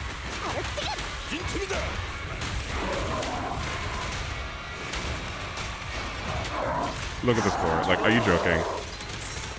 Is Caesar just bad?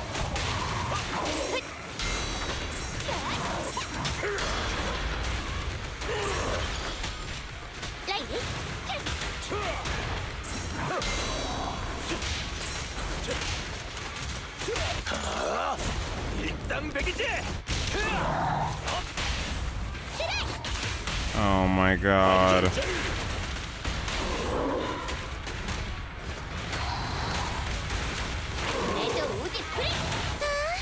최고로 아름다운 유성이네. 나한테 맡겨. 콘크리트 기둥은 막을 수 없어. Oh my God. 20K. Like, what is going on? That's 43-second difference. That's a 43-second difference. Are they insane?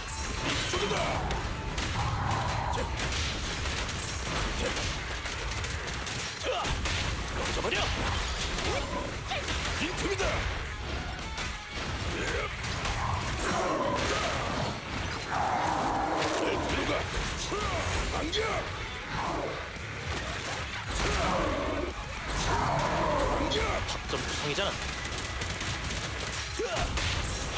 조심 좀 해. 맛좀 보시지. 전장은 내가 수습할게. Oh my God.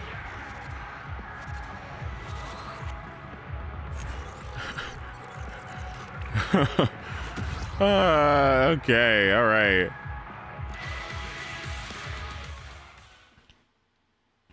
That can't be right, right? Right? I mean, what cost is this team? I mean, Astra's Winjin is there, but I don't know if it's necessarily better. I mean, I could have just used Kaboom there. I think it would have been fine. So let's just take off the tally there. So that's a 3-cost team because of having Ambi's Winjin, Lighter's Winjin, and Lighter.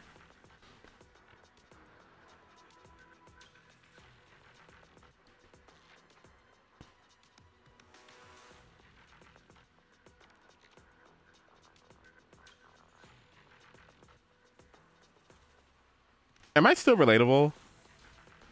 I mean, the Astra aside, but is the account relatable? I think it is. I mean, it's not because I don't have literally any DPSs, but I guess outside of that, it kind of is. I guess when I don't include the Astra, it's relatable. Because I was thinking about Obby's account the other day, how Obby, a free-to-play player, got 38K with Ellen, a 1.0 character. What? Like what? Like right before she's about to get a character that power creeps her a year later, and she's still getting 38K. That seems like, I mean, right? Like doesn't that seem a little weird? Isn't that? I mean, like it could have been an anecdotal, like, oh, that's just one thing. Like there's a plethora of issues that Ellen has that like Hugo doesn't, and therefore the quality of life is better, right? But if you're thinking about like strictly a better pull, right? It's not necessarily the case, yeah?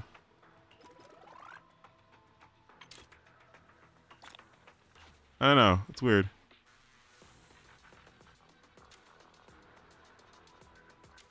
Why are we not including the Astra?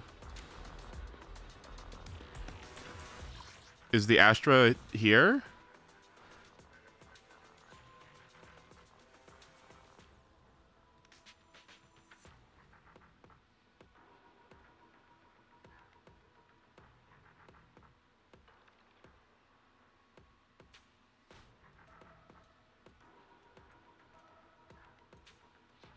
I don't know.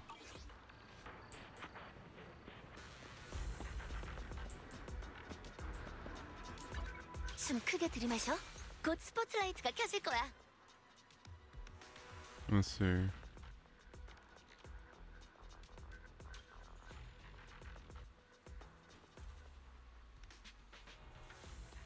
Man, I need Evelyn so bad. Next time I do Be Your Soul, okay? I'm doing everybody's account who has Evelyn. Preferably those who have Astros. Okay, but they get priority, okay? Because I need to play her. Like, I cannot. She is so fucking fun. Okay, seriously, like, Udon will be when Evelyn reruns on site, okay? Cause like, please. I got Vivian. I mean, that's nice. She does float in the air and give screenshot damage. That's cool. Not gonna lie, when I played Evelyn, or when I played Vivian, I was a little bit like, what's the word? She feels stiff. It's not that she doesn't feel necessarily like unintuitive, but she certainly feels stiff, and I feel like a lot of the budget is definitely in the a bloomy, supporty, helpy your anomaly procs thing, and not necessarily in the flow of the kit.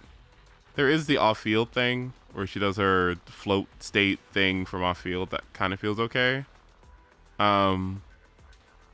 It definitely is a little bit more involved than Bernice's form of off-field anomaly application. But to be honest with you, I kind of feel like going through the motions with all that shit is kind of annoying. And Bernice pressing one button just to facilitate a character on-field getting disorders is more than enough for me. So it's weird because it's like the buff is nice, but on its own, I don't know, it just feels like chunky. I don't know, like maybe because she's using a parasol and there's like wind resistance that they're trying to emulate, but I was definitely like, this is not as fast as I would have liked it to be. Maybe that's juxtaposed by the fact that pretty much every on-field anomaly character has fast movement, fast motions, lots of inputs, even Grace, except Piper. I guess Piper's the only one that doesn't have that. Anyway, Lord Phaethon. 안녕하세요, 파이톤님. 안녕하세요, Lord Phaethon. 최선을 다해 서포트하겠습니다. 제가 파이톤님의 초대를 거절할 리 없잖아요. I don't know. Like, I want Panda, so Panda might mean I get Yixuan. But I'm really not interested in her at all. Holy shit. Oh god. It just sucks because nobody like synergizes with her. Well, nobody synergizes with the Panda. And the Panda is going to be on Yixuan's banner. And I can't pull for Astro because I already pulled enough Astros. So I guess we'll see what happens. There's Jafufu, which is a little bit interesting. I'll maybe think about pulling her. It just depends on who comes out in 2.1. I don't know. I need Hugo to hurry the hell up, by the way. And I need Evelyn immediately.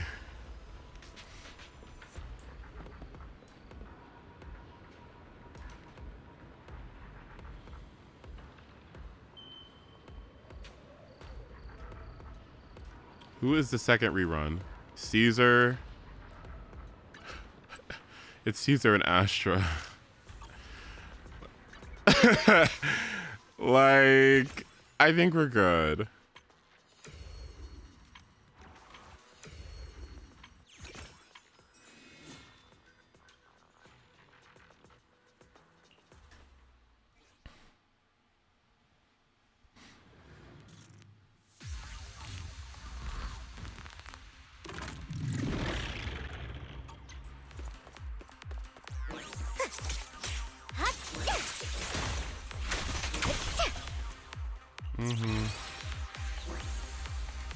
내 손가락 더럽지 마.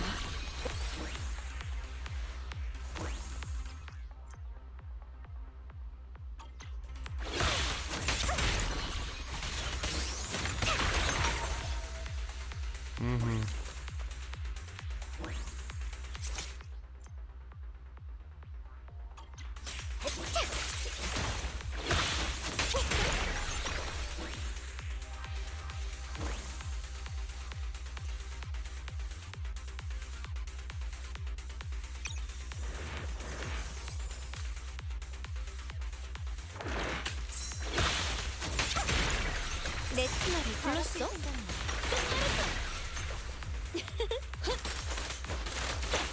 본녀 차례네요. 저한테 맡기세요. 합창의 시작이네.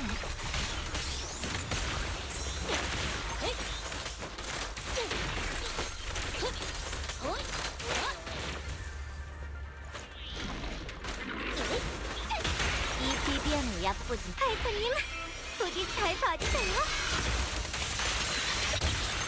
알았어.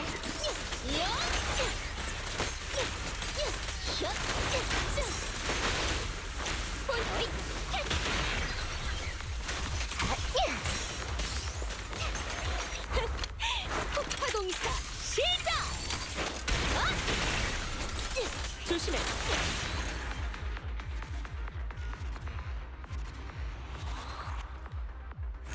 I mean, that would ideally be the team that I play, but it still doesn't fix an issue that I have with Grace. I mean, Electric Ether? Electric Ether is Corruption Complex, so there is that at least.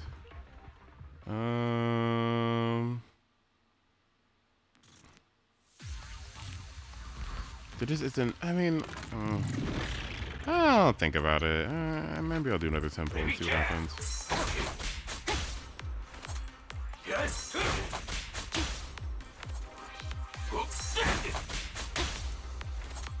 Baby cat.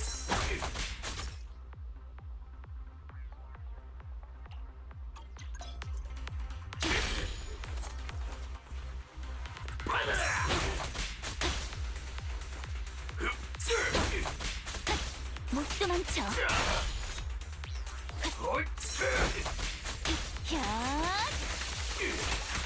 많이 아파?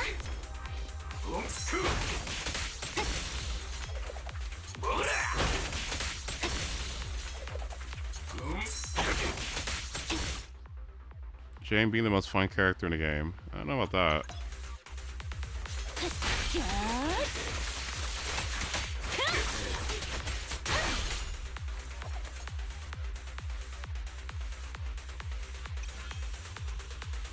제인 선배, 교대 시간이에요.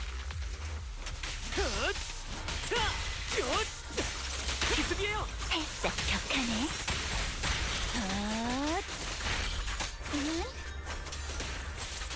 빠르게 가자.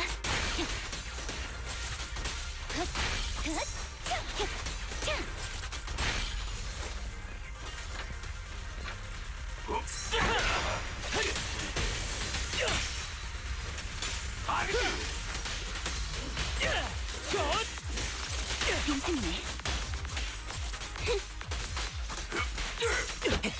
그럼 봐주지 않고 간다.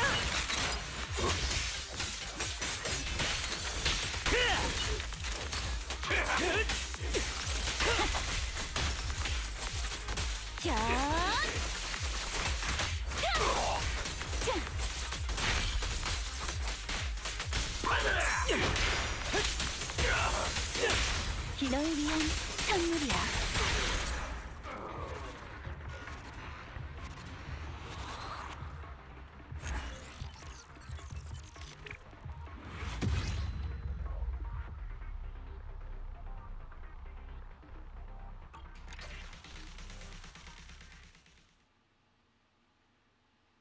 Sambi and Anby? What the fuck?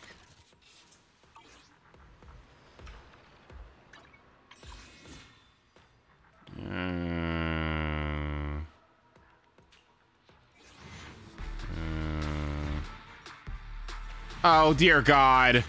Oh, I know. Oh, no. Oh. Please be Grace.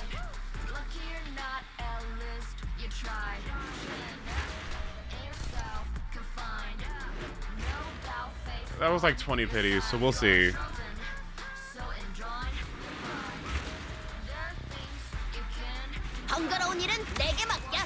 That's even worse. But I'll take it. That's even worse. That's even worse.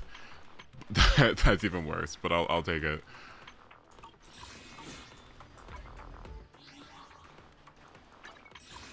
That was my early. I was looking for one of my earlies in one of these gacha games. That was it. Ugh.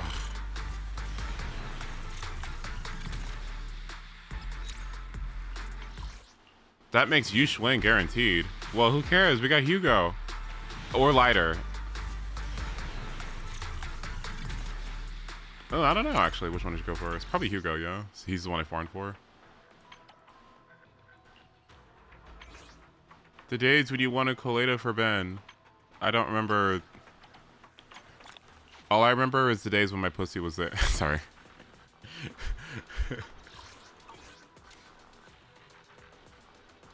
무대 아래에서의 기다림은 가장 아름다운 전주야.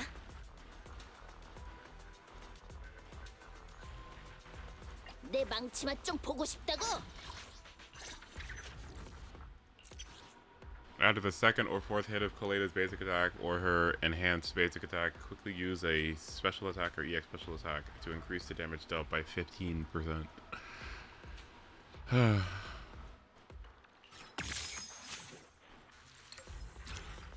It's not bad.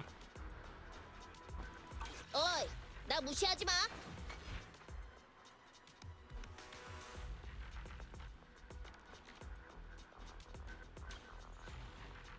How good was that lost?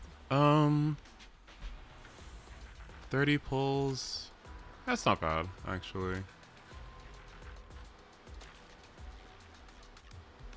Yeah, that's not bad. Yeah.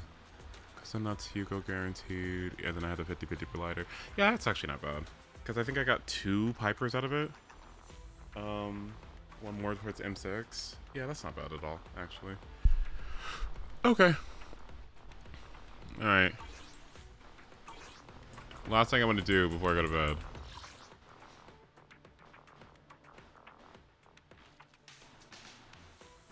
Can I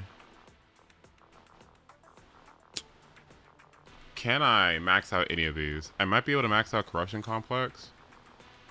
What's the buff? The buff is energy regen and aftershock attacks. I might be able to do this one. Okay, let me see.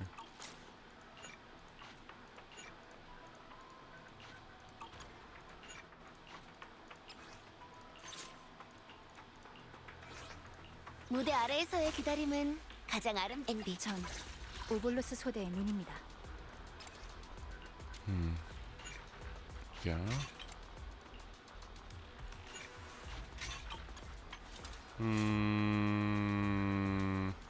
I'll accept it.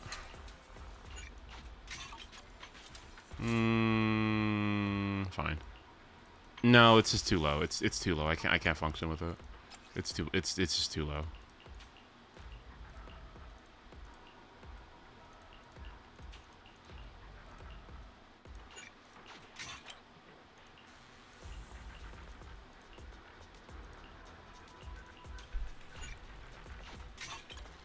$75.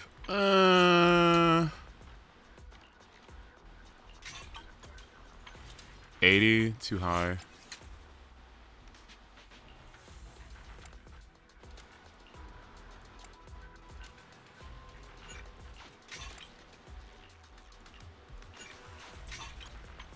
$69, too low. 77. There we go. Perfect. Alright. Just right. So I want this, right? No. I want lighters.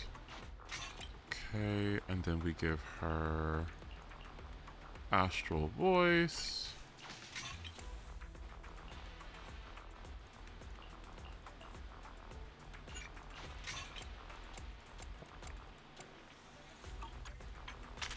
Okay. That's actually a really good rate. And then for you,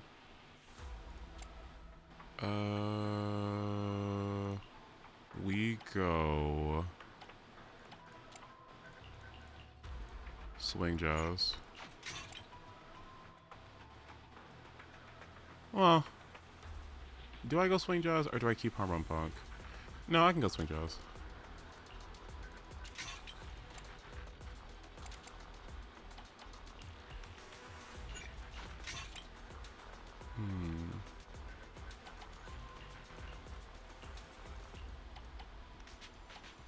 Oh, jeez.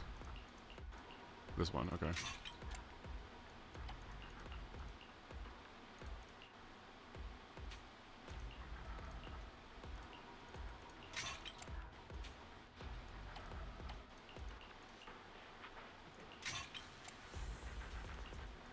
This one.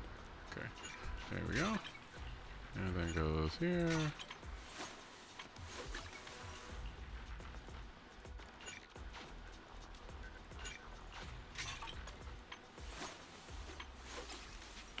Okay, I guess I'll go Sig. I don't want to, but I'll do it. 전 함께하겠습니다. 출발하죠. Alright, this better be good. This Ampy situation.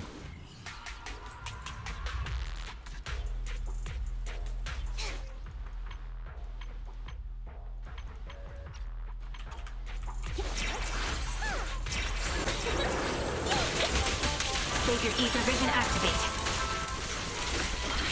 Right on cue.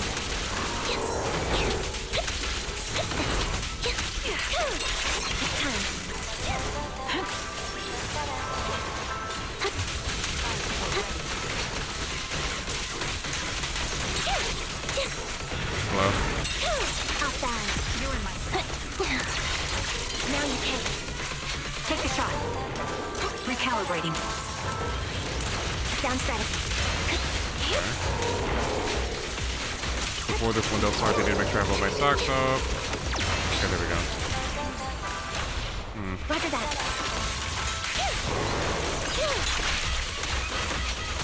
The perfect music is the rhythm of life. Engaging. You won't back down.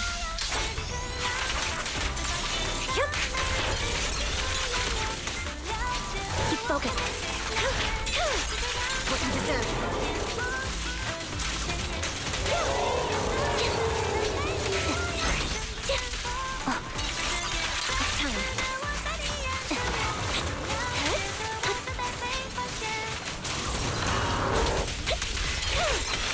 Come on. Something I can parry with, please. Press the advantage. Increase firepower. Ether vision activate. This bullet will reach its mark.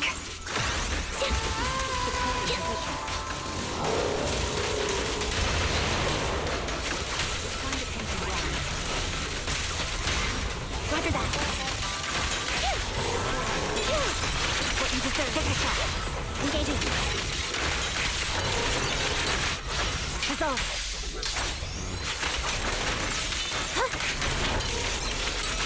Stay ready. What you deserve. Right on cue.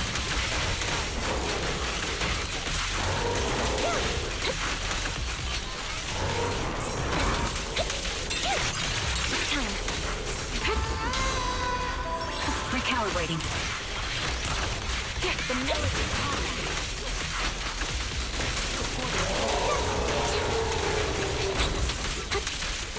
Oops. What you deserve. Roger that. Now the perfect together. We'll compose a miracle. Engaging. Please soften the music. Roger that.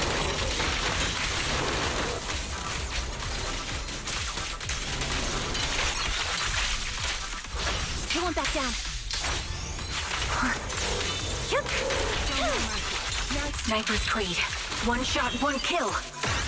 Down steady.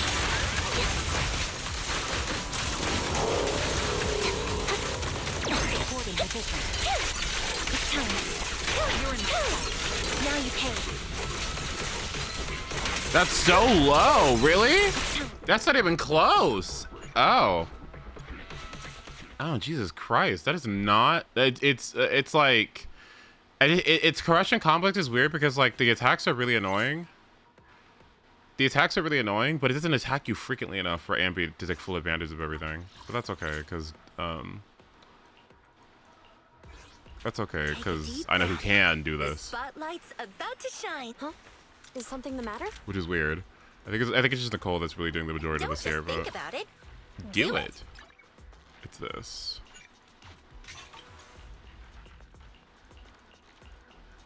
Give me this.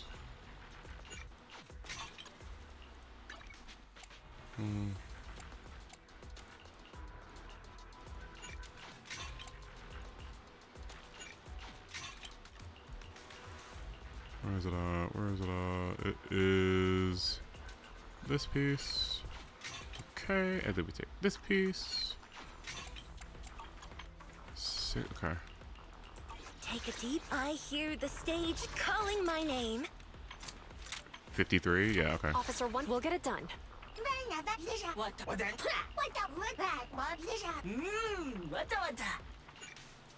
Okay. Yanagi Vivian would have cleared, by the way. Oh, you mean the content tailored for the new character? That makes sense. You're right.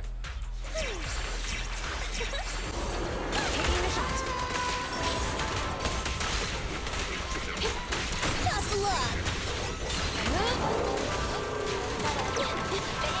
An opening!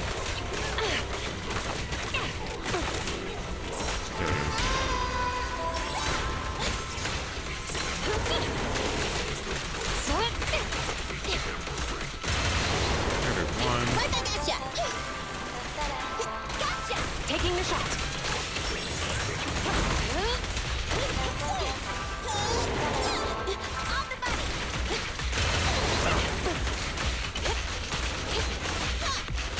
What's this?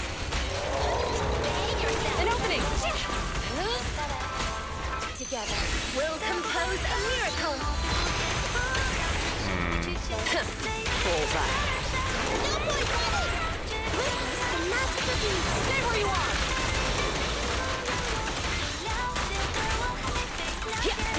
I'll eat everything! Pressor K-22! Maximum firepower! Tough luck. Taking the shot. Now's our chance.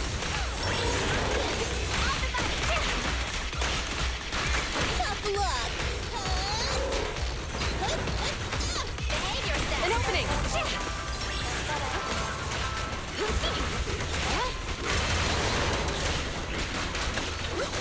Taking the shot.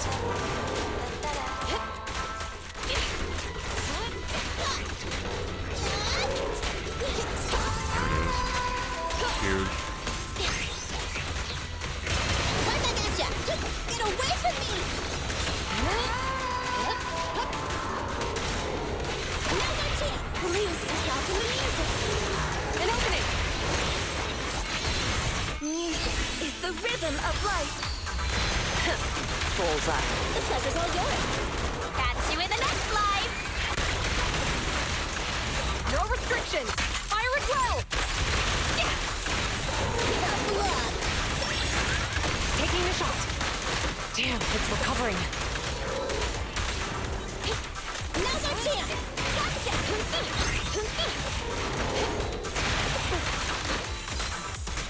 Tough luck.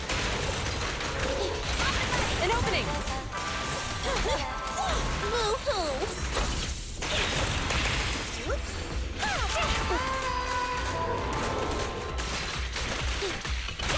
Taking the shot.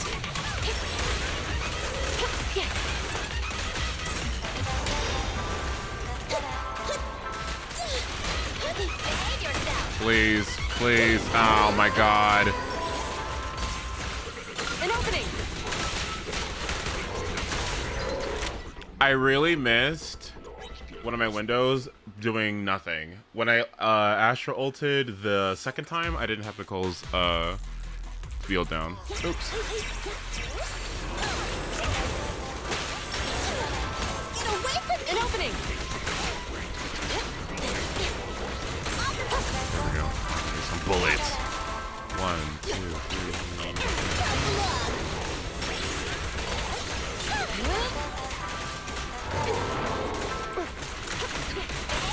Taking the shot.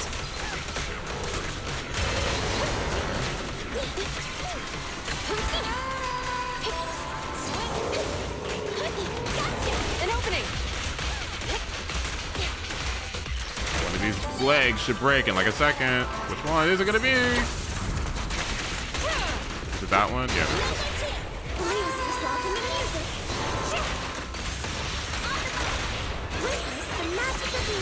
Music is the rhythm of life.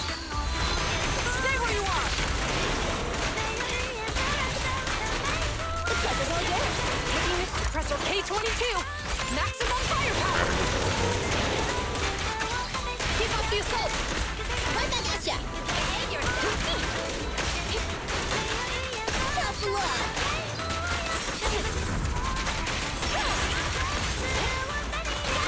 An opening.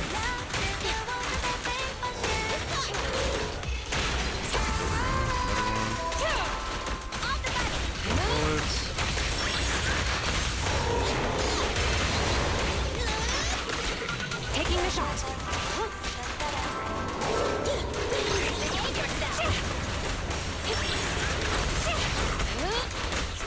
Now's our chance.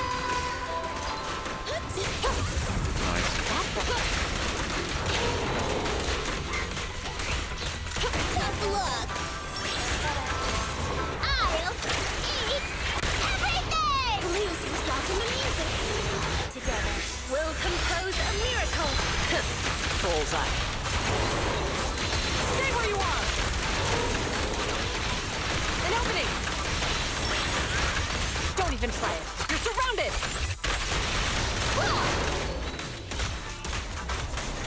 Stay on guard. It's not over.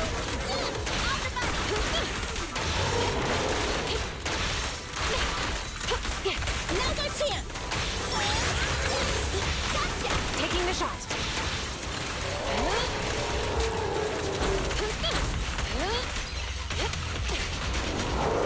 Again? Oh, this fucking boss is so annoying. I can't get bullets when it does that. Tough luck. What's this? Now's our chance. Behave yourself. Remember to smile. Taking the shot. Right back at ya. Gotcha. This boss is so fucking annoying, dude. Music is the rhythm of life. Bullseye. Going all out. Head down. Pressure K22. Maximum firepower. Like, bug.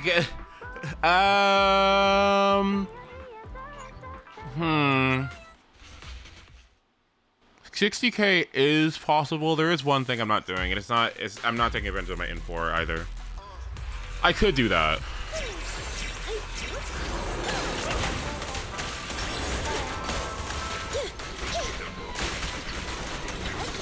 Taking the shot. Gotcha.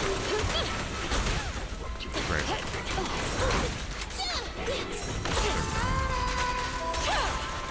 An opening. Freeze. That felt surprisingly good. Now's our chance.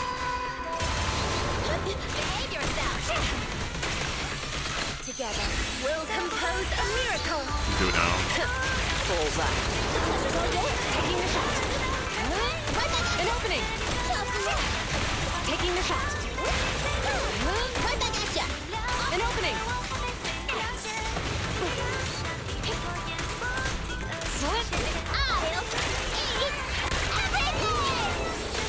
Taking the shot. An opening. Oops.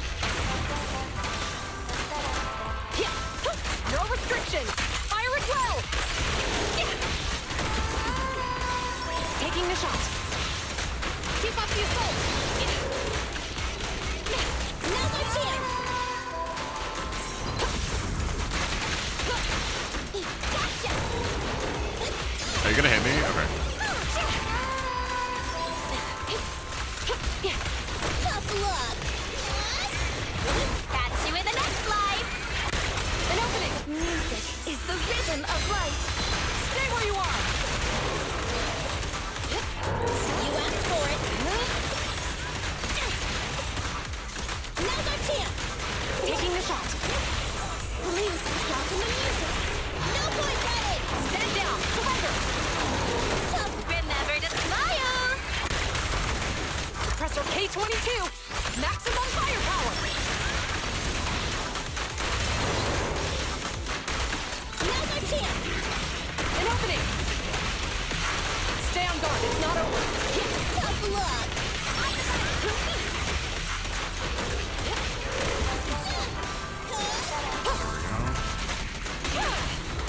Now's our chance.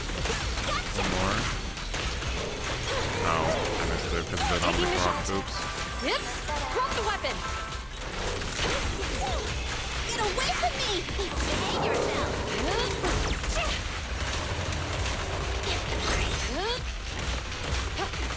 She needs to ult soon. An opening. Together, we'll compose a miracle. Stand down. Surrender. The treasure's all yours.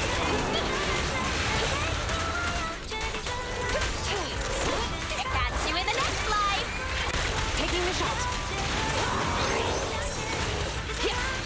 Tough luck.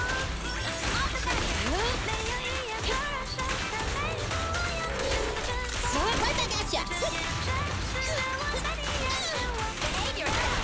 Witness the natural diseases going all out. Don't even try it. You're surrounded.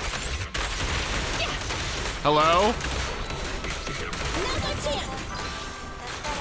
An opening.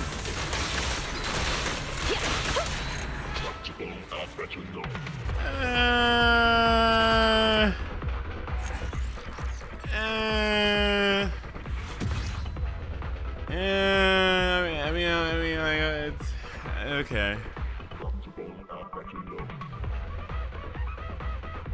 Yeah, if Trigger did have her sick, well, no, I don't know. Because Nicole is still better for GUN than Trigger is because of her additional. I guess this is good enough. Okay, I'm gonna get this music out of here. Okay, that's enough for me. I'll have to think of ways that I could actually, like... Maybe I could actually kill Pompeii instead?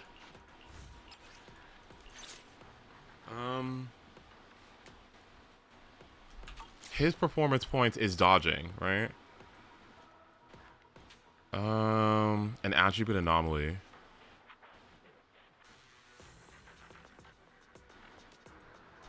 Could he do it? Or could you do it with Piper? Bernice, Piper, and Astra. Would that work?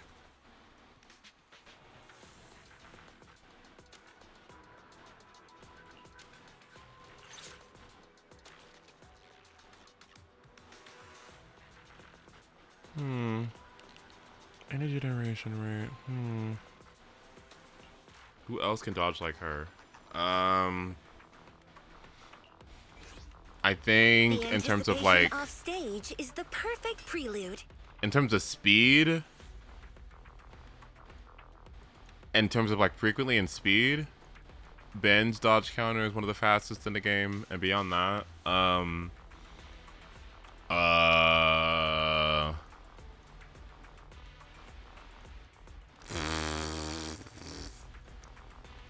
yeah, Abby? Yeah, no. Yeah, I can't really think of one. I think Soldier 11 could probably do it. Yeah, let me see. I'm here. Awaiting further instructions. Ready and I'm here, so we're good. Awaiting further instructions.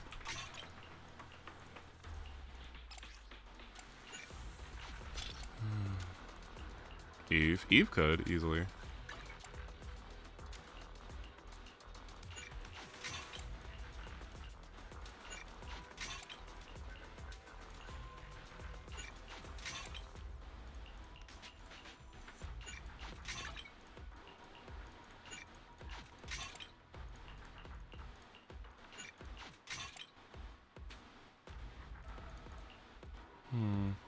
Fire.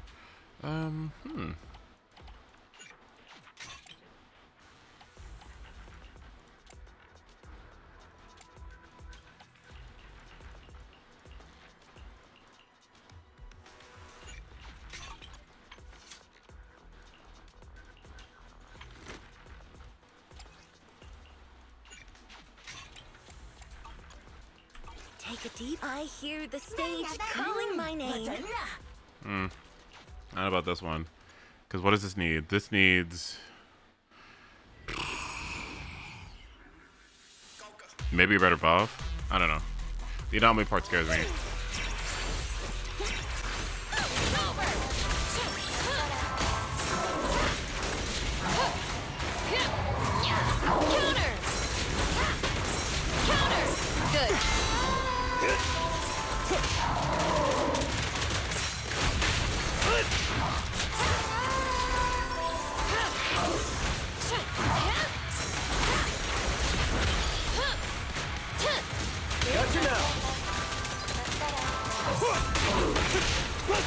Just one strike.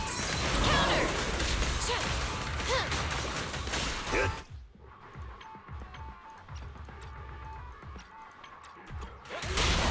발의 준비. 함께 기적을 연주하는 거야. 타겟 고정. 불꽃이야. 타올라라.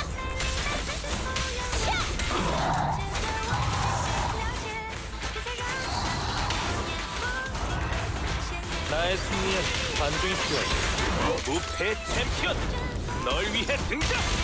꺼져버려. 준비. 점 통이잖아.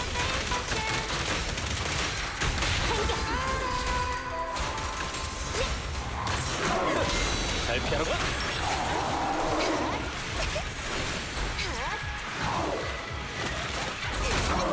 완벽한 리듬이야.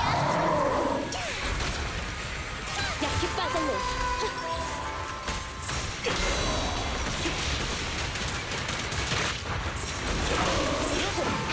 느낌이 Oh, that's annoying.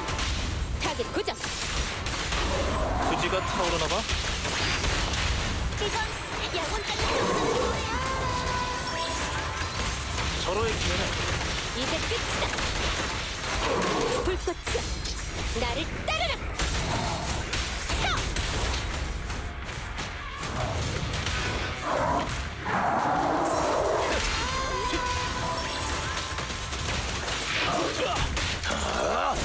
일당백이지. 희망을 위해 노래하자. 타겟 준비. 싸움은 끝나지 않아. 약해 빠졌네.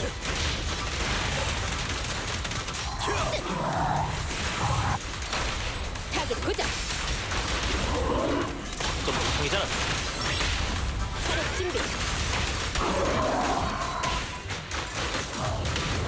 No.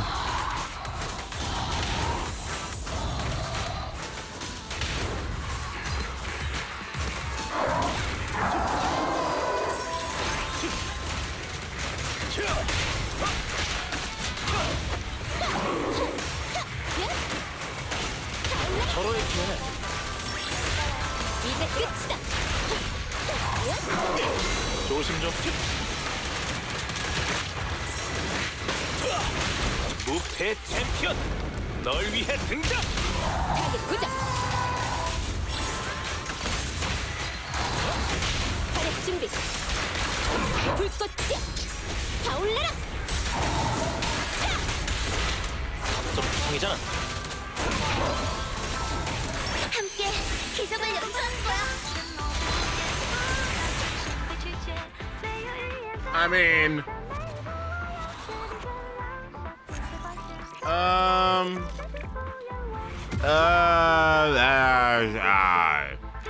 I don't know. I mean, I'll never be able to max out Bringer. The closest that I'll be able to get is Corruption Complex. And I think this attack buff kind of sucks because Astra already does this. This Aftershock thing. When an Aftershock or dodge counter hits an enemy, everyone gets attack and crit damage. And then this one doesn't really do anything either. I mean, it does lower defense, but...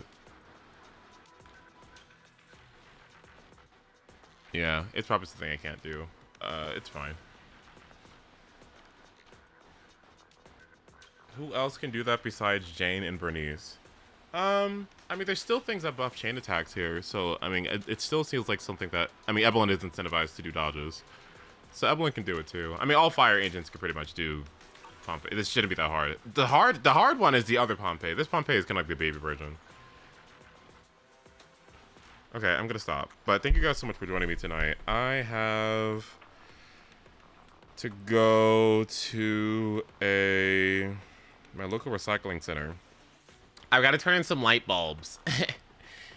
And I want to recycle them properly. And I also have some batteries that I should take there too. Because it'd be bad for the environment if I just threw them away. So, yeah. Okay, I'm gonna go do that.